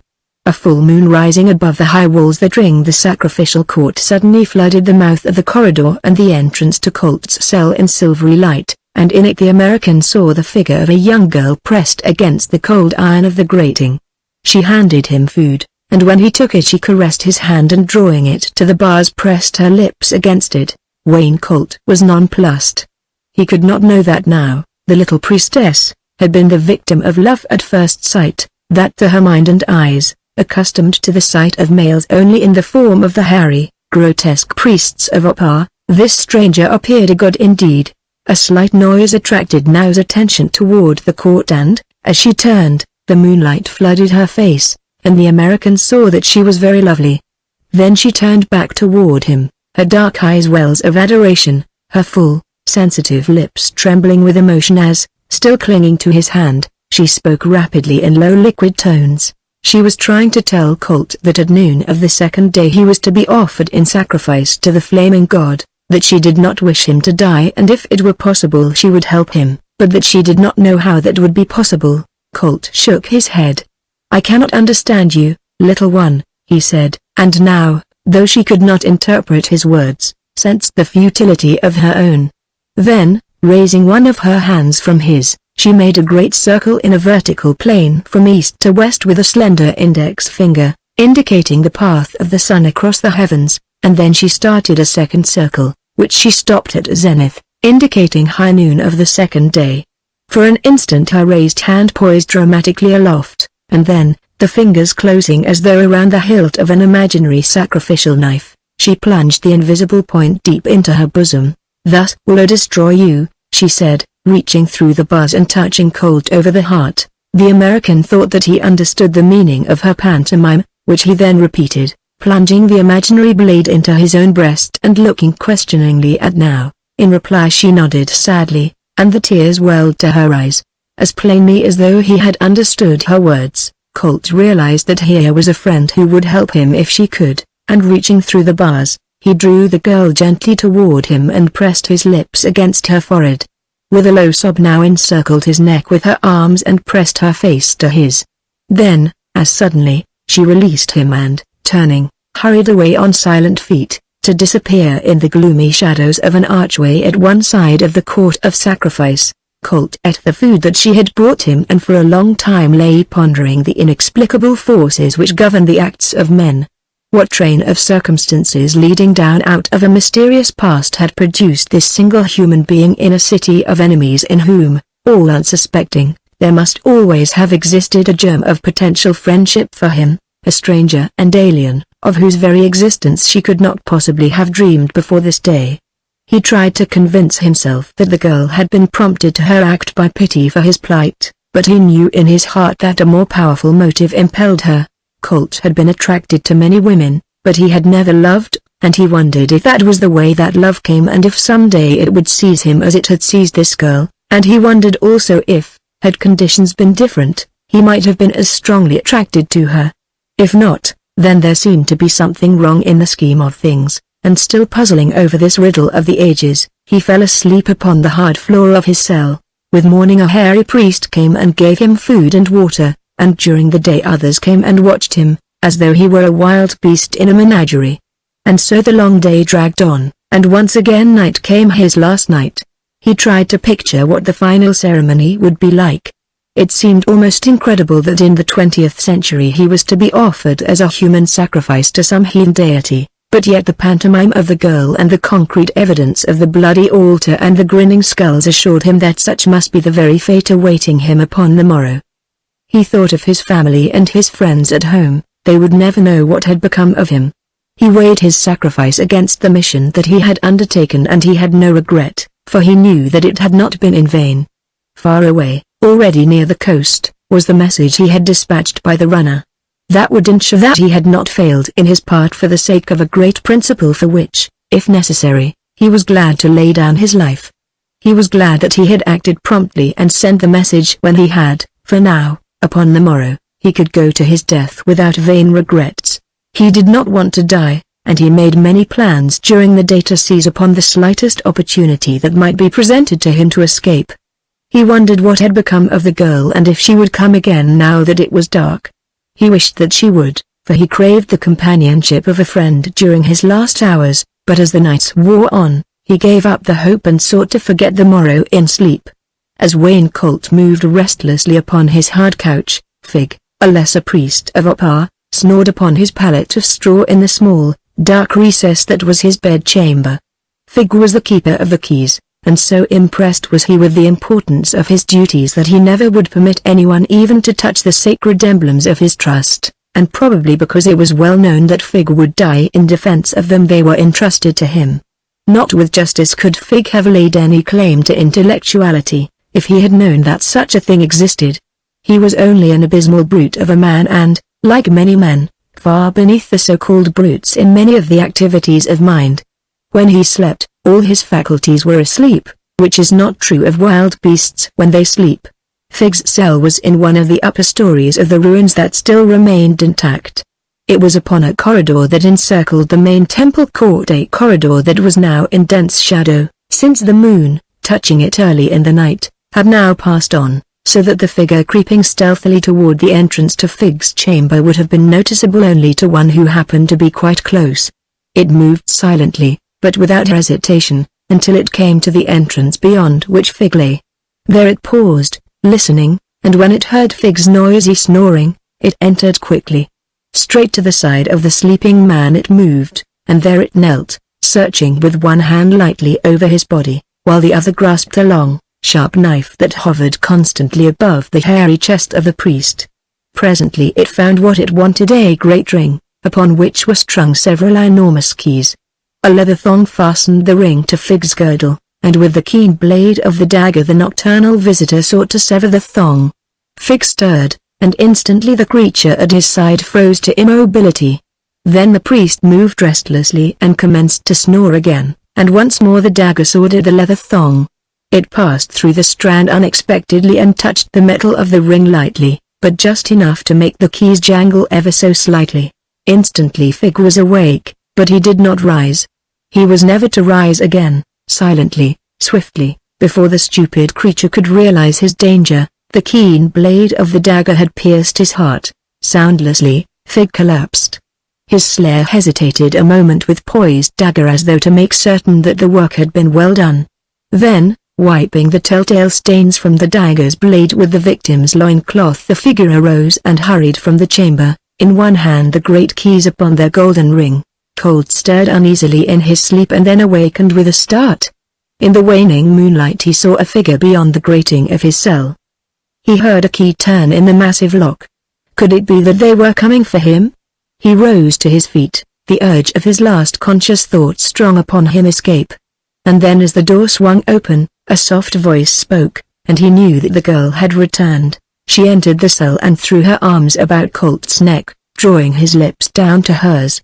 For a moment she clung to him, and then she released him and, taking one of his hands in hers, urged him to follow her, nor was the American loath to leave the depressing interior of the death cell. On silent feet now led the way across the corner of the sacrificial court, through a dark archway into a gloomy corridor. Winding and twisting, keeping always in dark shadows, she led him along a circuitous route through the ruins, until, after what seemed an eternity to Colt, the girl opened a low, strong, wooden door and led him into the great entrance hall of the temple, through the mighty portal of which he could see the inner wall of the city. Here now halted, and coming close to the man looked up into his eyes. Again her arms stole about his neck, and again she pressed her lips to his. Her cheeks were wet with tears, and her voice broke with little sobs that she tried to stifle as she poured her love into the ears of the man who could not understand. She had brought him here to offer him his freedom, but she could not let him go yet. She clung to him, caressing him and crooning to him. For a quarter of an hour she held him there, and Colt had not the heart to tear himself away, but at last she released him and pointed toward the opening in the inner wall. "Go," she said, taking the heart of now with you. "I shall never see you again, but at least I shall always have the memory of this hour to carry through life with me." Wayne stooped and kissed her hand, the slender, savage little hand that had but just killed that her love might live.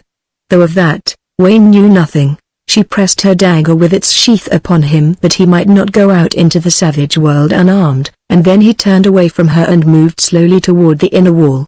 At the entrance of the opening he paused and turned about. Dimly, in the moonlight, he saw the figure of the little priestess standing very erect in the shadows of the ancient ruins. He raised his hand and waved a final, silent farewell.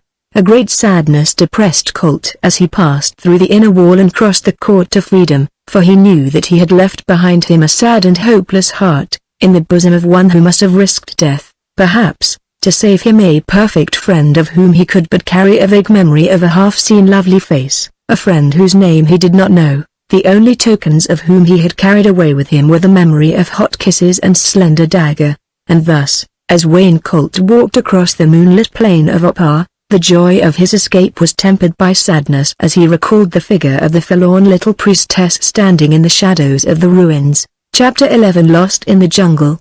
It was some time after the uncanny scream had disturbed the camp of the conspirators before the men could settle down to rest again. Zvery believed that they had been followed by a band of Oparian warriors, who might be contemplating a night attack, and so he placed a heavy guard about the camp. But his blacks were confident that that unearthly cry had broken from no human throat. Depressed and dispirited, the men resumed their march the following morning. They made an early start and by dint of much driving arrived at the base camp just before dark. The sight that met their eyes filled them with consternation.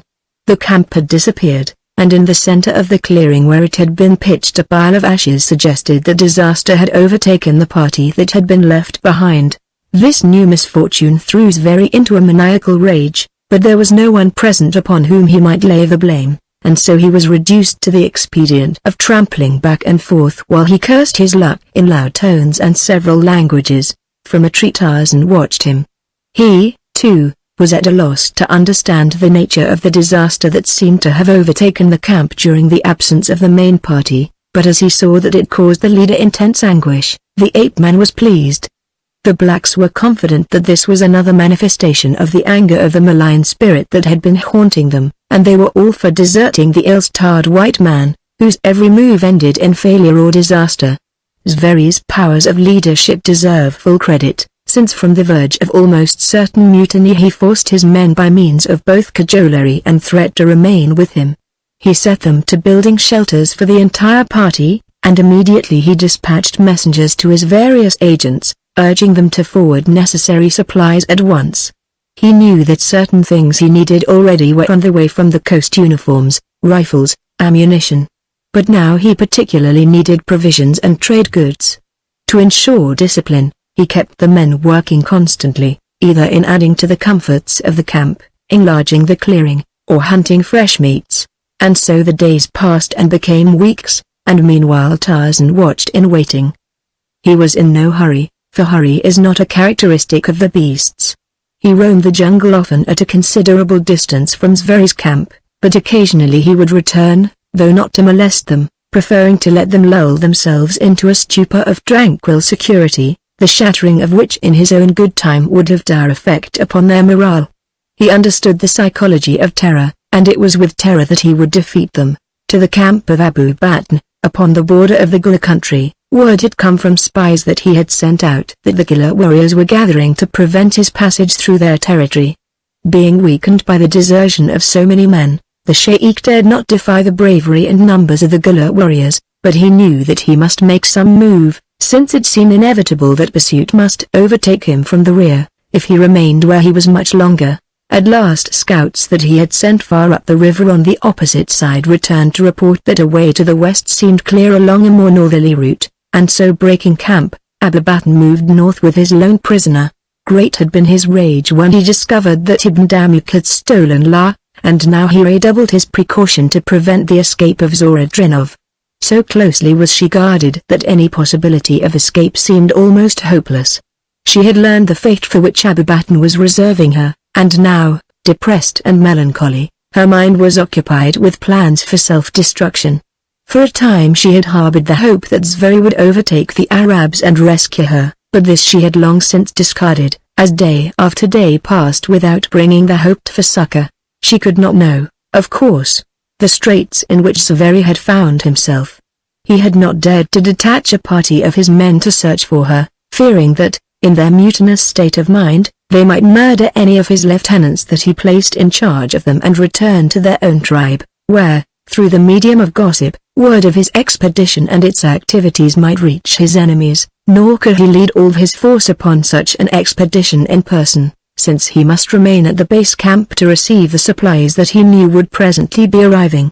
Perhaps, had he known definitely the danger that confronted Zora, he would have cast aside every other consideration and gone to her rescue, but being naturally suspicious of the loyalty of all men, he had persuaded himself that Zora had deliberately deserted him, a half-hearted conviction that had at least the effect of rendering his naturally unpleasant disposition infinitely more unbearable, so that those who should have been his companions and his support in his hour of need contrived as much as possible to keep out of his way. And while these things were transpiring, little Kimmer sped through the jungle upon a mission. In the service of his beloved master, little Kimmer could hold to a single thought and a line of action for considerable periods of time at a stretch, but eventually his attention was certain to be attracted by some extraneous matter, and then, for hours perhaps, he would forget all about whatever duty had been imposed upon him. But when it again occurred to him, he would carry on entirely without any appreciation of the fact that there had been a break in the continuity of his endeavor. Tarzan, of course, was entirely aware of this inherent weakness in his little friend, but he knew, too, from experience that, however many lapses might occur, Kimmer would never entirely abandon any design upon which his mind had been fixed, and having himself none of civilized man's slavish subservience to time, he was prone to overlook Kimmer's erratic performance of a duty as a fault of almost negligible consequence. Some day Kimmer would arrive at his destination. Perhaps it would be too late. If such a thought occurred at all to the ape-man, doubtless he passed it off with a shrug. But time is of the essence of many things to civilized man. He fumes, and frets, and reduces his mental and physical efficiency if he is not accomplishing something concrete during the passage of every minute of that medium which seems to him like a flowing river, the waters of which are utterly wasted if they are not utilized as they pass by. Imbued by some such insane conception of time, Wayne Colt sweated and stumbled through the jungle, seeking his companions as though the very fate of the universe hung upon the slender chance that he should reach them without the loss of a second. The futility of his purpose would have been entirely apparent to him could he have known that he was seeking his companions in the wrong direction. Wayne Colt was lost. Fortunately for him he did not know it, at least not yet. That stupefying conviction was to come later. Days passed and still his wanderings revealed no camp. He was hard put to it to find food, and his fare was meager and often revolting, consisting of such fruits as he had already learned to know and of rodents, which he managed to bag only with the greatest difficulty and an appalling waste of that precious time which he still prized above all things. He had cut himself a stout stick and would lie in wait along some tiny runway where observation had taught him he might expect to find his prey, until some unwary little creature came within striking distance. He had learned that dawn and dusk were the best hunting hours for the only animals that he could hope to bag, and he learned other things as he moved through the grim jungle, all of which pertained to his struggle for existence. He had learned, for instance, that it was wiser for him to take to the trees whenever he heard a strange noise. Usually the animals got out of his way as he approached, but once a rhinoceros charged him, and again he almost stumbled upon a lion at his kill. Providence intervened in each instance and he escaped unscathed, but thus he learned caution. About noon one day he came to a river that effectually blocked his further progress in the direction that he had been traveling. By this time the conviction was strong upon him that he was utterly lost, and not knowing which direction he should take, he decided to follow the line of least resistance and travel downhill with the river, upon the shore of which he was positive that sooner or later he must discover a native village.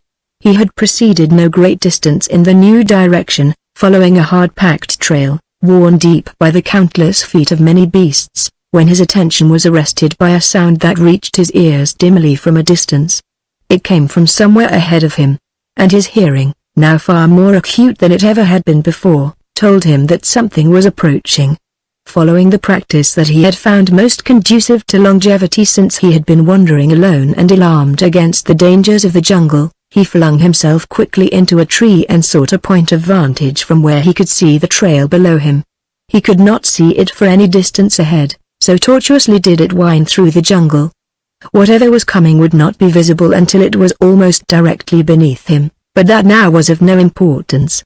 This experience of the jungle had taught him patience, and perchance he was learning, too, a little of the valuelessness of time, for he settled himself comfortably to wait at his ease.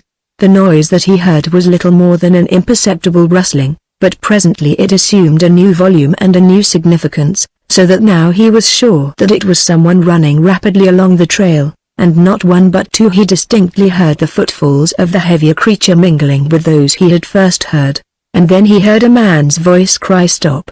And now the sounds were very close to him, just around the first bend ahead. The sound of running feet stopped, to be followed by that of a scuffle and strange oaths in a man's voice, and then a woman's voice spoke, "Let me go. You will never get me where you are taking me alive." "Then I'll take you for myself now," said the man. Colt had heard enough. There had been something familiar in the tones of the woman's voice. Silently he dropped to the trail, drawing his dagger, and stepped quickly toward the sounds of the altercation. As he rounded the bend in the trail, he saw just before him only a man's back by Thob and Thorib an arrow, but beyond the man and in his clutches Colt knew the woman was hidden by the flowing robes of her assailant. Leaping forward he seized the fellow by the shoulder and jerked him suddenly about, and as the man faced him Colt saw that it was Abu Batn, and now, too, he saw why the voice of the woman had seemed familiar. She was Zora Drinov. Abu Batn purpled with rage at the interruption, but great as was his anger so, too, was his surprise as he recognized the American. Just for an instant he thought that possibly this was the advance guard of a party of searchers and avengers from Zveri's camp, but when he had time to observe the unkempt, disheveled, unarmed condition of Colt he realized that the man was alone and doubtless lost. "Dog of an Asrani!" he cried, jerking away from Colt's grasp. lay not your filthy hand upon a true believer. At the same time he moved to draw his pistol, but in that instant Colt was upon him again, and the two men went down in the narrow trail, the American on top. What happened then, happened very quickly. As Abubaton drew his pistol, he caught the hammer in the folds of his thob, so that the weapon was discharged. The bullet went harmlessly into the ground, but the report warned Colt of his imminent danger, and in self-defense he ran his blade through the sheikh's throat. As he rose slowly from the body of the sheikh, Zora Drinov grasped him by the arm. "Quick," she said. "That shot will bring the others. They must not find us." He did not wait to question her, but, stooping, quickly salvaged Abubaton's weapons and ammunition, including a long musket that lay in the trail beside him, and then with Zora in the lead they ran swiftly up the trail down which he had just come. Presently, hearing no indication of pursuit, Colt halted the girl. "Can you climb?" he asked. "Yes," she replied. "Why, we are going to take to the trees," he said. "We can go into the jungle a short distance and throw them off the trail." "Good," she said, and with his assistance clambered into the branches of a tree beneath which they stood. Fortunately for them, several large trees grew close together so that they were able to make their way with comparative ease a full 100 feet from the trail, where, climbing high into the branches of a great tree, they were effectually hidden from sight in all directions. When at last they were seated side by side in a great crotch, Zora turned toward Colt. "Comrade Colt," she said. "What has happened? What are you doing here alone? Were you looking for me?" The man grinned. "I was looking for the whole party," he said. "I have seen no one since we entered Opar. Where is the camp, and why was Abubaton pursuing you?" "We are a long way from the camp," replied Zora. "I do not know how far, though I could return to it, if it were not for the Arabs." And then briefly she told the story of Abubaton's treachery and of her captivity. The sheikh made a temporary camp shortly after noon today. The men were very tired, and for the first time in days they relaxed their vigilance over me. I realized that at last the moment I had been awaiting so anxiously had arrived, and while they slept I escaped into the jungle. My absence must have been discovered shortly after I left, and Abubaton overtook me. The rest you witnessed. Fate functioned deviously and altogether wonderfully, he said. To think that your only chance of rescue hinged upon the contingency of my capture at Opar, she smiled. Fate reaches back further than that, she said. Suppose you had not been born, then Abubaton would have carried you off to the harem of some black sultan, or perhaps another man would have been captured at Opar. I am glad that you were born, said Zora. Thank you, said Colt. While listening for signs of pursuit, they conversed in low tones, Colt narrating in detail the events leading up to his capture, though some of the details of his escape he omitted through a sense of loyalty to the nameless girl who had aided him. Neither did he stress Zveri's lack of control over his men, or what Colt considered his inexcusable cowardice in leaving himself and Romero to their fate within the walls of Opar without attempting to succor them, for he believed that the girl was Zveri's sweetheart and he did not wish to offend her. What became of Comrade Romero? She asked. I do not know, he said. The last I saw of him he was standing his ground, fighting off those crooked little demons, alone. She asked. I was pretty well occupied myself, he said. I do not mean that, she replied. Of course, I know you were there with Romero, but who else? The others had not arrived, said Colt. You mean you two went in alone? She asked. Colt hesitated. You see, he said, the blacks refused to enter the city, so the rest of us had to go in or abandon the attempt to get the treasures, but only you and Miguel did go in. Is that not true? She demanded. I passed out so soon, you see, he said with a laugh, that really I do not know exactly what did happen. The girl's eyes narrowed. It was beastly, she said. As they talked, Colt's eyes were often upon the girl's face. How lovely she was, even beneath the rags and the dirt that were the outward symbols of her captivity among the Arabs. She was a little thinner than when he had last seen her, and her eyes were tired and her face drawn from privation and worry. But, perhaps, by very contrast her beauty was the more startling. It seemed incredible that she could love the coarse, loud-mouthed Zveri, who was her antithesis in every respect. Presently she broke a short silence. We must try to get back to the base camp, she said. It is vital that I be there. So much must be done, so much that no one else can do. You think only of the cause, he said, never of yourself. You are very loyal. Yes, she said in a low voice. I am loyal to the thing I have sworn to accomplish. I am afraid, he said, that for the past few days I have been thinking more of my own welfare than of that of the proletariat. I am afraid that at heart you are still bourgeois, she said, and that you cannot yet help looking upon the proletariat with contempt. What makes you say that? He asked. I am sure that I said nothing to warrant it. Often a slight unconscious inflection in the use of a word alters the significance of a whole statement, revealing a speaker's secret thoughts. Colt laughed good-naturedly. You are a dangerous person to talk to, he said. Am I to be shot at sunrise? She looked at him seriously. You are different from the others, she said. I think you could never imagine how suspicious they are. What I have said is only in the way of warning you to watch your every word when you are talking with them. Some of them are narrow and ignorant, and they are already suspicious of you because of your antecedents. They are sensitively jealous of a new importance which they believe their class has attained. Their class? He asked. I thought you told me once that you were of the proletariat? If he had thought that he had surprised her and that she would show embarrassment, he was mistaken. She met his eyes squarely and without wavering. I am, she said, but I can still see the weaknesses of my class. He looked at her steadily for a long moment, the shadow of a smile touching his lips. I do not believe. Why do you stop? She asked. What is it that you do not believe? Forgive me, he said. I was starting to think aloud. Be careful, Comrade Colt, she warned him. Thinking aloud is sometimes fatal, but she tempered her words with a smile. Further conversation was interrupted by the sound of the voices of men in the distance. They are coming, said the girl. Colt nodded, and the two remained silent, listening to the sounds of approaching voices and footsteps. The men came abreast of them and halted, and Zora, who understood the Arab tongue, heard one of them say, The trail stops here. They have gone into the jungle. Who can the man be who is with her? Asked another. It is a Nasrani. I can tell by the imprint of his feet, said another. They would go toward the river, said a third. That is the way that I should go if I were trying to escape. Wallah. You speak words of wisdom, said the first speaker. We will spread out here and search toward the river, but look out for the Nasrani. He has the pistol and the musket of the sheikh. The two fugitives heard the sound of pursuit diminishing in the distance as the Arabs forced their way into the jungle toward the river. I think we had better get out of this, said Colt, and while it may be pretty hard going, I believe that we had better stick to the brush for a while and keep on away from the river. Yes, replied Zora, for that is the general direction in which the camp lies. And so they commenced their long and weary march in search of their comrades. They were still pushing through dense jungle when night overtook them.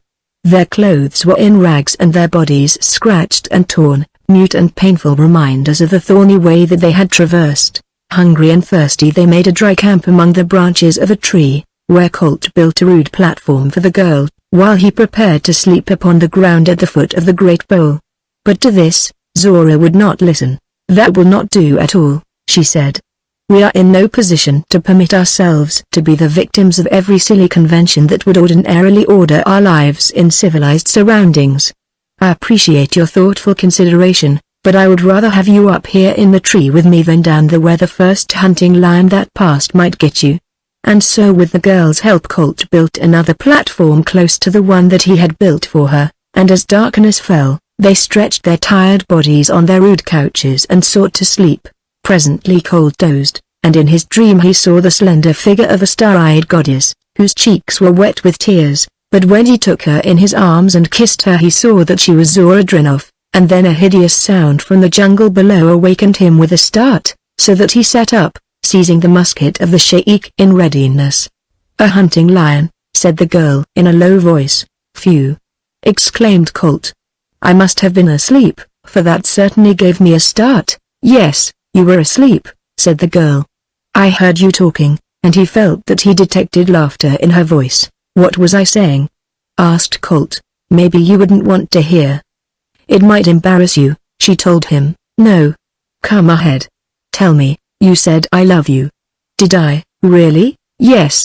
I wonder whom you were talking to," she said, banteringly. "I wonder," said Colt, recalling that in his dream the figure of one girl had merged into that of another. The lion, hearing their voices, moved away growling.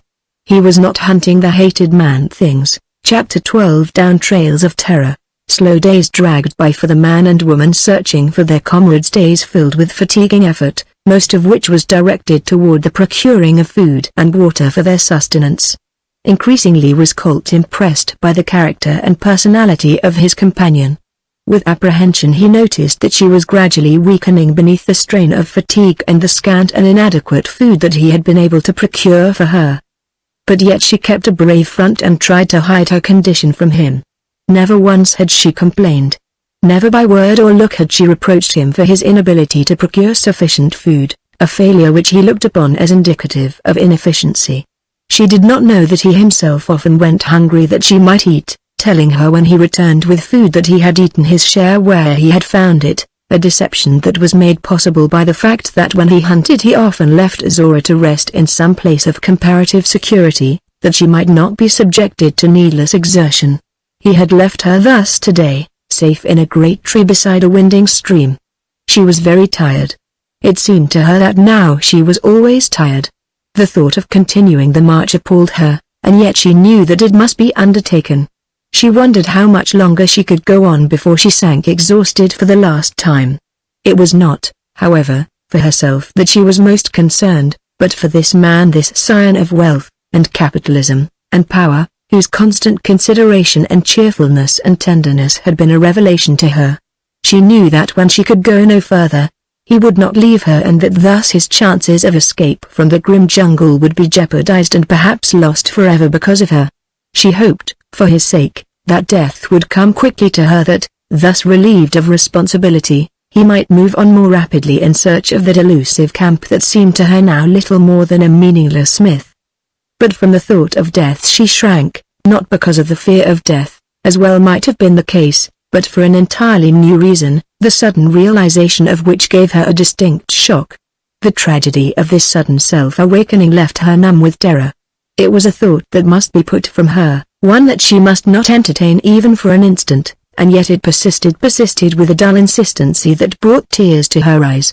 Colt had gone farther afield than usual this morning in his search for food, for he had sighted an antelope, and, his imagination inflamed by the contemplation of so much meat in a single kill and what it would mean for Zora, he clung doggedly to the trail, lured further on by an occasional glimpse of his quarry in the distance.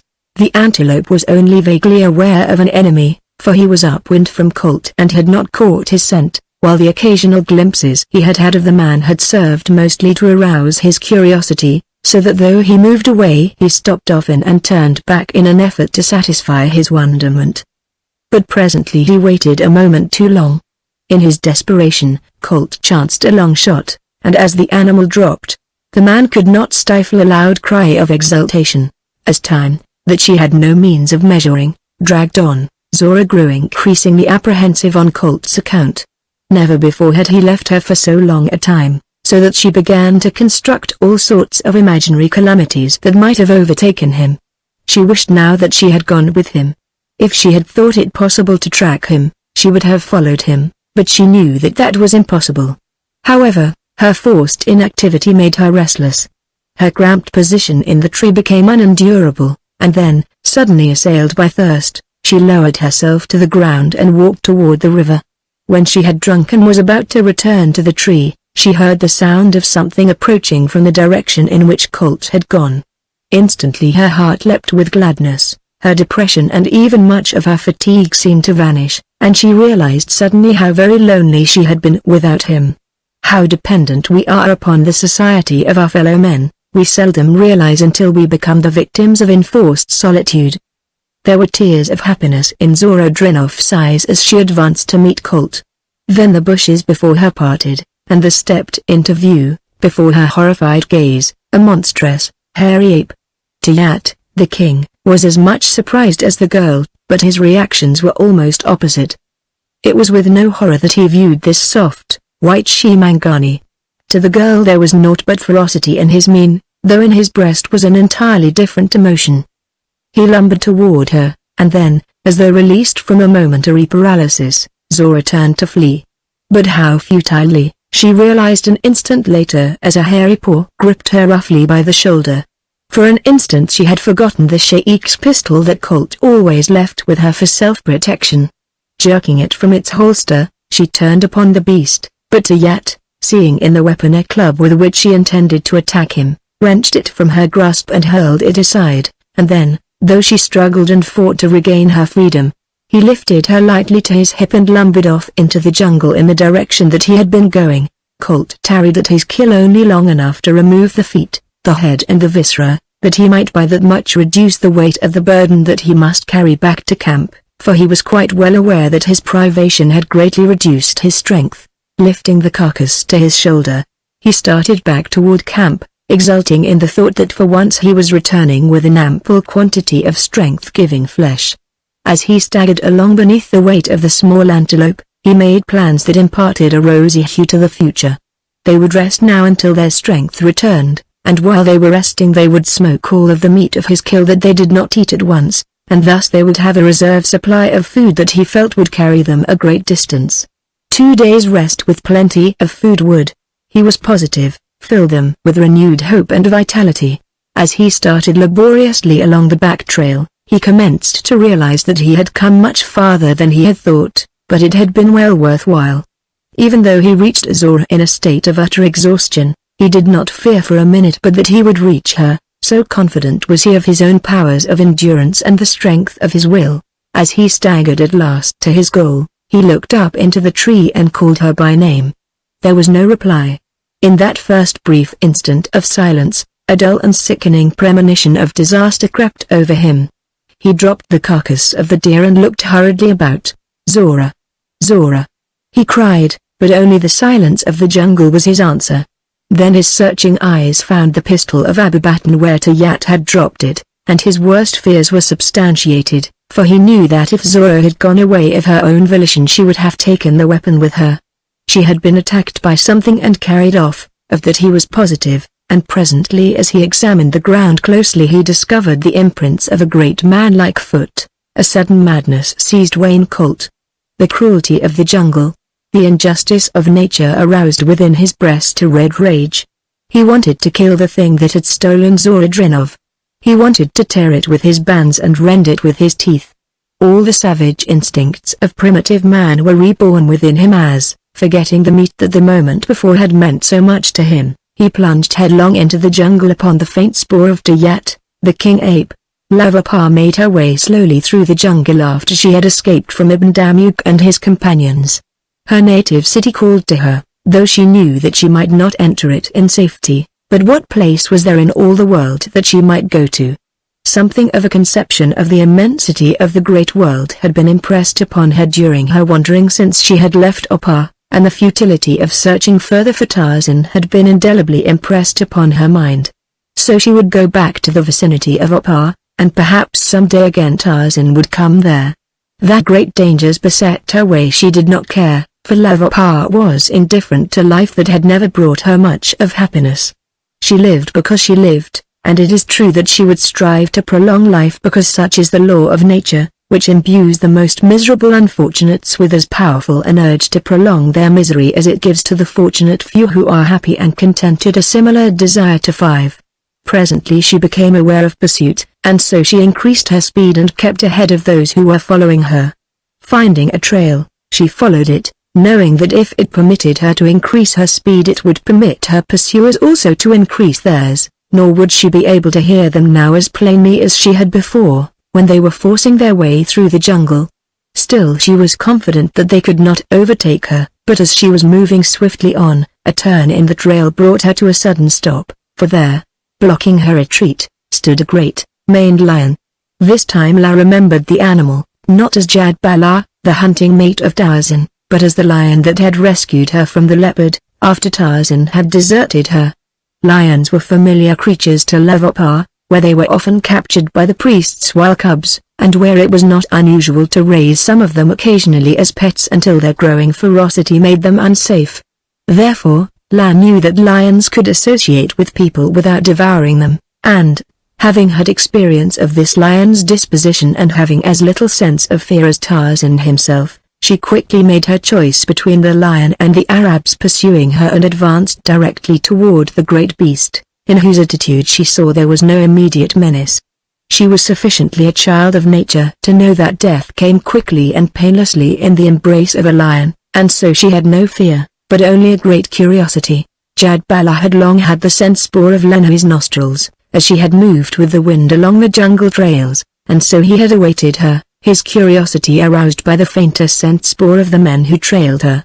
Now as she came toward him along the trail, he stepped to one side that she might pass and, like a great cat, rubbed his maned neck against her legs. La paused and laid a hand upon his head and spoke to him in low tones in the language of the first man, the language of the great apes that was the common language of her people, as it was Tarzan's language. Hagelin, leading his men in pursuit of La, rounded a bend in the trail and stopped aghast. He saw a great lion facing him, a lion that bared its fangs now in an angry snarl, and beside the lion, one hand tangled in its thick black mane, stood the white woman. The woman spoke a single word to the lion in a language that Hagelin did not understand. "Kill," said La in the language of the great apes. So accustomed was the high priestess of the flaming god to command that it did not occur to her that Numa might do other than obey, and so, although she did not know that it was thus that Tarzan had been accustomed to command Jadbala, she was not surprised when the lion crouched and charged. Fodil and Dam had pushed close behind their companion as he halted, and great was their horror when they saw the lion leap forward. They turned and fled, colliding with the blacks behind them, but Hagelin only stood paralyzed with fright as Jadbala reared upon his hind feet and seized him. His great jaws crunching through the man's head and shoulders, cracking his skull like an eggshell. He gave the body a vicious shake and dropped it. Then he turned and looked inquiringly at La. In the woman's heart was no more sympathy for her enemies than in the heart of Jadbala. She only wished to be rid of them. She did not care whether they lived or died, and so she did not urge Jadbala after those who had escaped. She wondered what the lion would do now that he had made his kill, and knowing that the vicinity of a feeding lion was no safe place, she turned and moved on along the trail. But Jadbala was no eater of man, not because he had any moral scruples, but because he was young and active and had no difficulty in killing prey that he relished far more than he did the salty flesh of man. Therefore, he left Hagelin lying where he had fallen and followed La along the shadowy jungle trails. A black man, naked but for a G-string, bearing a message from the coast for Zveri, paused where two trails crossed. From his left the wind was blowing, and to his sensitive nostrils it bore the faint stench that announced the presence of a lion. Without a moment's hesitation, the man vanished into the foliage of a tree that overhung the trail. Perhaps Simba was not hungry, perhaps Simba was not hunting, but the black messenger was taking no chances. He was sure that the lion was approaching, and he would wait here where he could see both trails until he discovered which one Simba took. Watching with more or less indifference because of the safety of his sanctuary, the Negro was ill-prepared for the shock which the sight that presently broke upon his vision induced. Never in the lowest steps of his superstition had he conceived such a scene as he now witnessed, and he blinked his eyes repeatedly to make sure that he was awake, but, no, there could be no mistake. It was indeed a white woman, almost naked but for golden ornaments and a soft strip of leopard skin beneath her narrow stomach, a white woman who walked with the fingers of one hand tangled in the black mane of a great golden lion. Along the trail they came, and at the crossing they turned to the left into the trail that he had been following. As they disappeared from his view, the black man fingered the fetish that was suspended from a cord about his neck and prayed to Mulungo, the god of his people. And when he again set out toward his destination he took another and more circuitous route. Often, after darkness had fallen, Tarzan had come to the camp of the conspirators and, perched in a tree above them, listened to Zveri outlining his plans to his companions, so that the ape-man was familiar with what they intended, down to the minutest detail. Now, knowing that they would not be prepared to strike for some time, he was roaming the jungle far away from the sight and stench of man, enjoying to the full the peace and freedom that were his life. He knew that Kima should have reached his destination by this time and delivered the message that Tarzan had dispatched by him. He was still puzzled by the strange disappearance of Lan, piqued by his inability to pick up her trail. He was genuinely grieved by her disappearance, for already he had his plans well formulated to restore her to her throne and punish her enemies, but he gave himself over to no futile regrets as he swung through the trees in sheer joy of living, or when hunger overtook him, stalked his prey in the grim and terrible silence of the hunting beast. Sometimes he thought of the good-looking young American, to whom he had taken a fancy in spite of the fact that he considered him an enemy. Had he known of Colt's now almost hopeless plight, it is possible that he would have gone to his rescue, but he knew nothing of it. So, alone and friendless, sunk to the uttermost depths of despair, Wayne Colt stumbled through the jungle in search of Zora Drinoff and her abductor. But already he had lost the faint trail, and Tayet, far to his right, lumbered along with his captive safe from pursuit, weak from exhaustion and shock, thoroughly terrified now by the hopelessness of her hideous position. Zora had lost consciousness. Tayet feared that she was dead, but he carried her on, nevertheless, that he might at least have the satisfaction of exhibiting her to his tribe as evidence of his prowess and, perhaps, to furnish an excuse for another dum-dum. Secure in his might, conscious of few enemies that might with safety to themselves molest him, Tayet did not take the precaution of silence, but wandered on through the jungle heedless of all dangers. Many were the keen ears and sensitive nostrils that carried the message of his passing to their owners, but to only one did the strange mingling of the scent spoor of the bull ape with that of a she-mangani suggest a condition worthy of investigation.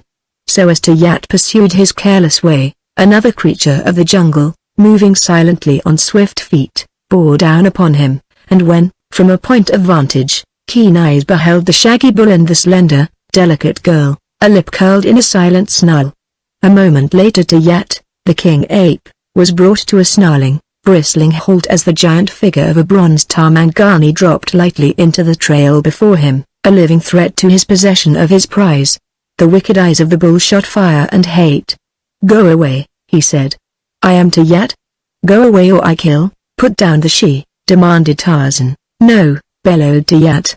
"She is mine." "Put down the she," repeated Tarzan, "and go your way, or I kill." "I am Tarzan of the Apes, Lord of the Jungle." Tarzan drew the hunting knife of his further and crouched as he advanced toward the bull. Tayet snarled, and seeing that the other meant to give battle, he cast the body of the girl aside that he might not be handicapped. As they circled, each looking for an advantage, there came a sudden, terrific crashing sound in the jungle downwind from them. Tantor, the elephant, asleep in the security of the depth of the forest, had been suddenly awakened by the growling of the two beasts. Instantly his nostrils caught a familiar scent spoor, the scent spoor of his beloved Tarzan, and his ears told him that he was facing in battle the great Mangani, whose scent was also strong in the nostrils of Tantor. To the snapping and bending of trees, the great bull rushed through the forest, and as he emerged suddenly, towering above them Tayet, the king ape, seeing death in those angry eyes and gleaming tusks, turned and fled into the jungle. Chapter 13 The Lion Man. Peters Very was, in a measure, regaining some of the confidence that he had lost in the ultimate success of his plan, for his agents were succeeding at last in getting to him some of his much-needed supplies, together with contingents of disaffected blacks wherewith to recruit his forces to sufficient numbers to ensure success of his contemplated invasion of Italian Somaliland. It was his plan to make a swift and sudden incursion, destroying native villages and capturing an outpost or two, then retreating quickly across the border, pack away the French uniforms for possible future use and undertake the overthrow of Rastafari in Abyssinia, where his agents had assured him conditions were ripe for a revolution. With Abyssinia under his control to serve as a rallying point, his agents assured him that the native tribes of all northern Africa would flock to his standards. In distant Bokaro a fleet of 200 planes bombers, scouts, and fighting planes made available through the greed of American capitalists, were being mobilized for a sudden dash across Persia and Arabia to his base in Abyssinia. With these to support his great native army, he felt that his position would be secure. The malcontents of Egypt would join forces with him and, with Europe embroiled in a war that would prevent any concerted action against him, his dream of empire might be assured and his position made impregnable for all time. Perhaps it was a mad dream, perhaps Peters Very was mad, but, then, what great world conqueror has not been a little mad? He saw his frontiers pushed toward the south as, little by little, he extended his dominion, until one day he should rule a great continent. Peter I, Emperor of Africa, you seem happy, Comrade Severi, said little Antonio Mori. Why should I not be, Tony? Demanded the dreamer. I see success just before us. We should all be happy, but we are going to be very much happier later on. Yes, said Tony, when the Philippines are free, I shall be very happy. Do you not think that I should be a very big man back there, then, Comrade Severi? Yes, said the Russian, but you can be a bigger man if you stay here and work for me. How would you like to be a Grand Duke, Tony? A Grand Duke? Exclaimed the Filipino. I thought there were no more Grand Dukes. But perhaps there may be again. They were wicked men who ground down the working classes, said Tony. To be a Grand Duke who grinds down the rich and takes money from them might not be so bad, said Peter. Grand Dukes are very rich and powerful. Would you not like to be rich and powerful, Tony? Well, of course, who would not? Then always do as I tell you, Tony, and someday I shall make you a Grand Duke, said Severi. The camp was filled with activity now at all times, for Severi had conceived the plan of whipping his native recruits into some semblance of military order and discipline. Romero, Dorsky, and Ivich having had military experience, the camp was filled with marching men, deploying, charging and assembling, practicing the manual of arms, and being instructed in the rudiments of fire discipline. The day following his conversation with Severi, Tony was assisting the Mexican, who was sweating over a company of black recruits. During a period of rest, as the Mexican and Filipino were enjoying a smoke, Tony turned to his companion. You have traveled much, comrade, said the Filipino. Perhaps you can tell me what sort of uniform a Grand Duke wears. I have heard, said Romero, that in Hollywood and New York many of them wear aprons. Tony grimaced. I do not think, he said, that I want to be a Grand Duke. The blacks in the camp, held sufficiently interested and busy in drills to keep them out of mischief, with plenty of food and with the prospects of fighting and marching still in the future, were a contented and happy lot. Those who had undergone the harrowing experiences of Opar and those other untoward incidents that has upset their equanimity had entirely regained their self-confidence, a condition for which Severi took all the credit to himself, assuming that it was due to his remarkable gift for leadership. And then a runner arrived in camp with a message for him and with a weird story of having seen a white woman hunting in the jungle with a black-maned golden lion. This was sufficient to recall to the blacks the other weird occurrences and to remind them that there were supernatural agencies at work in this territory, that it was peopled by ghosts and demons, and that at any moment some dire calamity might befall them. But if this story upset the equanimity of the blacks, the message that the runner brought us very precipitated an emotional outbreak in the Russian that bordered closely upon the frenzy of insanity. Blaspheming in a loud voice, he strode back and forth before his tent, nor would he explain to any of his lieutenants the cause of his anger. And while Severi fumed, other forces were gathering against him. Through the jungle moved 100 ebon warriors, their smooth, sleek skin, their rolling muscles and elastic step bespeaking their physical fitness. They were naked but for narrow loincloths of leopard or lion skin and a few of those ornaments that are dear to the hearts or savages, anklets and armbands of copper and necklaces of the claws of lions or leopards, while above the head of each floated a white plume. But here the primitiveness of their equipment ceased, for their weapons were the weapons of modern fighting men, high-powered service rifles, revolvers, and bandoliers of cartridges. It was, indeed, a formidable appearing company that swung steadily and silently through the jungle, and upon the shoulder of the black chief who led them rode a little monkey. Tarzan was relieved when Tantor's sudden and unexpected charge drove Tayat into the jungle, for Tarzan of the Apes found no pleasure in quarreling with the Mangani, which he considered above all other creatures his brothers. He never forgot that he had been nursed at the breast of Kala, the she-ape, nor that he had grown to manhood in the tribe of Kerchak, the king. From infancy to manhood he had thought of himself only as an ape, and even now it was often easier for him to understand and appreciate the motives of the great Mangani than those of man. At a signal from Tarzan, Tantor stopped, and assuming again his customary composure, though still alert to any danger that might threaten his friend, he watched while the ape-man turned and knelt beside the prostrate girl. Tarzan had at first thought her dead, but he soon discovered that she was only in a swoon. Lifting her in his arms, he spoke a half-dozen words to the great pachyderm, who turned about and, putting down his head, started off straight into the dense jungle, making a pathway along which Tarzan bore the unconscious girl. Straight as an arrow moved Tantor, the elephant, to halt at last upon the bank of a considerable river. Beyond this was a spot that Tarzan had in mind, to which he wished to convey Tayat's unfortunate captive, whom he had recognized immediately as the young woman he had seen in the base camp of the conspirators, and a cursory examination of whom convinced him was upon the verge of death from starvation, shock, and exposure. Once again he spoke to Tantor, and the great pachyderm, twining his trunk around their bodies, lifted the two gently to his broad back. Then he waded into the river and set out for the opposite shore.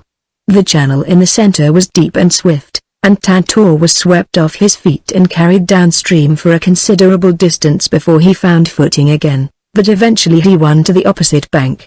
Here again he went ahead, making trail, until at last he broke into a broad, well-marked game trail. Now Tarzan took the lead, and Tantor followed.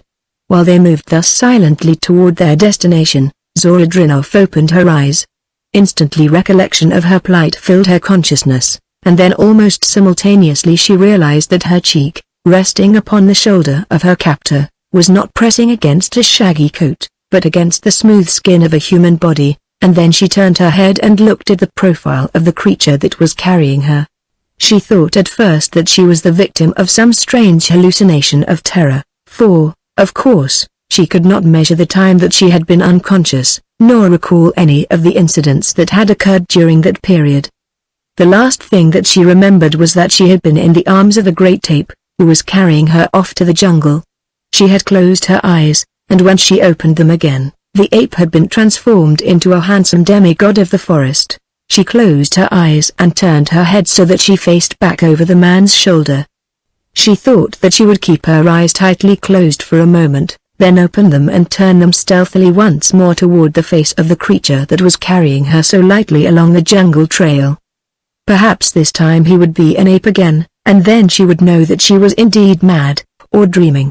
And when she did open her eyes, the sight that met them convinced her that she was experiencing a nightmare, for plodding along the trail directly behind her, was a giant bull elephant. Tarzan, apprised of her returning consciousness by the movement of her head upon his shoulder, turned his own to look at her and saw her gazing at Tantor in wide-eyed astonishment. Then she turned toward him, and their eyes met. "Who are you?" she asked in a whisper. "Am I dreaming?" But the ape-man only turned his eyes to the front and made no reply. Zora thought of struggling to free herself, but realizing that she was very weak and helpless, she at last resigned herself to her fate and let her cheek fall again to the bronzed shoulder of the ape-man. When Tarzan finally stopped and laid his burden upon the ground, it was in a little clearing through which ran a tiny stream of clear water. Immense trees arched overhead, and through their foliage the great sun dappled the grass beneath them. As Zora Drinoff lay stretched upon the soft turf, she realized for the first time how weak she was, for when she attempted to rise, she found that she could not. As her eyes took in the scene about her, it seemed more than ever like a dream, the great bull elephant standing almost above her and the bronzed figure of an almost naked giant squatting upon his haunches beside the little stream. She saw him fold a great leaf into the shape of a cornucopia and, after filling it with water, rise and come toward her. Without a word he stooped, and putting an arm beneath her shoulders and raising her to a sitting position, he offered her the water from his improvised cup. She drank deeply, for she was very thirsty. Then, looking up into the handsome face above her, she voiced her thanks, but when the man did not reply, she thought, naturally, that he did not understand her.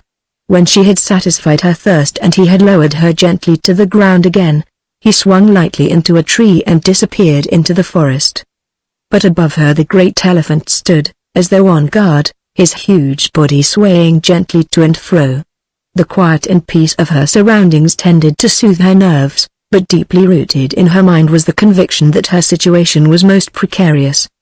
The man was a mystery to her, and while she knew, of course, that the ape that had stolen her had not been transformed miraculously into a handsome forest god, yet she could not account in any way for his presence or for the disappearance of the ape, except upon the rather extravagant hypothesis that the two had worked together, the ape having stolen her for this man, who was its master. There had been nothing in the man's attitude to suggest that he intended to harm her, and yet so accustomed was she to gauge all men by the standards of civilized society that she could not conceive that he had other than ulterior designs. To her analytical mind the man presented a paradox that intrigued her imagination, seeming, as he did, so utterly out of place in this savage African jungle, while at the same time he harmonized perfectly with his surroundings, in which he seemed absolutely at home and assured of himself, a fact that was still further impressed upon her by the presence of the wild bull elephant, to which the man paid no more attention than one would to a lapdog. Had he been unkempt, filthy, and degraded in appearance, she would have catalogued him immediately as one of those social outcasts, usually half-demented, who are occasionally found far from the haunts of men, living the life of wild beasts, whose high standards of decency and cleanliness they uniformly fail to observe. But this creature had suggested more the trained athlete in whom cleanliness was a fetish, nor did his well-shaped head and intelligent eyes even remotely suggest mental or moral degradation.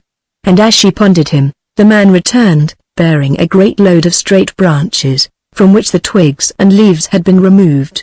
With a celerity and adeptness that bespoke long years of practice, he constructed a shelter upon the bank of the rivulet. He gathered broad leaves to thatch its roof, and leafy branches to enclose it upon three sides, so that it formed a protection against the prevailing winds. He floored it with leaves and small twigs and dry grasses.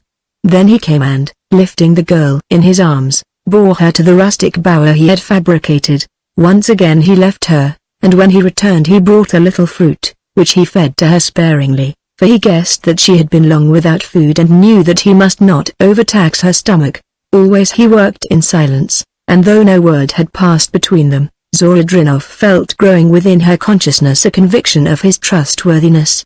The next time that he left her he was gone a considerable time, but still the elephant stood in the clearing, like some titanic sentinel upon guard. When next the man returned, he brought the carcass of a deer, and then Zora saw him make fire, after the manner of primitive men. As the meat roasted above it, the fragrant aroma came to her nostrils, bringing consciousness of a ravening hunger. When the meat was cooked, the man came and squatted beside her, cutting small pieces with his keen hunting knife and feeding her as though she had been a helpless baby. He gave her only a little at a time, making her rest often, and while she ate he spoke for the first time, but not to her, nor in any language that she had ever heard. He spoke to the great elephant, and the huge pachyderm wheeled slowly about and entered the jungle, where she could hear the diminishing noise of his passage until it was lost in the distance. Before the meal was over, it was quite dark, and she finished it in the fitful light of the fire that shone redly on the bronzed skin of her companion and shot back from mysterious grey eyes that gave the impression of seeing everything, even her inmost thoughts. Then he brought her a drink of water, after which he squatted down outside her shelter and proceeded to satisfy his own hunger. Gradually the girl had been lulled to a feeling of security by the seeming solicitude of her strange protector. But now distinct misgivings assailed her, and suddenly she felt a strange new fear of the silent giant in whose power she was, for when he ate she saw that he ate his meat raw, tearing the flesh like a wild beast. When there came the sound of something moving in the jungle just beyond the far light and he raised his head and looked and there came a low and savage growl of warning from his lips, the girl closed her eyes and buried her face in her arms in sudden terror and revulsion. From the darkness of the jungle there came an answering growl, but the sound moved on, and presently all was silent again. It seemed a long time before Zora dared open her eyes again, and when she did she saw that the man had finished his meal and was stretched out on the grass between her and the fire. She was afraid of him, of that she was quite certain, yet, at the same time, she could not deny that his presence there imparted to her a feeling of safety that she had never before felt in the jungle. As she tried to fathom this, she dozed and presently was asleep. The young sun was already bringing renewed warmth to the jungle when she awoke. The man had replenished the fire and was sitting before it, grilling small fragments of meat. Beside him were some fruits, which he must have gathered since he had awakened. As she watched him, she was still further impressed by his great physical beauty, as well as by a certain marked nobility of bearing that harmonized well with the dignity of his poise and the intelligence of his keen gray eyes. She wished that she had not seen him devour his meat like that was it like a lion. How much like a lion he was, in his strength, and dignity, and majesty, and with all the quiet suggestion of ferocity that pervaded his every act. And so it was that she came to think of him as her lion man and, while trying to trust him, always fearing him not a little. Again he fed her and brought her water before he satisfied his own hunger, but before he started to eat, he arose and voiced a long, low call. Then once more he squatted upon his haunches and devoured his food. Although he held it in his strong, brown hands and ate the flesh raw, she saw now that he ate slowly and with the same quiet dignity that marked his every act, so that presently she found him less revolting. Once again she tried to talk with him, addressing him in various languages and several African dialects, but as for any sign he gave that he understood her she might as well have been addressing a dumb brute. Doubtless her disappointment would have been replaced by anger could she have known that she was addressing an English lord, who understood perfectly every word that she uttered, but who, for reasons which he himself best knew, preferred to remain the dumb brute to this woman whom he looked upon as an enemy. However, it was well for Zorodrinov that he was what he was, for it was the prompting of the English lord and not that of the savage carnivore that had moved him to succor her because she was alone, and helpless, and a woman. The beast in Tarzan would not have attacked her, but would merely have ignored her, letting the law of the jungle take its course as it must with all her creatures. Shortly after Tarzan had finished his meal, a crashing in the jungle announced the return of Dantor, and when he appeared in the little clearing, the girl realized that the great brute had come in response to the call of the man, and marveled. And so the days wore on, and slowly Zorodrinov regained her strength, guarded by night by the silent forest god and by day by the great bull elephant. Her only apprehension now was for the safety of Wayne Colt, who was seldom from her thoughts. Nor was her apprehension groundless, for the young American had fallen upon bad days. Almost frantic with concern for the safety of Zora, he had exhausted his strength in futile search for her and her abductor, forgetful of himself until hunger and fatigue had taken their toll of his strength. He had awakened at last to the realization that his condition was dangerous, and now when he needed food most, the game that he had formerly found reasonably plentiful seemed to have deserted the country. Even the smaller rodents that had once sufficed to keep him alive were either too wary for him or not present at all. Occasionally he found fruits that he could eat, but they seemed to impart little or no strength to him, and at last he was forced to the conviction that he had reached the end of his endurance and his strength and that nothing short of a miracle could preserve him from death. He was so weak that he could stagger only a few steps at a time and then, sinking to the ground, was forced to lie there for a long time before he could arise again, and always there was the knowledge that eventually he would not arise. Yet he would not give up. Something more than the urge to live drove him on. He could not die, he must not die while Zorodrinov was in danger. He had found a well-beaten trail at last where he was sure that sooner or later he must meet a native hunter, or, perhaps, find his way to the camp of his fellows. He could only crawl now, for he had not the strength to rise, and then suddenly the moment came that he had striven so long to avert, the moment that marked the end, though it came in a form that he had only vaguely anticipated as one of several that might ring the curtain upon his earthly existence. As he lay in the trail resting before he dragged himself on again, he was suddenly conscious that he was not alone. He had heard no sounds, for doubtless his hearing had been dulled by exhaustion, but he was aware through the medium of that strange sense, the possession of which each of us has felt at some time in his existence, that told him eyes were upon him. With an effort he raised his head and looked, and there, before him in the trail, stood a great lion, his lips drawn back in an angry snarl, his yellow-green eyes glowering balefully. Chapter 14 Shot down. Tarzan went almost daily to watch the camp of his enemy, moving swiftly through the jungle by trails unknown to man. He saw that preparations for the first bold stroke were almost completed, and finally he saw uniforms being issued to all members of the party, uniforms which he recognized as those of French colonial troops, and he realized that the time had come when he must move. He hoped that little Kimmer had carried his message safely, but if not, Tarzan would find some other way. Zorodrinov's strength was slowly returning. Today she had arisen and taken a few steps out into the sunlit clearing. The great elephant regarded her. She had long since ceased to fear him, as she had ceased to fear the strange white man who had befriended her. Slowly the girl approached the great bull, and Tantor regarded her out of his little eyes as he waved his trunk to and fro. He had been so docile and harmless all the days that he had guarded her that it had grown to be difficult for Zora to conceive him capable of inflicting injury upon her. But as she looked into his little eyes now, there was an expression that brought her to a sudden halt, and as she realized that after all he was only a wild bull elephant, she suddenly appreciated the rashness of her act. She was already so close to him that she could have reached out and touched him, as had been her intention, having thought that she would thus make friends with him. It was in her mind to fall back with dignity, when the waving trunk shot suddenly out and encircled her body. Zora Drinov did not scream. She only closed her eyes and waited.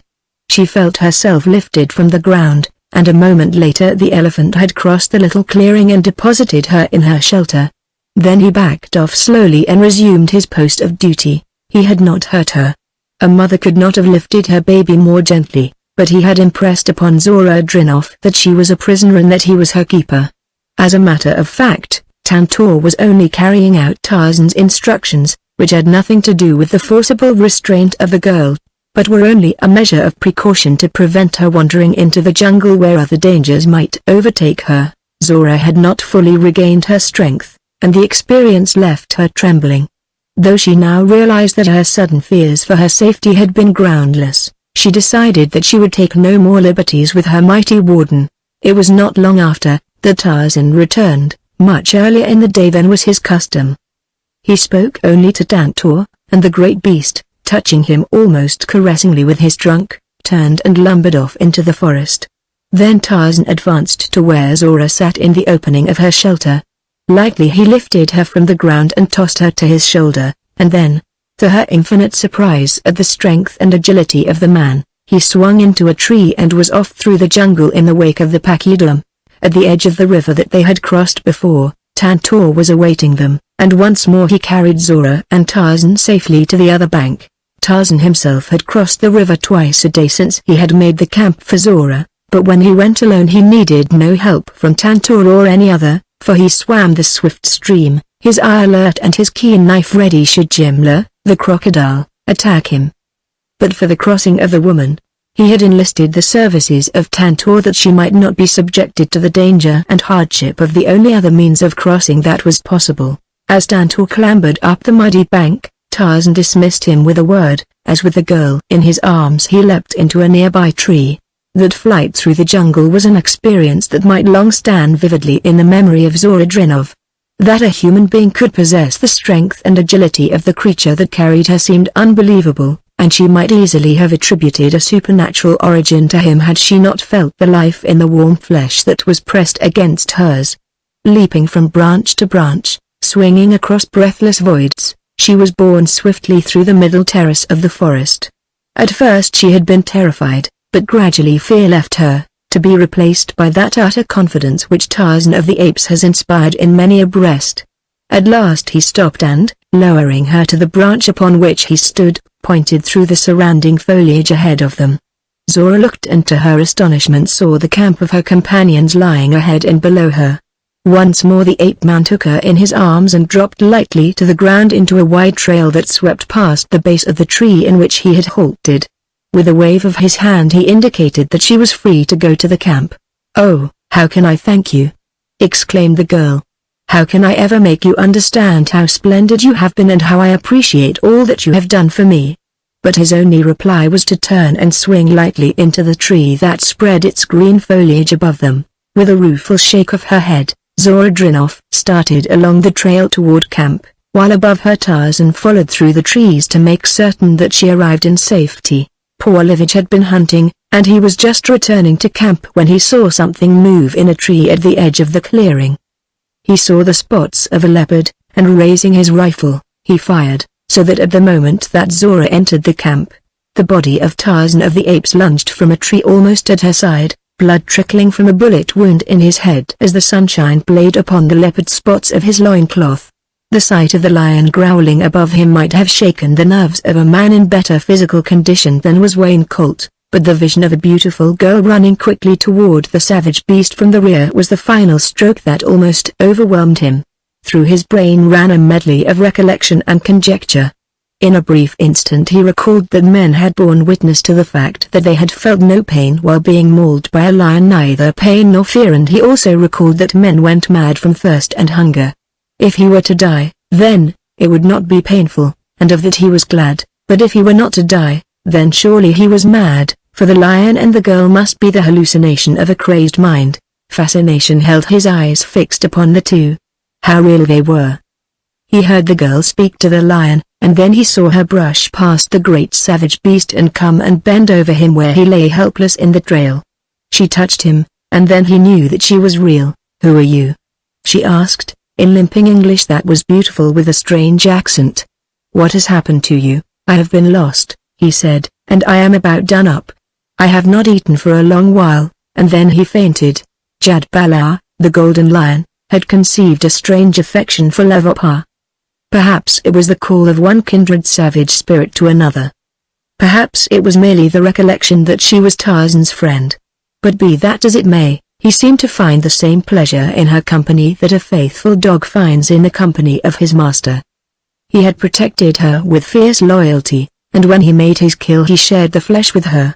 She, however, after cutting off a portion that she wanted, had always gone away a little distance to build her primitive fire and cook the flesh, nor ever had she ventured back to the kill after Jad Bala had commenced to feed, for a lion is yet a lion, and the grim and ferocious growls that accompanied his feeding warned the girl against presuming too far upon the newfound generosity of the carnivore.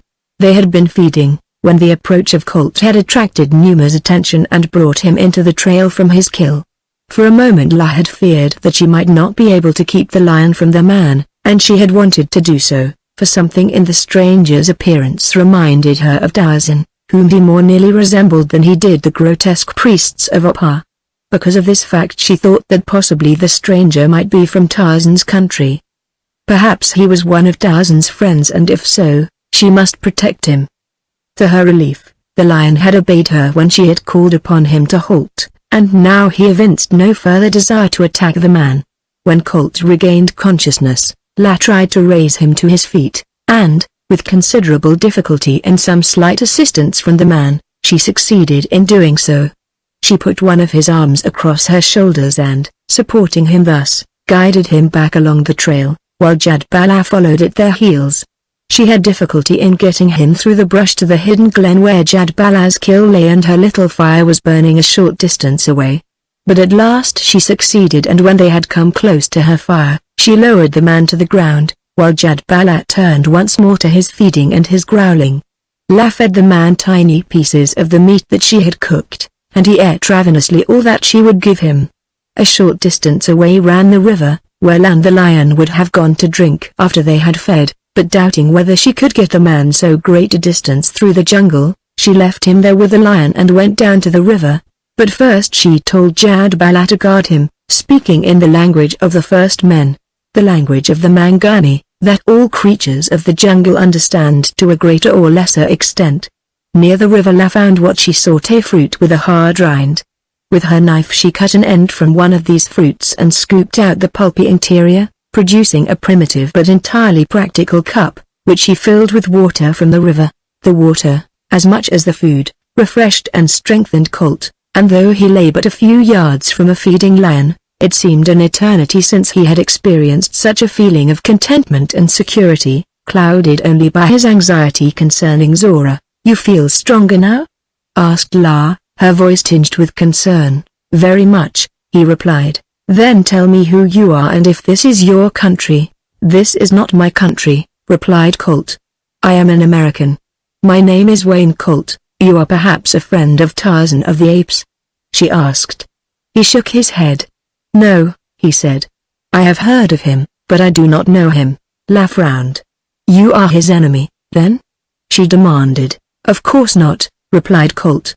"I do not even know him." A sudden light flashed in La's eyes. "Do you know Zora?" she asked. Colt came to his elbow with a sudden start. "Zora Drinov?" he demanded. "What do you know of her?" "She is my friend," said La. "She is my friend also," said Colt. "She is in trouble," said La. "Yes, I know it, but how did you know?" "I was with her when she was taken prisoner by the men of the desert. They took me also, but I escaped." "How long ago was that?" "The flaming god has gone to rest many times since I saw Zora," replied the girl. "Then I have seen her since." "Where is she?" "I do not know. She was with the Arabs when I found her. We escaped from them, and then, while I was hunting in the jungle, something came and carried her away. I do not know whether it was a man or a gorilla, for though I saw its footprints, I could not be sure. I have been searching for her for a long time, but I could not find food, and it has been some time since I have had water, so I lost my strength, and you found me as I am." "You shall not want for food nor water now," said La, "for Numa, the lion, will hunt for us, and if we can find the camp of Zora's friends, perhaps they will go out and search for her." "You know where the camp is?" he asked. "Is it near?" "I do not know where it is. I have been searching for it to lead her friends after the men of the desert." Colt had been studying the girl as they talked. He had noted her strange, barbaric apparel and the staggering beauty of her face and figure. He knew almost intuitively that she was not of the world that he knew, and his mind was filled with curiosity concerning her. "You have not told me who you are," he said. "I am Love Opar," she replied, "High Priestess of the Flaming God." Opar. Now indeed he knew that she was not of his world. Opar, the city of mystery, the city of fabulous treasures. Could it be that the same city that housed the grotesque warriors with whom he and Romero had fought produced also such beautiful creatures as Now and La, and only these? He wondered why he had not connected her with Opar at once, for now he saw that her stomacher was similar to that of Now and of the priestess that he had seen upon the throne in the great chamber of the ruined temple. Recalling his attempt to enter Opar and loot it of its treasures, he deemed it expedient to make no mention of any familiarity with the city of the girl's birth, for he guessed that Opar's women might be as primitively fierce in their vengeance as he had found Now in her love. The lion, and the girl, and the man lay up that night beside Jadbalaz's kill, and in the morning Colt found that his strength had partially returned. During the night Numa had finished his kill, and after the sun had risen, La found fruits which he and Colt ate, while the lion strolled to the river to drink, pausing once to roar, that the world might know the king was there. "Numa will not kill again until tomorrow," she said, "so we shall have no meat until then, unless we are fortunate enough to kill something ourselves." Colt had long since abandoned the heavy rifle of the Arabs, to the burden of which his growing weakness heart left his muscles inadequate, so he had nothing but his bare hands and only a knife with which they might make a kill. "Then I guess we shall eat fruit until the lion kills again," he said. "In the meantime we might as well be trying to find the camp." She shook her head.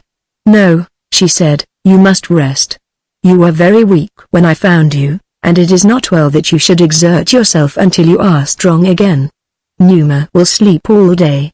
You and I will cut some sticks and lie beside a little trail, where the small things go. Perhaps we shall have luck, but if we do not, Numa will kill again tomorrow, and this time I shall take a whole hindquarter." "I cannot believe that a lion would let you do that," said the man. "At first I did not understand it myself," said La, "but after a while I remembered. It is because I am Tarzan's friend that he does not harm me." When Zora Drinoff saw her lion man lying lifeless on the ground, she ran quickly to him and knelt at his side. She had heard the shot, and now seeing the blood running from the wound upon his head, she thought that someone had killed him intentionally, and when Ivich came running out, his rifle in his hand, she turned upon him like a tigress. "You have killed him," she cried. "You beast. He was worth more than a dozen such as you." The sound of the shot and the crashing of the body to the ground had brought men running from all parts of the camp, so that Tarzan and the girl were soon surrounded by a curious and excited throng of blacks, among whom the remaining whites were pushing their way. Ivich was stunned, not only by the sight of the giant white man lying apparently dead before him, but also by the presence of Zora Drinoff, whom all within the camp had given up as irretrievably lost. "I had no idea, Comrade Drinoff," he explained, "that I was shooting at a man. I see now what caused my mistake. I saw something moving in a tree and thought that it was a leopard, but instead it was the leopard skin that he wears about his loins." By this time Zveri had elbowed his way to the center of the group. "Zora!" he cried in astonishment as he saw the girl. "Where did you come from? What has happened? What is the meaning of this?" "It means that this fool, Ivich, has killed the man who saved my life," cried Zora. "Who is he?" asked Zveri. "I do not know," replied Zora. "He has never spoken to me. He does not seem to understand any language with which I am familiar." "He is not dead," cried Ivich. "See, he moved." Romero knelt and examined the wound in Tarzan's head. "He is only stunned," he said. The bullet struck him a glancing blow. There are no indications of a fracture of the skull. I have seen men hit thus before. He may be unconscious for a long time, or he may not, but I am sure that he will not die. "Who the devil do you suppose he is?" asked Zveri. Zora shook her head. "I have no idea," she said. "I only know that he is as splendid as he is mysterious." "I know who he is," said a black, who had pushed forward to where he could see the figure of the prostrate man, "and if he is not already dead, you had better kill him, for he will be your worst enemy." "What do you mean?" demanded Zveri. "Who is he?" "He is Tarzan of the Apes." "You are certain?" snapped Zveri. "Yes, Bwana," replied the black. "I saw him once before, and one never forgets Tarzan of the Apes." "Yours was a lucky shot, Ivich," said the leader, "and now you may as well finish what you started." "Kill him, you mean?" demanded Ivich. "Our cause is lost and our lives with it, if he lives," replied Zveri.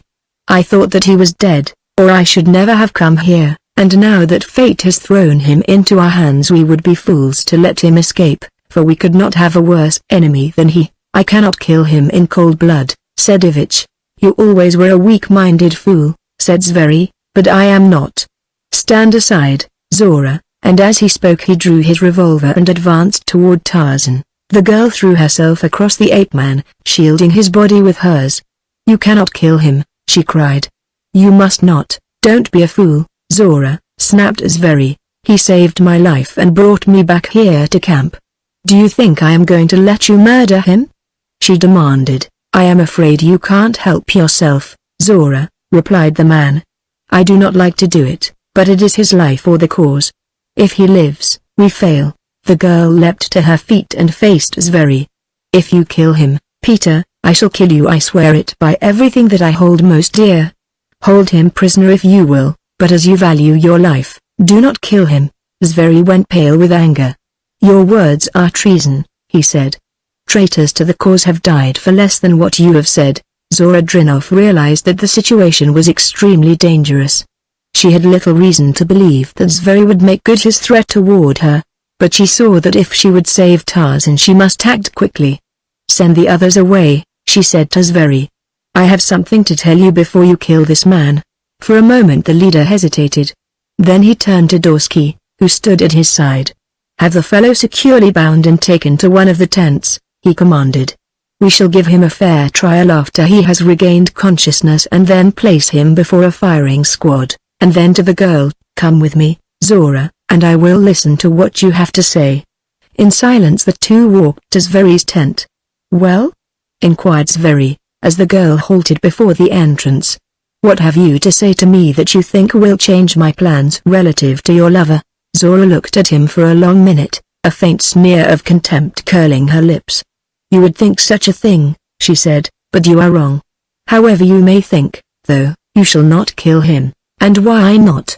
demanded Zveri. "Because if you do I shall tell them all what your plans are, that you yourself are a traitor to the cause, and that you have been using them all to advance your own selfish ambition to make yourself Emperor of Africa." "You would not dare," cried Zveri, "nor would I let you, for as much as I love you, I shall kill you here on the spot, unless you promise not to interfere in any way with my plans." "You do not dare kill me," taunted the girl. "You have antagonized every man in the camp, Peter, and they all like me. Some of them, perhaps, love me a little. Do you think that I should not be avenged within 5 minutes after you had killed me? You will have to think of something else, my friend, and the best thing that you can do is to take my advice. Keep Tarzan of the Apes a prisoner if you will, but on your life do not kill him or permit anyone else to do so." Zveri sank into a camp chair. "Everyone is against me," he said. "Even you, the woman I love, turn against me. I have not changed toward you in any respect, Peter," said the girl. "You mean that?" he asked, looking up. "Absolutely," she replied. "How long were you alone in the jungle with that man?" he demanded. "Don't start that, Peter," she said. "He could not have treated me differently if he had been my own brother, and certainly, all other considerations aside, you should know me well enough to know that I have no such weakness in the direction that your tone implied. You have never loved me, that is the reason," he declared. "But I could not trust you or any other woman with a man she loves or with whom she was temporarily infatuated. That," she said, "has nothing to do with what we are discussing. Are you going to kill Tarzan of the Apes, or are you not?" "For your sake, I shall let him live," replied the man. "Even though I do not trust you," he added. "I trust no one. How can I? Look at this," and he took a code message from his pocket and handed it to her. "This came a few days ago. The damn traitor. I wish I could get my hands on him. I should like to have killed him myself. But I suppose I shall have no such luck, as he is probably already dead." Zora took the paper. Below the message, in Zveri's scrawling hand, it had been decoded in Russian script. As she read it, her eyes grew large with astonishment. "It is incredible," she cried. "It is the truth, though," said Zveri. "I always suspected the dirty hound," and he added with an oath, "I think that damn Mexican is just as bad." "At least," said Zora, "his plan has been thwarted, for I take it that his message did not get through." "No," said Zveri. "By error it was delivered to our agents instead of his. Then no harm has been done." "Fortunately, no, but it has made me suspicious of everyone, and I am going to push the expedition through at once before anything further can occur to interfere with my plans." "Everything is ready, then?" she asked. "Everything is ready," he replied. "We march tomorrow morning. And now tell me what happened while I was at Opar. Why did the Arabs desert, and why did you go with them?" "Abu Bakr was angry and resentful because you left him to guard the camp. The Arabs felt that it was a reflection upon their courage, and I think that they would have deserted you anyway, regardless of me. Then, the day after you left, a strange woman wandered into camp. She was a very beautiful white woman from Opar, and Abu Bakr, conceiving the idea of profiting through the chance that fate had sent him, took us with him with the intention of selling us into captivity on his return march to his own country. Are there no honest men in the world?"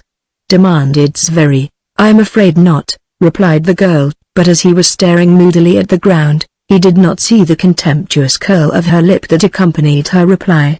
She described the luring of La from Abu Bakr's camp and of the Sheikh's anger at the treachery of Ibn Damuk, and then she told him of her own escape, but she did not mention Wayne Colt's connection with it and led him to believe that she wandered alone in the jungle until the great ape had captured her. She dwelt at length upon Tarzan's kindness and consideration and told of the great elephant who had guarded her by day. "Sounds like a fairy story," said Zveri, "but I have heard enough about this ape man to believe almost anything concerning him, which is one reason why I believe we shall never be safe while he lives. He cannot harm us while he is our prisoner, and certainly, if you love me as you say you do, the man who saved my life deserves better from you than ignominious death." "Speak no more of it," said Zveri. "I have already told you that I could not kill him, but in his treacherous mind he was formulating a plan whereby Tarzan might be destroyed while still he adhered to the letter of his promise to Zora." Chapter 15 Kill, Tantor, Kill.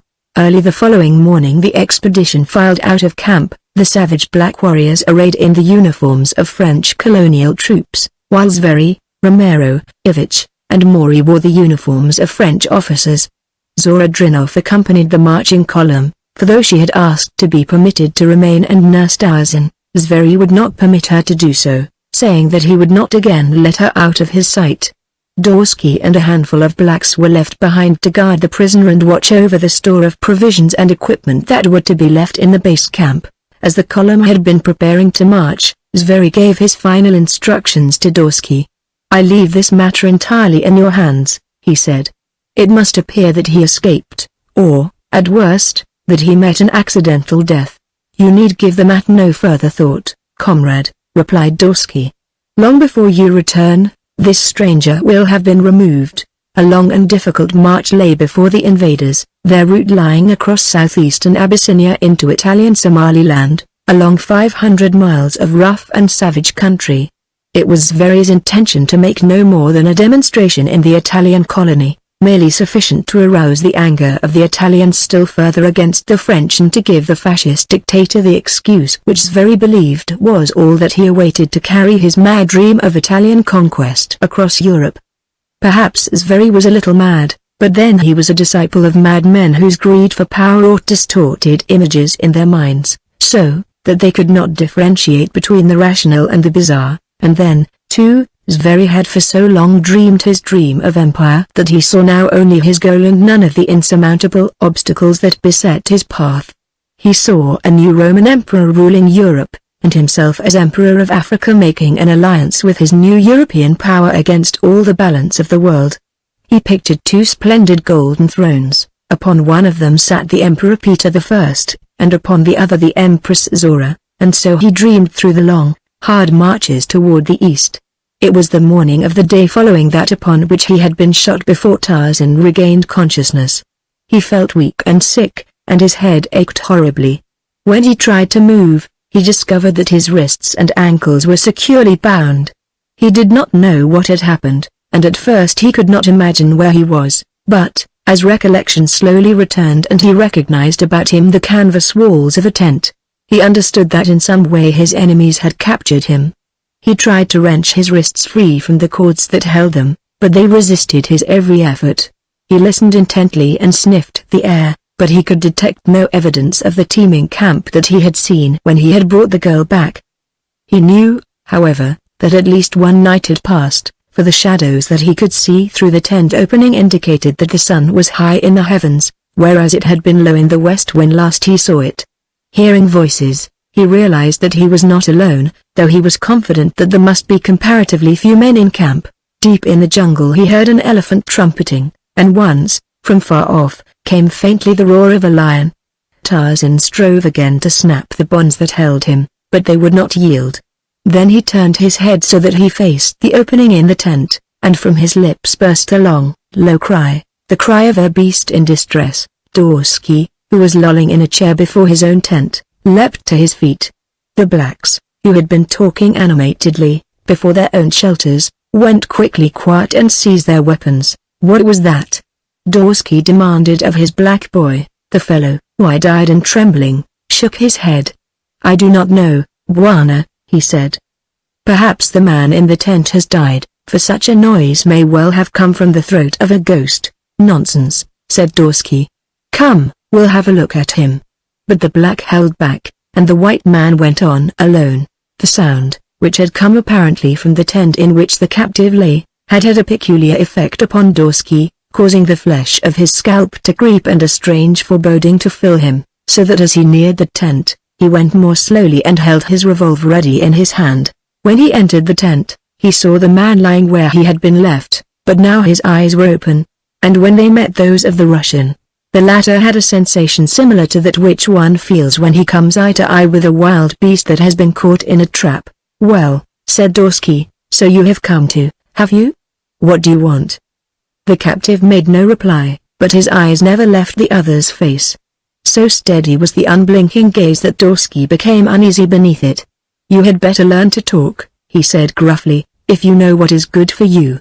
Then it occurred to him that perhaps the man did not understand him, so he turned in the entrance and called to some of the blacks, who had advanced, half in curiosity, half in fear, toward the tent of the prisoner. One of you fellows come here, he said. At first no one seemed inclined to obey, but presently a stalwart warrior advanced. See if this fellow can understand your language. Come in and tell him that I have a proposition to make to him and that he had better listen to it. If this is indeed Tarzan of the Apes, said the black, he can understand me, and he came warily to the entrance of the tent. The black repeated the message in his own dialect, but by no sign did the ape-man indicate that he understood. Dorsky lost his patience. You damned ape, he said. You needn't try to make a fool of me. I know perfectly well that you understand this fellow's gibberish, and I know, too, that you are an Englishman and that you understand English. I'll give you just 5 minutes to think this thing over, and then I am coming back. If you have not made up your mind to talk by that time, you can take the consequences. Then he turned on his heel and left the tent. Little Kimmer had traveled far. Around his neck was a stout thong, supporting a little bag of leather, in which reposed a message.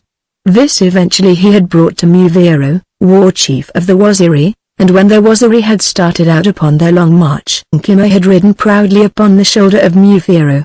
For some time he had remained with the black warriors, but then, at last, moved perhaps by some caprice of his erratic mind, or by a great urge that he could not resist, he had left them and, facing alone all the dangers that he feared most, had set out by himself upon business of his own. Many and narrow were the escapes of Kimmer as he swung through the giants of the forest. Could he have resisted temptation, he might have passed with reasonable safety, but that he could not do, and so he was forever getting himself into trouble by playing pranks upon strangers, who, if they possessed any sense of humor themselves, most certainly failed to appreciate little Kimmer's. Kimmer could not forget that he was friend and confidant of Tarzan, Lord of the Jungle, though he seemed often to forget that Tarzan was not there to protect him when he hurled taunts and insults at other monkeys less favored. That he came through alive speaks more eloquently for his speed than for his intelligence or courage. Much of the time he was fleeing in terror, emitting shrill screams of mental anguish, yet he never seemed to learn from experience, and having barely eluded one pursuer intent upon murdering him, he would be quite prepared to insult or annoy the next creature he met, especially selecting, it would seem, those that were larger and stronger than himself. Sometimes he fled in one direction, sometimes in another, so that he occupied much more time than was necessary in making his journey. Otherwise he would have reached his master in time to be of service to him at a moment that Tarzan needed a friend as badly, perhaps, as ever he had needed one before in his life. And now, while far away in the forest Kimmer fled from an old dog baboon, whom he had hit with a well-aimed stick, Michael Dorsky approached the tent when Kimmer's master lay bound and helpless. The 5 minutes were up, and Dorsky had come to demand Tarzan's answer. He came alone, and as he entered the tent his simple plan of action was well formulated in his mind. The expression upon the prisoner's face had changed. He seemed to be listening intently. Dorsky listened then, too, but could hear nothing, for by comparison with the hearing of Tarzan of the Apes Michael Dorsky was deaf. What Tarzan heard filled him with quiet satisfaction. "Now," said Dorsky, "I have come to give you your last chance. Comrade Severi has led 2 expeditions to Opar in search of the gold that we know is stored there. Both expeditions failed. It is well known that you know the location of the treasure vaults of Opar and can lead us to them. Agree that you will do this when Comrade Severi returns, and not only will you not be harmed, but you will be released as quickly as Comrade Severi feels that it would be safe to have you at liberty. Refuse and you die." He drew a long, slender stiletto from its sheath at his belt. "If you refuse to answer me, I shall accept that as evidence that you have not accepted my proposition." And as the ape-man maintained his stony silence, the Russian held the thin blade low before his eyes. "Think well, ape," he said, "and remember that when I slip this between your ribs there will be no sound. It will pierce your heart, and I shall leave it there until the blood has ceased to flow. Then I shall remove it and close the wound. Later in the day you will be found dead, and I shall tell the blacks that you died from the accidental gunshot. Thus your friends will never learn the truth. You will not be avenged, and you will have died uselessly." He paused for a reply, his evil eyes glinting menacingly into the cold, grey eyes of the ape-man. The dagger was very near Tarzan's face now, and of a sudden, like a wild beast, he raised his body, and his jaws closed like a steel trap upon the wrist of the Russian. With a scream of pain, Dorsky drew back. The dagger dropped from his nerveless fingers. At the same instant Tarzan swung his legs around the feet of the would-be assassin, and as Dorsky rolled over on his back, he dragged Tarzan of the Apes on top of him. The ape-man knew from the snapping of Dorsky's wrist bones between his teeth that the man's right hand was useless, and so he released it. Then to the Russian's horror, the ape-man's jaws sought his jugular as, from his throat, there rumbled the growl of a savage beast at bay, screaming for his men to come to his assistance. Dorsky tried to reach the revolver at his right hip with his left hand, but he soon saw that unless he could rid himself of Tarzan's body he would be unable to do so. Already he heard his men running toward the tent, shouting among themselves, and then he heard exclamations of surprise and screams of terror. The next instant the tent vanished from above them, and Dorsky saw a huge bull elephant towering above him and his savage antagonist. Instantly Tarzan ceased his efforts to close his teeth on Dorsky's throat and at the same time rolled quickly from the body of the Russian. As he did so, Dorsky's hand found his revolver. "Kill, Tantor!" shouted the ape-man. "Kill!" The sinuous trunk of the pachyderm twined around the Russian. The little eyes of the elephant flamed red with hate, and he trumpeted shrilly as he raised Dorsky high above his head and, wheeling about, hurled him out into the camp, while the terrified blacks, casting affrighted glances over their shoulders, fled into the jungle. Then Tantor charged his victim. With his great tusks he gored him, and then, in a frenzy of rage, trumpeting and squealing, he trampled him until nothing remained of Michael Dorsky but a bloody pulp. From the moment that Tantor had seized the Russian, Tarzan had sought ineffectually to stay the great brute's fury, but Tantor was deaf to commands until he had wreaked his vengeance upon this creature that had dared to attack his friend. But when his rage had spent its force and nothing remained against which to vent it, he came quietly to Tarzan's side and at a word from the ape-man lifted his brown body gently in his powerful trunk and bore him away into the forest. Deep into the jungle to a hidden glade, Tantor carried his helpless friend and there he placed him gently on soft grasses beneath the shade of a tree. Little more could the great bull do other than to stand guard. As a result of the excitement attending the killing of Dorsky and his concern for Tarzan, Tantor was nervous and irritable. He stood with upraised ears, alert for any menacing sound, waving his sensitive trunk to and fro, searching each vagrant air current for the scent of danger. The pain of his wound annoyed Tarzan far less than the pangs of thirst. To little monkeys watching him from the trees, he called, "Come, Manu, and untie the thongs that bind my wrists." "We are afraid," said an old monkey. "I am Tarzan of the apes," said the man reassuringly. "Tarzan has been your friend always. He will not harm you." "We are afraid," repeated the old monkey. "Tarzan deserted us. For many moons the jungle has not known Tarzan, but other Tarmangani and strange Gamangani came and with thundersticks they hunted little Manu and killed him. If Tarzan had still been our friend, he would have driven these strange men away. If I had been here, the strange men things would not have harmed you," said Tarzan. "Still would Tarzan have protected you. Now I am back, but I cannot destroy the strangers or drive them away until the thongs are taken from my wrists." "Who put them there?" asked the monkey. "The strange Tarmangani," replied Tarzan. "Then they must be more powerful than Tarzan," said Manu. "So what good would it do to set you free? If the strange Tarmangani found out that we had done it, they would be angry and come and kill us. Let Tarzan, who for many reigns has been lord of the jungle, free himself." Seeing that it was futile to appeal to Manu, Tarzan, as a forlorn hope, voiced the long, plaintive, uncanny help call of the great apes. With slowly increasing crescendo it rose to a piercing shriek that drove far and wide through the silent jungle. In all directions, beasts, great and small, paused as the weird note broke upon their sensitive eardrums. None was afraid, for the call told them that a great bull was in trouble and, therefore, doubtless harmless. But the jackals interpreted the sound to mean the possibility of flesh and trotted off through the jungle in the direction from which it had come, and Dango, the hyena, heard and slunk on soft pads, hoping that he would find a helpless animal that would prove easy prey. And far away, and faintly, a little monkey heard the call, recognizing the voice of the caller. Swiftly, then, he flew through the jungle, impelled as he was upon rare occasions by a directness of thought and a tenacity of purpose that brooked no interruption. Tarzan had sent Tantor to the river to fetch water in his trunk.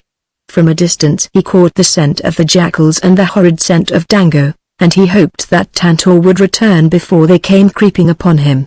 He felt no fear, only an instinctive urge toward self-preservation. The jackals he held in contempt, knowing that, though bound hand and foot, he still could keep the timid creatures away, but Dango was different, for once the filthy brute realized his helplessness, Tarzan knew that those powerful jaws would make quick work of him. He knew the merciless savagery of the beast, knew that in all the jungle there was none more terrible than Dango. The jackals came first, standing at the edge of the little glade watching him. Then they circled slowly, coming nearer, but when he raised himself to a sitting position they ran yelping away. 3 times they crept closer, trying to force their courage to the point of actual attack, and then a horrid, slinking form appeared upon the edge of the glade, and the jackals withdrew to a safe distance. Dango, the hyena, had come. Tarzan was still sitting up, and the beast stood eyeing him, filled with curiosity and with fear. He growled, and the man-thing facing him growled back, and then from above them came a great chattering, and Tarzan, looking up, saw little Kimmer dancing upon the limb of a tree above him. "Come down, Kimmer," he cried, "and untie the thongs that bind my wrists." "Dango! Dango!" shouted Kimmer. "Little Kimmer is afraid of Dango. If you come now," said Tarzan, "it will be safe, but if you wait too long, Dango will kill Tarzan, and then to whom may little Kimmer go for protection?" "Kimmer comes," shouted the little monkey, and dropping quickly through the trees, he leapt to Tarzan's shoulder. The hyena bared his fangs and laughed his horrid laugh. Tarzan spoke. "Quick, the thongs, Kimmer," urged Tarzan, and the little monkey, his fingers trembling with terror, went to work upon the leather thongs at Tarzan's wrists. Dango, his ugly head lowered, made a sudden rush, and from the deep lungs of the ape-man came a thunderous roar that might have done credit to Numa himself. With a yelp of terror the cowardly Dango turned and fled to the extremity of the glade, where he stood bristling and growling. "Hurry, Kimmer," said Tarzan. "Dango will come again. Maybe once, maybe twice, maybe many times before he closes on me, but in the end he will realize that I am helpless, and then he will not stop or turn back." "Little Kimmer's fingers are sick," said the Manu. "They are weak and they tremble. They will not untie the knot." "Kimmer has sharp teeth," Tarzan reminded him. "Why waste your time with sick fingers over knots that they cannot untie? Let your sharp teeth do the work." Instantly Kimmer commenced to gnaw upon the strands. Silent perforce because his mouth was otherwise occupied, Kimmer strove diligently and without interruption. Dango, in the meantime, made 2 short rushes, each time coming a little closer, but each time turning back before the menace of the ape-man's roars and savage growls, which by now had aroused the jungle. Above them, in the treetops, the monkeys chattered, scolded and screamed, and in the distance the voice of Numa rolled like far thunder, while from the river came the squealing and trumpeting of Tantor. Little Kimmer was gnawing frantically at the bonds, when Dango charged again, evidently convinced by this time that the great Tarmangani was helpless, for now, with a growl, he rushed in and closed upon the man. With a sudden surge of the great muscles of his arms that sent little Kimmer sprawling, Tarzan sought to tear his hands free that he might defend himself against the savage death that menaced him in those slavering jaws, and the thongs, almost parted by Kimmer's sharp teeth, gave to the terrific strain of the ape-man's efforts. As Dango leapt for the bronzed throat, Tarzan's hand shot forward and seized the beast by the neck, but the impact of the heavy body carried him backward to the ground. Dango twisted, struggled and clawed in a vain effort to free himself from the death grip of the ape-man, but those steel fingers closed relentlessly upon his throat, until, gasping for breath, the great brute sank helplessly upon the body of its intended victim. Until death was assured, Tarzan did not relinquish his grasp, but when at last there could be no doubt, he hurled the carcass from him and, sitting up, fell quickly to the thongs that secured his ankles. During the brief battle, Kimmer had taken refuge among the topmost branches of a lofty tree, where he leapt about, screaming frantically at the battling beasts beneath him. Not until he was quite sure that Dango was dead did he descend. Warily he approached the body, lest, perchance, he had been mistaken, but again convinced by closer scrutiny, he leapt upon it and struck it viciously, again and again, and then he stood upon it shrieking his defiance at the world with all the assurance and bravado of one who has overcome a dangerous enemy. Tantor, startled by the help cry of his friend, had turned back from the river without taking water. Trees bent beneath his mad rush as, ignoring winding trails, he struck straight through the jungle toward the little glade in answer to the call of the ape-man, and now, infuriated by the sounds of battle, he came charging into view, a titanic engine of rage and vengeance. Tantor's eyesight is none too good, and it seemed that in his mad charge he must trample the ape-man, who lay directly in his path, but when Tarzan spoke to him the great beast came to a sudden stop at his side and, pivoting, wheeled about in his tracks, his ears forward, his trunk raised, trumpeting a savage warning as he searched for the creature that had been menacing his friend. "Quiet, Tantor, it was Dango. He is dead," said the ape-man. As the eyes of the elephant finally located the carcass of the hyena, he charged and trampled it, as he had trampled Dorsky, to a bloody pulp, and Kimmer fled, shrieking, to the trees. His ankles freed of their bonds, Tarzan was upon his feet, and, when Tantor had vented his rage upon the body of Dango, he called the elephant to him. Tantor came then quietly to his side and stood with his trunk touching the ape-man's body.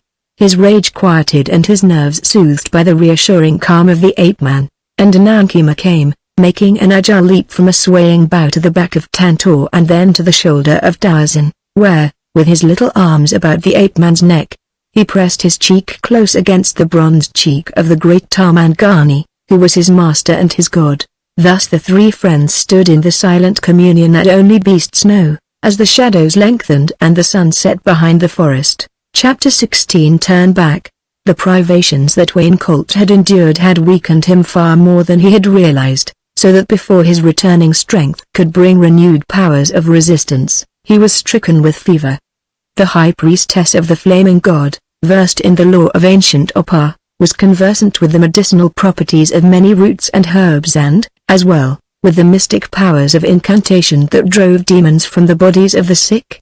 By day she gathered and brewed, and at night she sat at the feet of her patient, intoning weird prayers, the origin of which reached back through countless ages to vanished temples, above which now rolled the waters of a mighty sea, and while she wrought with every artifice at her command to drive out the demon of sickness that possessed this man of an alien world, Jad Balar, the Golden Lion, hunted for all three, and though at times he made his kill at a distance, he never failed to carry the carcass of his prey back to the hidden lair where the woman nursed the man. Days of burning fever, days of delirium, shot with periods of rationality, dragged their slow length. Often Colt's mind was confused by a jumble of bizarre impressions, in which La might be Zora Drinoff one moment, a ministering angel from heaven the next, and then a Red Cross nurse, but in whatever guise he found her it seemed always a pleasant one, and when she was absent, as she was sometimes forced to be, he was depressed and unhappy. When, upon her knees at his feet, she prayed to the rising sun, or to the sun at zenith, or to the setting sun, as was her wont, or when she chanted strange, weird songs in an unknown tongue, accompanying them with the mysterious gestures that were a part of the ritual, he was sure that the fever was worse and that he had become delirious again. And so the days dragged on, and while Colt lay helpless, Zveri marched toward Italian Somaliland, and Tarzan, recovered from the shock of his wound, followed the plain trail of the expedition, and from his shoulder little Kimmer scolded and chattered through the day. Behind him Tarzan had left a handful of terrified blacks in the camp of the conspirators. They had been lolling in the shade, following their breakfast, a week after the killing of Dorsky and the escape of his captive. Fear of the ape-men at liberty, that had so terrified them at first, no longer concerned them greatly. Psychologically akin to the brutes of the forest, they happily soon forgot their terrors, nor did they harass their minds by anticipating those which might assail them in the future, as it is the silly custom of civilized man to do. And so it was that this morning a sight burst suddenly upon their astonished eyes found them entirely unprepared. They heard no noise, so silently go the beasts of the jungle, however large or heavy they may be, yet suddenly, in the clearing at the edge of the camp, appeared a great elephant, and upon his head sat the recent captive, whom they had been told was Tarzan of the Apes, and upon the man's shoulder perched a little monkey. With exclamations of terror, the blacks leapt to their feet and dashed into the jungle upon the opposite side of the camp. Tarzan leapt lightly to the ground and entered Dorsky's tent.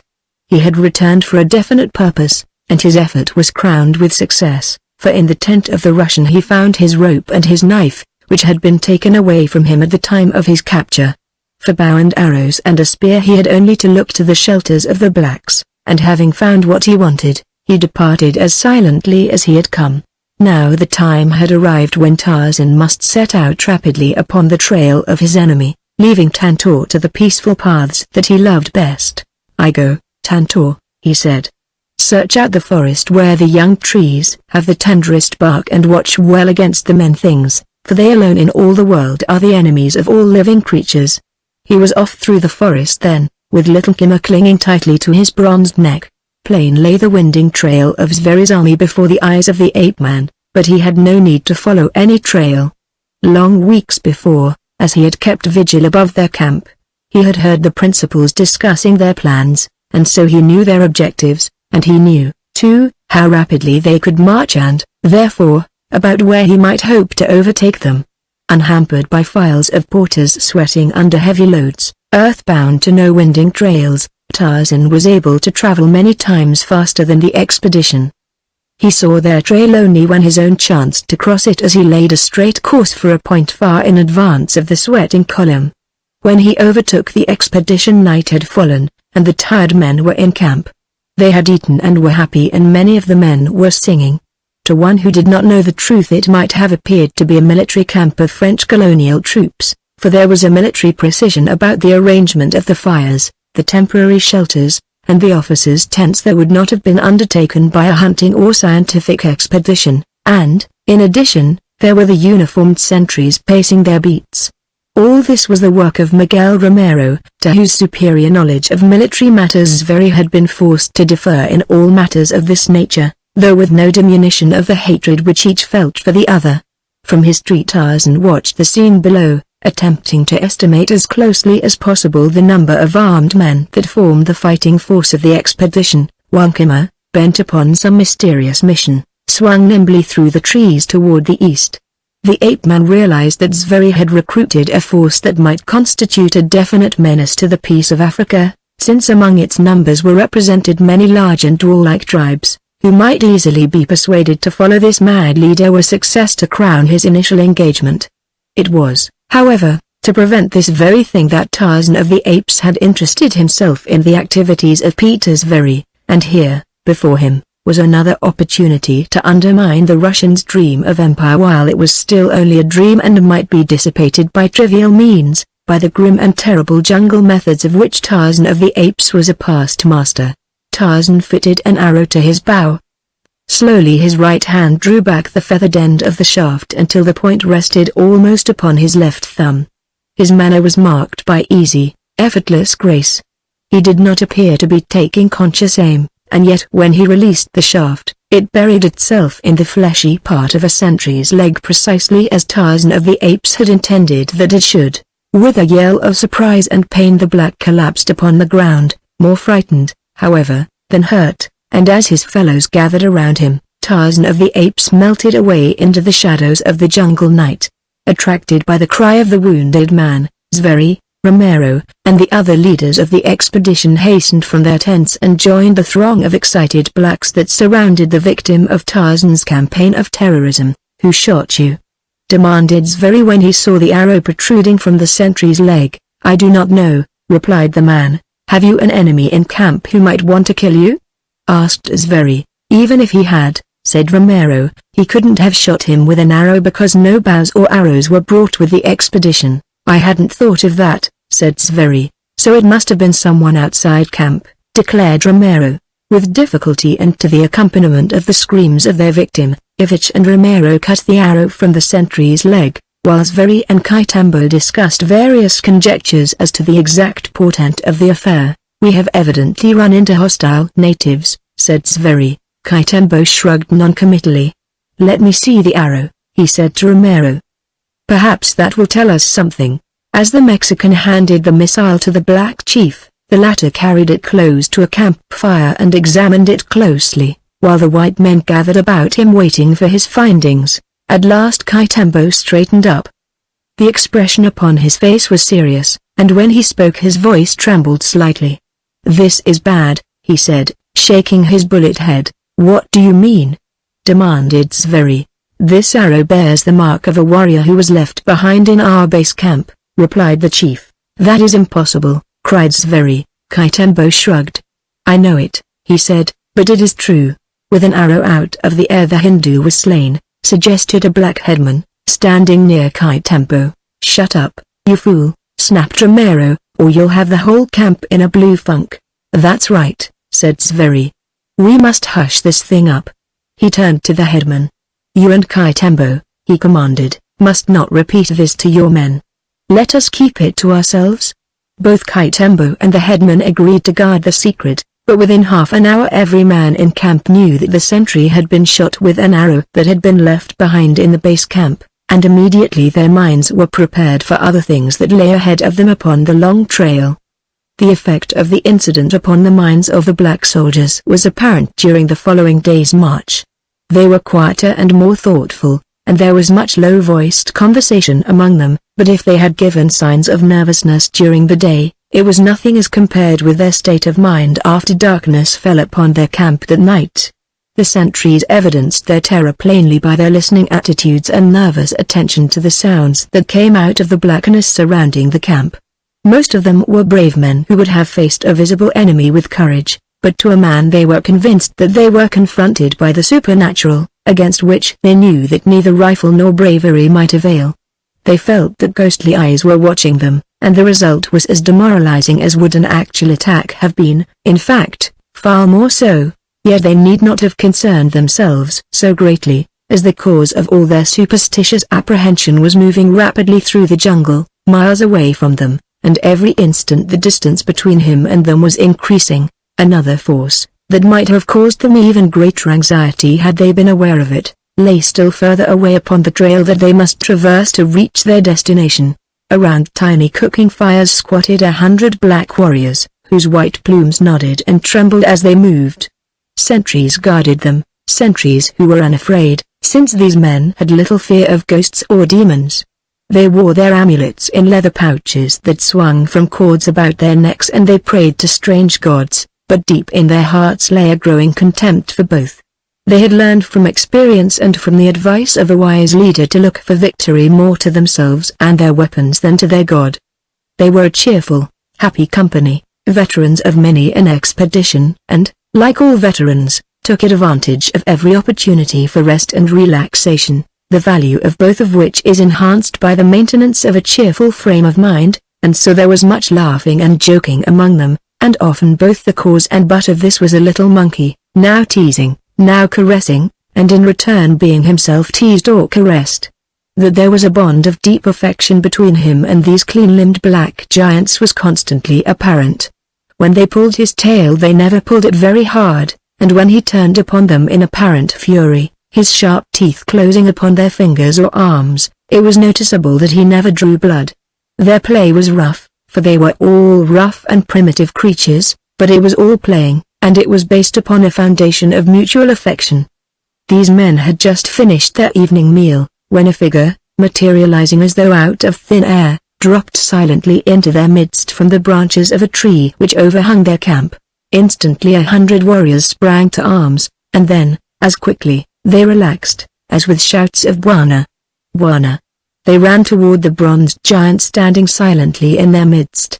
As to an emperor or a god they went upon their knees before him, and those that were nearest him touched his hands and his feet in reverence, for to the waziri Tarzan of the apes, who was their king, was yet something more, and of their own volition they worshipped him as their living god. But if the warriors were glad to see him, little Kimmer was frantic with joy. He scrambled quickly over the bodies of the kneeling blacks and leapt to Tarzan's shoulder, where he clung about his neck, jabbering excitedly. "You have done well, my children," said the ape-man, "and little Kimmer has done well. He bore my message to you, and I find you ready where I had planned that you should be. We have kept always a day's march ahead of the strangers, Bwana," replied Muvero, camping well off the trail that they might not discover our fresh campsites and become suspicious. "They do not suspect your presence," said Tarzan. "I listened above their camp last night, and they said nothing that would indicate that they dreamed that another party was preceding them along the trail.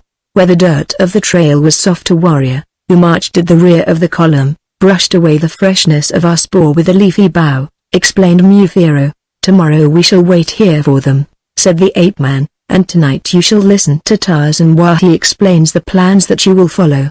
As Zveri's column took up the march upon the following morning, after a night of rest that had passed without incident, the spirits of all had risen to an appreciable degree. The blacks had not forgotten the grim warning that had sped out of the night surrounding their previous camp, but they were of a race whose spirits soon rebound from depression. The leaders of the expedition were encouraged by the knowledge that over a third of the distance to their goal had been covered. For various reasons they were anxious to complete this part of the plan. Zveri believed that upon its successful conclusion hinged his whole dream of empire. Ivich, a natural-born troublemaker, was happy in the thought that the success of the expedition would cause untold annoyance to millions of people and perhaps, also, by the dream of his return to Russia as a hero, perhaps a wealthy hero. Romero and Maury wanted to have it over for entirely different reasons. They were thoroughly disgusted with the Russian. They had lost all confidence in the sincerity of Zveri, who, filled as he was with his own importance and his delusions of future grandeur, talked too much, with the result that he had convinced Romero that he and all his kind were frauds, bent upon accomplishing their selfish ends with the assistance of their silly dupes and at the expense of the peace and prosperity of the world.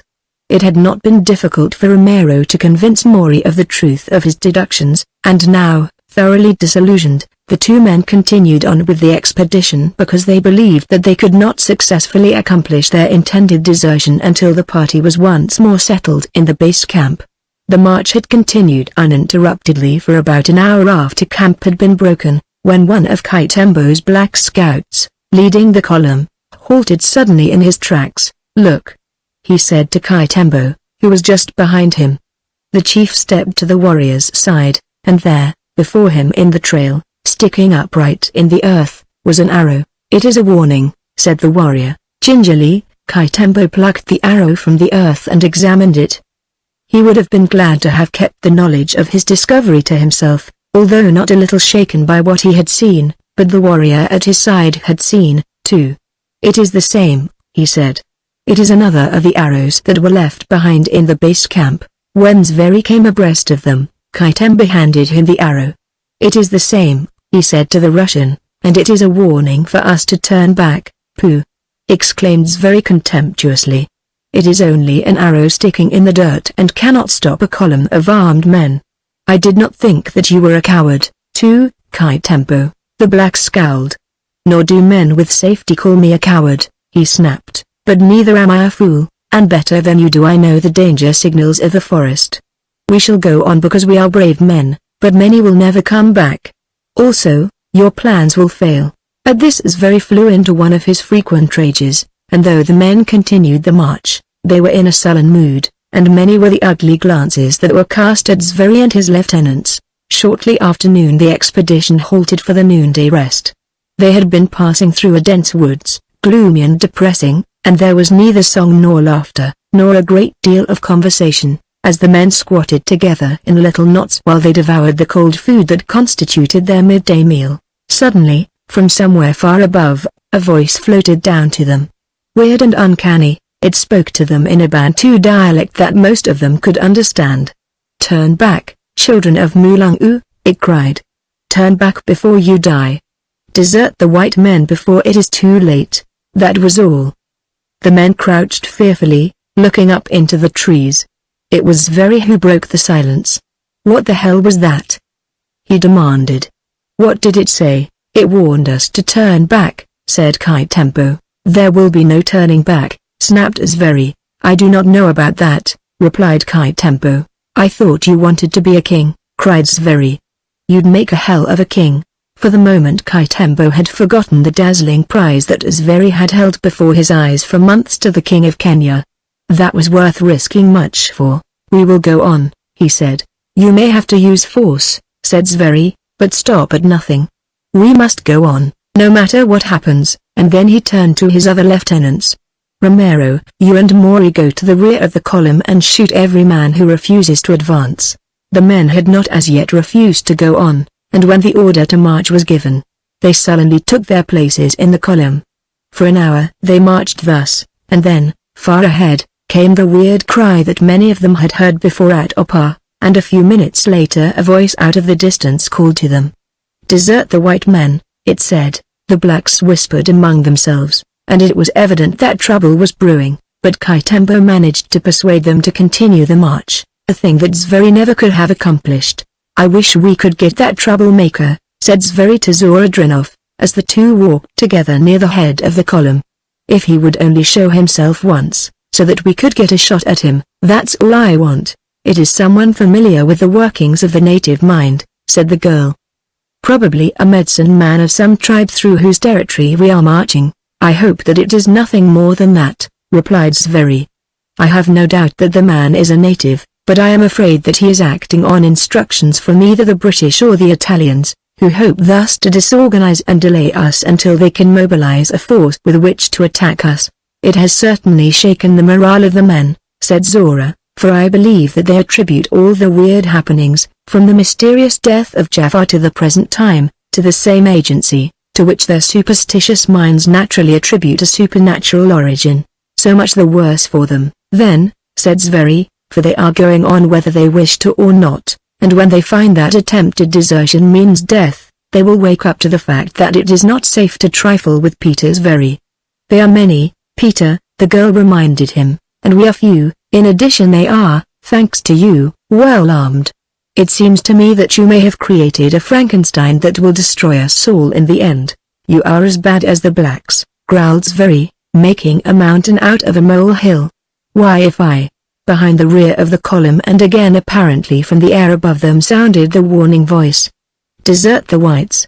Silence fell again upon the marching column, but the men moved on, exhorted by Kaitambo and threatened by the revolvers of their white officers. Presently the forest broke at the edge of a small plain, across which the trail led through buffalo grass that grew high above the heads of the marching men.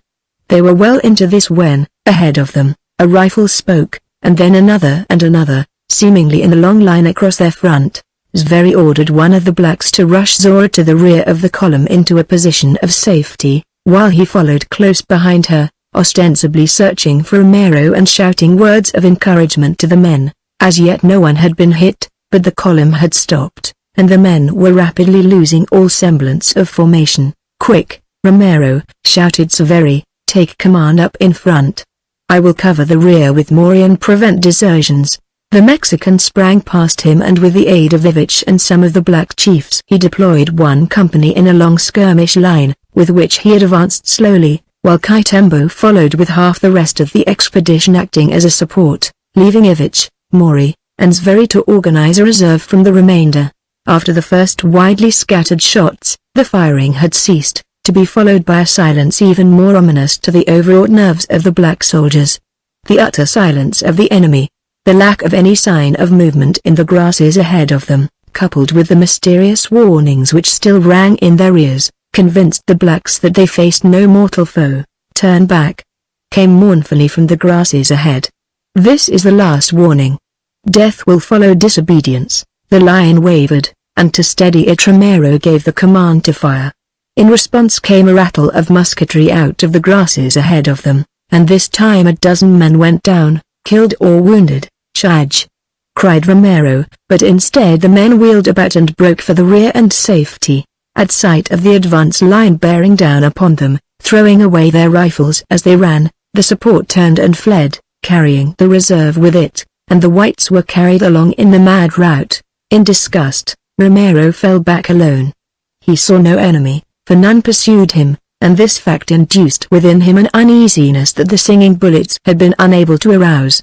As he plodded on alone far in the rear of his companions, he began to share to some extent the feeling of unreasoning terror that had seized his black companions, or at least, if not to share it, to sympathize with them. It is one thing to face a foe that you can see, and quite another to be beset by an invisible enemy, of whose very appearance, even, one is ignorant. Shortly after Romero re-entered the forest, he saw someone walking along the trail ahead of him, and presently, when he had an unobstructed view, he saw that it was Zora Drenov. He called to her then, and she turned and waited for him.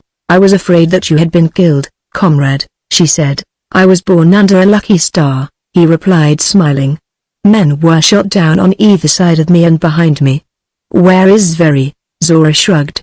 I do not know, she answered. Perhaps he is trying to reorganize the reserve, suggested Romero. Doubtless, said the girl shortly. I hope he is fleet of foot then, said the Mexican. Likely, evidently he is, replied Zora. You should not have been left alone like this, said the man. I can take care of myself, replied Zora. Perhaps, he said, but if you belong to me, I belong to no one. Comrade Romero, she replied icily. Forgive me, Señorita, he said. I know that. I merely chose an unfortunate way of trying to say that if the girl I loved were here she would not have been left alone in the forest, especially when I believe, as very must believe, that we are being pursued by an enemy. You do not like Comrade Severi, do you, Romero? Even to you, Señorita, he replied. I must admit, since you ask me, that I do not. I know that he has antagonized many. He has antagonized all except you, Señorita. Why should I be accepted? She asked. How do you know that he has not antagonized me also? Not deeply, I am sure, he said, or else you would not have consented to become his wife. And how do you know that I have? She asked. Comrade Severi boasts of it often, replied Romero. Oh, he does? Nor did she make any other comment. Chapter 17. A gulf that was bridged. The general rout of Severi's forces ended only when their last camp had been reached, and even then only for part of the command, for as night fell it was discovered that fully 25% of the men were missing, and among the absentees were Zora and Romero. As the stragglers came in, Severi questioned each about the girl, but no one had seen her. He tried to organize an expedition to go back in search of her, but no one would accompany him. He threatened and pleaded, only to discover that he had lost all control of his men. Perhaps he would have gone back alone, as he insisted that he intended doing, but he was relieved of this necessity when, well after dark, the two walked into camp together. At sight of them Severi was both relieved and angry. Why didn't you remain with me? He snapped at Zora. Because I cannot run so fast as you, she replied, and Severi said no more. From the darkness of the trees above the camp came the now familiar warning. Desert the whites. A long silence followed this, broken only by the nervous whisperings of the blacks, and then the voice spoke again. The trails to your own countries are free from danger, but death walks always with the white men. Throw away your uniforms and leave the white men to the jungle and to me. A black warrior leapt to his feet and stripped the French uniform from his body, throwing it upon a cooking fire that burned near him. Instantly others followed his example. Stop that! Cried Severi. Silence, white man! Growled Kai-Tempo. Kill the whites! Shouted a naked Basembo warrior. Instantly there was a rush toward the whites, who were gathered near Severi, and then from above them came a warning cry. The whites are mine! It cried. Leave them to me. For an instant the advancing warriors halted, and then he, who had constituted himself their leader, maddened perhaps by his hatred and his bloodlust, advanced again grasping his rifle menacingly. From above a bowstring twanged. The black, dropping his rifle, screamed as he tore at an arrow protruding from his chest, and, as he fell forward upon his face, the other blacks fell back, and the whites were left alone, while the Negroes huddled by themselves in a far corner of the camp. Many of them would have deserted that night, but they feared the darkness of the jungle and the menace of the thing hovering above them. Severi strode angrily to and fro, cursing his luck, cursing the blacks, cursing everyone. If I had had any help, if I had had any cooperation, he grumbled, this would not have happened. But I cannot do everything alone. You have done this pretty much alone, said Romero. What do you mean? Demanded Severi. I mean that you have made such an overbearing ass of yourself that you have antagonized everyone in the expedition. But even so they might have carried on if they had had any confidence in your courage. No man likes to follow a coward. You call me that, you yellow greaser, shouted Severi, reaching for his revolver. Cut that, snapped Romero. I have you covered. And let me tell you now that if it weren't for Señorita Drinoff I would kill you on the spot and rid the world of at least one crazy mad dog that is threatening the entire world with the hydrophobia of hate and suspicion. Señorita Drinoff saved my life once. I have not forgotten that, and because, perhaps, she loves you, you are safe, unless I am forced to kill you in self-defense. This is utter insanity, cried Zora. There are 5 of us here alone with a band of unruly blacks who fear and hate us. Tomorrow, doubtless, we shall be deserted by them. If we hope ever to get out of Africa alive, we must stick together. Forget your quarrels, both of you, and let us work together in harmony hereafter for our mutual salvation, for your sake, Señorita. Yes, said Romero. Comrade Drinoff is right, said Ivich. Zveri dropped his hand from his gun and turned sulkily away, and for the rest of the night peace, if not happiness, held sway in the disorganized camp of the conspirators. When morning came, the whites saw that the blacks had all discarded their French uniforms, and from the concealing foliage of a nearby tree other eyes had noted this same fact, gray eyes that were touched by the shadow of a grim smile.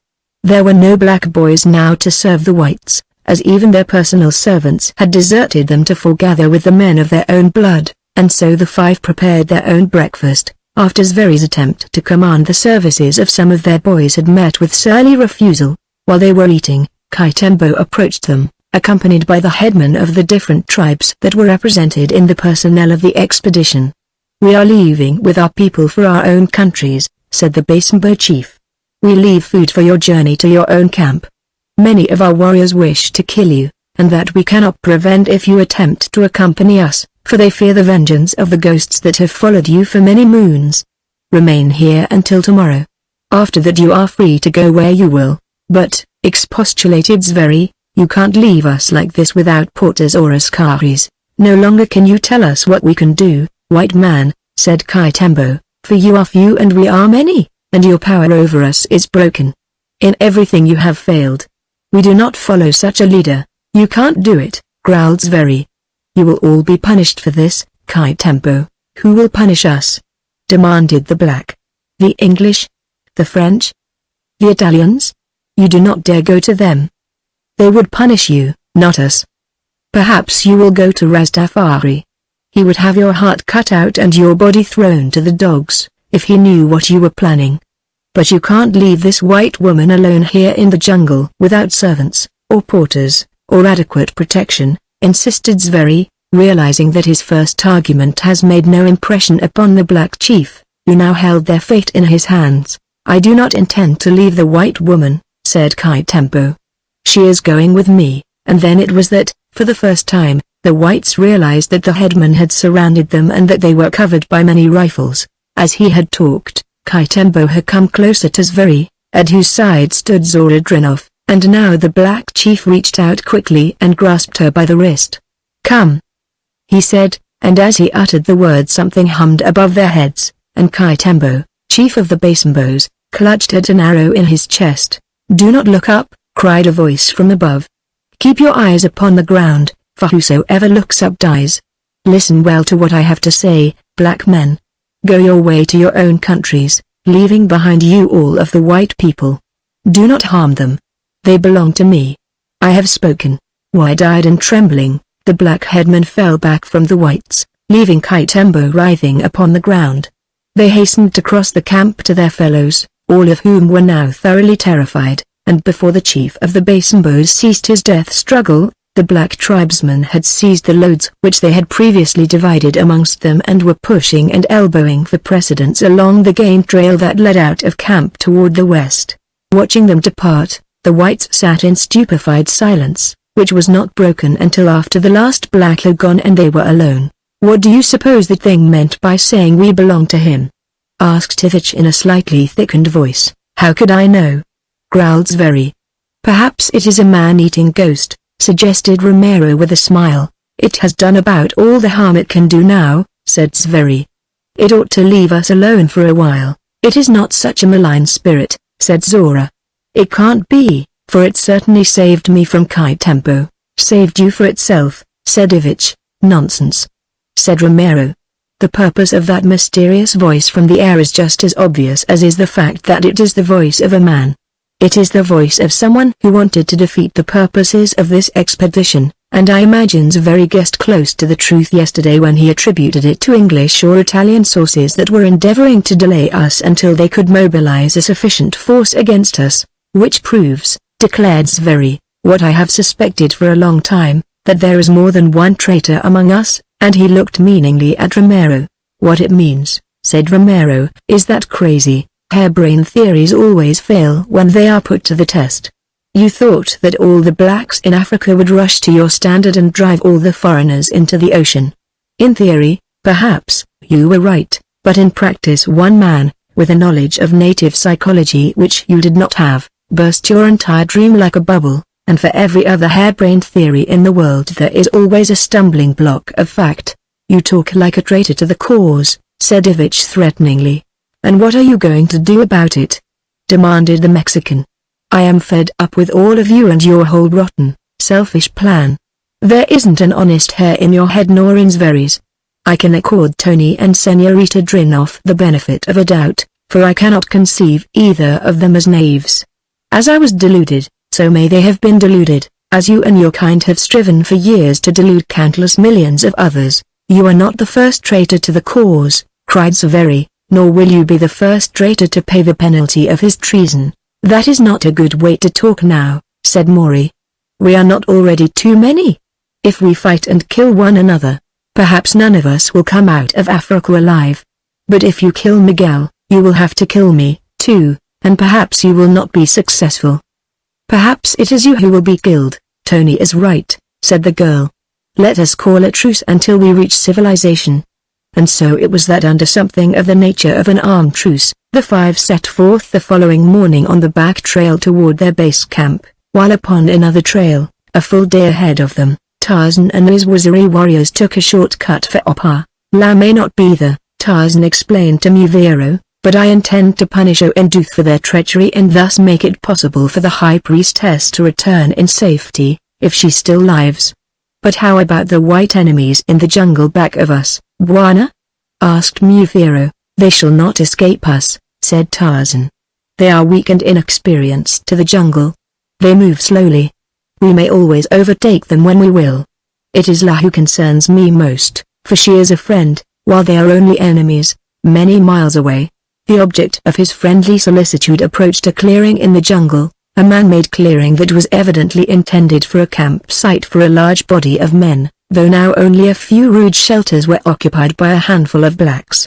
At the woman's side walked Wayne Colt, his strength now fully regained, and at their heels paced Jad Balar, the Golden Lion. We have found it at last, said the man, thanks to you. Yes, but it is deserted, replied La. They have all left. No, said Colt, I see some blacks over by those shelters at the right. It is well, said La, and now I must leave you.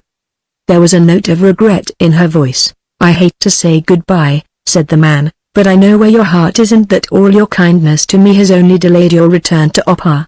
It is futile for me to attempt to express my gratitude, but I think that you know what is in my heart. Yes, said the woman, and it is enough for me to know that I have made a friend, I who have so few loyal friends. I wish that you would let me go with you to Opar, he said. You are going back to face enemies, and you may need whatever little help I should be able to give you. She shook her head. No, that cannot be, she replied. All the suspicion and hatred of me that was engendered in the hearts of some of my people was caused by my friendship for a man of another world. Were you to return with me and assist me in regaining my throne, it would but arouse their suspicions still further. If Jad Bal and I cannot succeed alone, three of us could accomplish no more. Won't you at least be my guest for the rest of the day? He asked. I can't offer you much hospitality, he added with a rueful smile. No, my friend, she said. I cannot take the chance of losing Jad Balar, nor could you take the chance of losing your blacks, and I fear that they would not remain together in the same camp. Goodbye, Wayne Colt. But do not say that I go alone, at whose side walks Jad Balar. From the base camp La knew the trail back to Opar, and as Colt watched her depart, he felt a lump rise in his throat, for the beautiful girl and the great lion seemed personifications of loveliness, and strength, and loneliness. With a sigh he turned into camp and crossed to where the blacks lay sleeping through the midday heat. He awoke them, and at sight of him they were all very much excited, for they had been members of his own safari from the coast and recognized him immediately. Having long given him up for lost, they were at first inclined to be a little bit frightened until they had convinced themselves that he was, indeed, flesh and blood. Since the killing of Dorsky they had had no master, and they confessed to him that they had been seriously considering deserting the camp and returning to their own countries, for they had been unable to rid their minds of the weird and terrifying occurrences that the expedition had witnessed in this strange country, in which they felt very much alone and helpless without the guidance and protection of a white master. Across the plain of Opar, toward the ruined city, walked a girl and a lion, and behind them, at the summit of the escarpment which she had just scaled, a man halted, looking out across the plain, and saw them in the distance. Behind him 100 warriors swarmed up the rocky cliff. As they gathered about the tall, bronzed, gray-eyed figure that had preceded them, the man pointed. "La," he said. "And Numa," said Mufiro. "He is stalking her. It is strange, Bwana, that he does not charge." "He will not charge," said Tarzan. "Why, I do not know, but I know that he will not because it is Jad Bala." "The eyes of Tarzan are like the eyes of the eagle," said Mufiro. "Mufiro sees only a woman and a lion, but Tarzan sees Jad Bala." "I do not need my eyes for those two," said the ape-man. "I have a nose." "I, too, have a nose," said Mufiro, "but it is only a piece of flesh that sticks out from my face. It is good for nothing." Tarzan smiled. "As a little child you did not have to depend upon your nose for your life and your food," he said, "as I have always done, then and since. Come, my children, Jad Bala will be glad to see us." It was the keen ears of Jad Bala that caught the first faint warning noises from the rear. He halted and turned, his great head raised majestically, his ears forward, the skin of his nose wrinkling to stimulate his sense of smell. Then he voiced a low growl, and La stopped and turned back to discover the cause of his displeasure. As her eyes noted the approaching column, her heart sank. Even Jad Bala could not protect her against so many. She thought then to attempt to outdistance them to the city, but when she glanced again at the ruined walls at the far side of the valley she knew that that plan was quite hopeless, as she would not have the strength to maintain a fast pace for so great a distance, while among those black warriors there must be many trained runners who could easily outdistance her. And so, resigned to her fate, she stood and waited, while Jad Bala, with flattened head and twitching tail, advanced slowly to meet the oncoming men, and as he advanced, his savage growls rose to the tumult of tremendous roars that shook the earth as he sought to frighten away this menace to his loved mistress.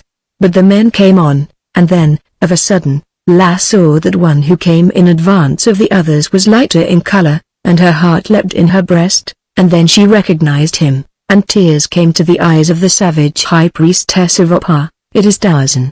Jad Bala, it is Tarzan," she cried, the fight of her great love illuminating her beautiful features. Perhaps at the same instant the lion recognized his master, for the roaring ceased, the eyes no longer glared, no longer was the great head flattened as he trotted forward to meet the ape-man. Like a great dog, he reared up before Tarzan. With a scream of terror little Kima leapt from the ape-man's shoulder and scampered, screaming, back to Mufiro, since bred in the fiber of Kima was the knowledge that Numa was always Numa. With his great paws on Tarzan's shoulder Jad Bala licked the bronzed cheek, and then Tarzan pushed him aside and walked rapidly toward La, while Kima, his terror gone, jumped frantically up and down on Muviro's shoulder calling the lion many jungle names for having frightened him. "At last!" exclaimed Tarzan, as he stood face to face with La. "At last," repeated the girl, "you have come back from your hunt." "I came back immediately," replied the man, "but you had gone." "You came back?" she asked. "Yes, La," he replied. "I traveled far before I made the kill. But at last I found meat and brought it to you, and you were gone and the rain had obliterated your spoor, and though I searched for days I could not find you. Had I thought that you intended to return," she said, "I should have remained there forever." "You should have known that I could not have left you thus," replied Tarzan. "Sorry," she said. "And you have not been back to Opar since?" he asked. "Jad Bala and I are on our way to Opar now," she said. "I was lost for a long time. Only recently did I find the trail to Opar, and then, too, there was the white man who was lost and sick with fever. I remained with him until the fever left him and his strength came back, because I thought that he might be a friend of Tarzan's." "What was his name?" asked the ape-man. "Wayne Colt," she replied. The ape-man smiled. "Did he appreciate what you did for him?" he asked. "Yes, he wanted to come to Opar with me and help me regain my throne." "You liked him then, La?" he asked. "I liked him very much," she said, "but not in the same way that I like Tarzan." He touched her shoulder in a half-caress. "La, the immutable," he murmured, and then, with a sudden toss of his head as though he would clear his mind of sad thoughts, he turned once more toward Opar. "Come," he said, "the queen is returning to her throne." The unseen eyes of Opar watched the advancing column. They recognized La, and Tarzan, and the Waziri, and some there were who guessed the identity of Jadbala, and O was frightened, and Duth trembled, and little Now, who hated O, was almost happy as one may be who carries a broken heart in one's bosom. O had ruled with a tyrant hand, and Duth had been a weak fool, whom no one longer trusted, and there were whisperings now among the ruins, whisperings that would have frightened O and Duth had they heard them, and the whisperings spread among the priestesses and their warrior priests, with the result that when Tarzan and Jadbala led the Waziri into the courtyard of the outer temple there was no one there to resist them, but instead voices called down to them from the dark arches of surrounding corridors pleading for mercy and voicing earnest assurance of their future loyalty to La. As they made their way into the city, they heard far in the interior of the temple a sudden burst of noise. High voices were punctuated by loud screams, and then came silence, and when they came to the throne room the cause of it was apparent to them, for lying in a welter of blood were the bodies of O and Duth, with those of a half-dozen priests and priestesses who had remained loyal to them, and, but for these, the great throne room was empty. Once again did La, the high priestess of the flaming god, resume her throne as queen of Opar. That night Tarzan, lord of the jungle, ate again from the golden platters of Opar, while young girls, soon to become priestesses of the flaming god, served meats and fruits, and wines so old that no living man knew their vintage, nor in what forgotten vineyard grew the grapes that went into their making. But in such things Tarzan found little interest, and he was glad when the new day found him at the head of his Waziri crossing the plain of Opar toward the barrier cliffs. Upon his bronzed shoulder sat Kima, and at the ape-man's side paced the golden lion, while in column behind him marched his 100 Waziri warriors. It was a tired and disheartened company of whites that approached their base camp after a long, monotonous and uneventful journey. Zveri and Ivich were in the lead, followed by Zorodrinov, while a considerable distance to the rear Romero and Maury walked side by side, and such had been the order in which they had marched all these long days. Wayne Colt was sitting in the shade of one of the shelters, and the blacks were lolling in front of another, a short distance away. As Zveri and Ivich came into sight, Colt rose and came forward, and it was then that Zveri spied him. "You damn traitor!" he cried. "I'll get you if it's the last thing I do on earth," and as he spoke he drew his revolver and fired point blank at the unarmed American. His first shot grazed Colt's side without breaking the skin, but Zveri fired no second shot, for almost simultaneously with the report of his own shot another rang out behind him, and Peter Zveri, dropping his pistol and clutching at his back, staggered drunkenly upon his feet. Ivich wheeled about.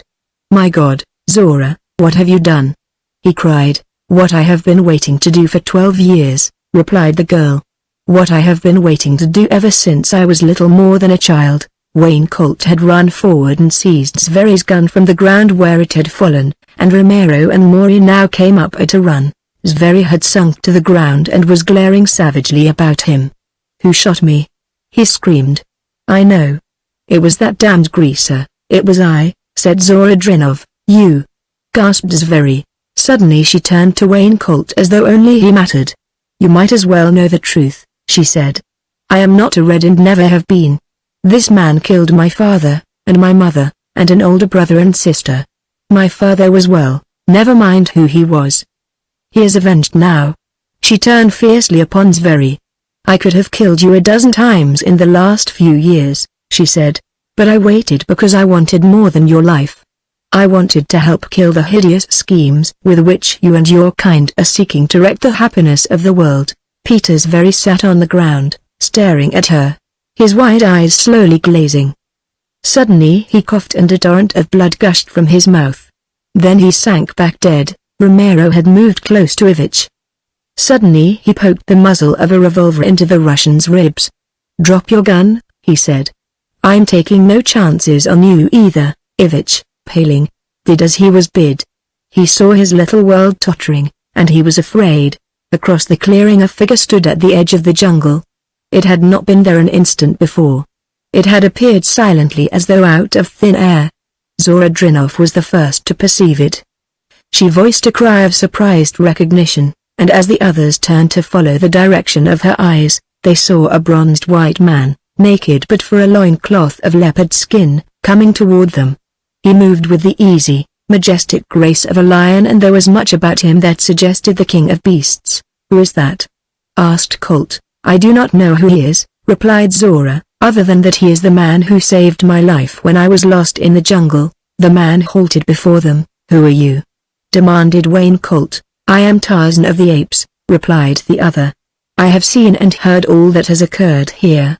The plan that was fostered by this man," he nodded at the body of Zveri, "has failed and he is dead. This girl has avowed herself. She is not one of you. My people are camped a short distance away. I shall take her to them and see that she reaches civilization in safety. For the rest of you I have no sympathy. You may get out of the jungle as best you may. I have spoken. They are not all what you think them, my friend," said Zora. "What do you mean?" demanded Tarzan. "Romero and Maury have learned their lesson. They avowed themselves openly during a quarrel when our blacks deserted us." "I heard them," said Tarzan. She looked at him in surprise. "You heard them?" she asked. "I have heard much that has gone on in many of your camps," replied the ape-man, "but I do not know that I may believe all that I hear." "I think you may believe what you heard them say," Zora assured him. "I am confident that they are sincere." "Very well," said Tarzan. "If they wish they may come with me also, but these other two will have to shift for themselves." "Not the American," said Zora. "No? And why not?" demanded the ape-man. "Because he is a special agent in the employ of the United States government," replied the girl.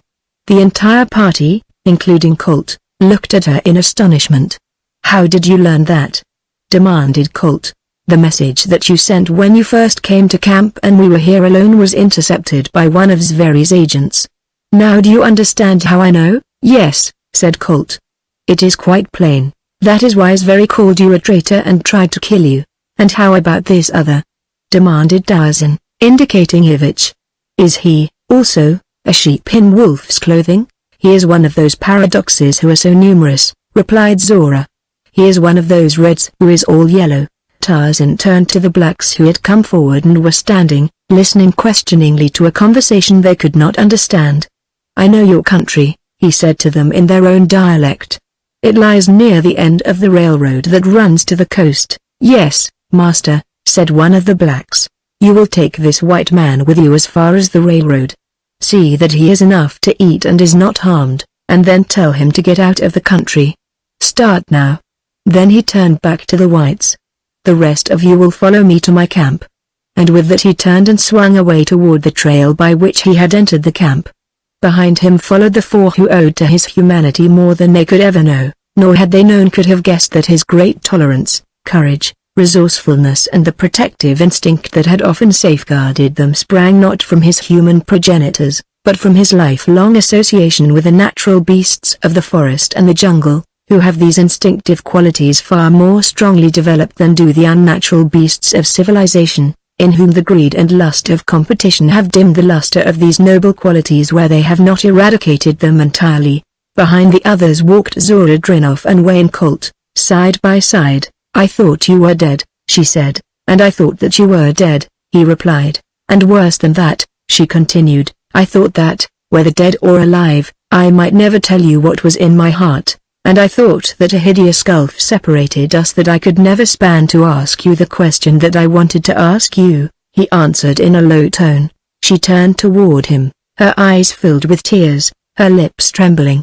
"And I thought that, alive or dead, I could never say yes to that question, if you did ask me," she replied. A curve in the trait hid them from the sight of the others as he took her in his arms and drew her lips to his.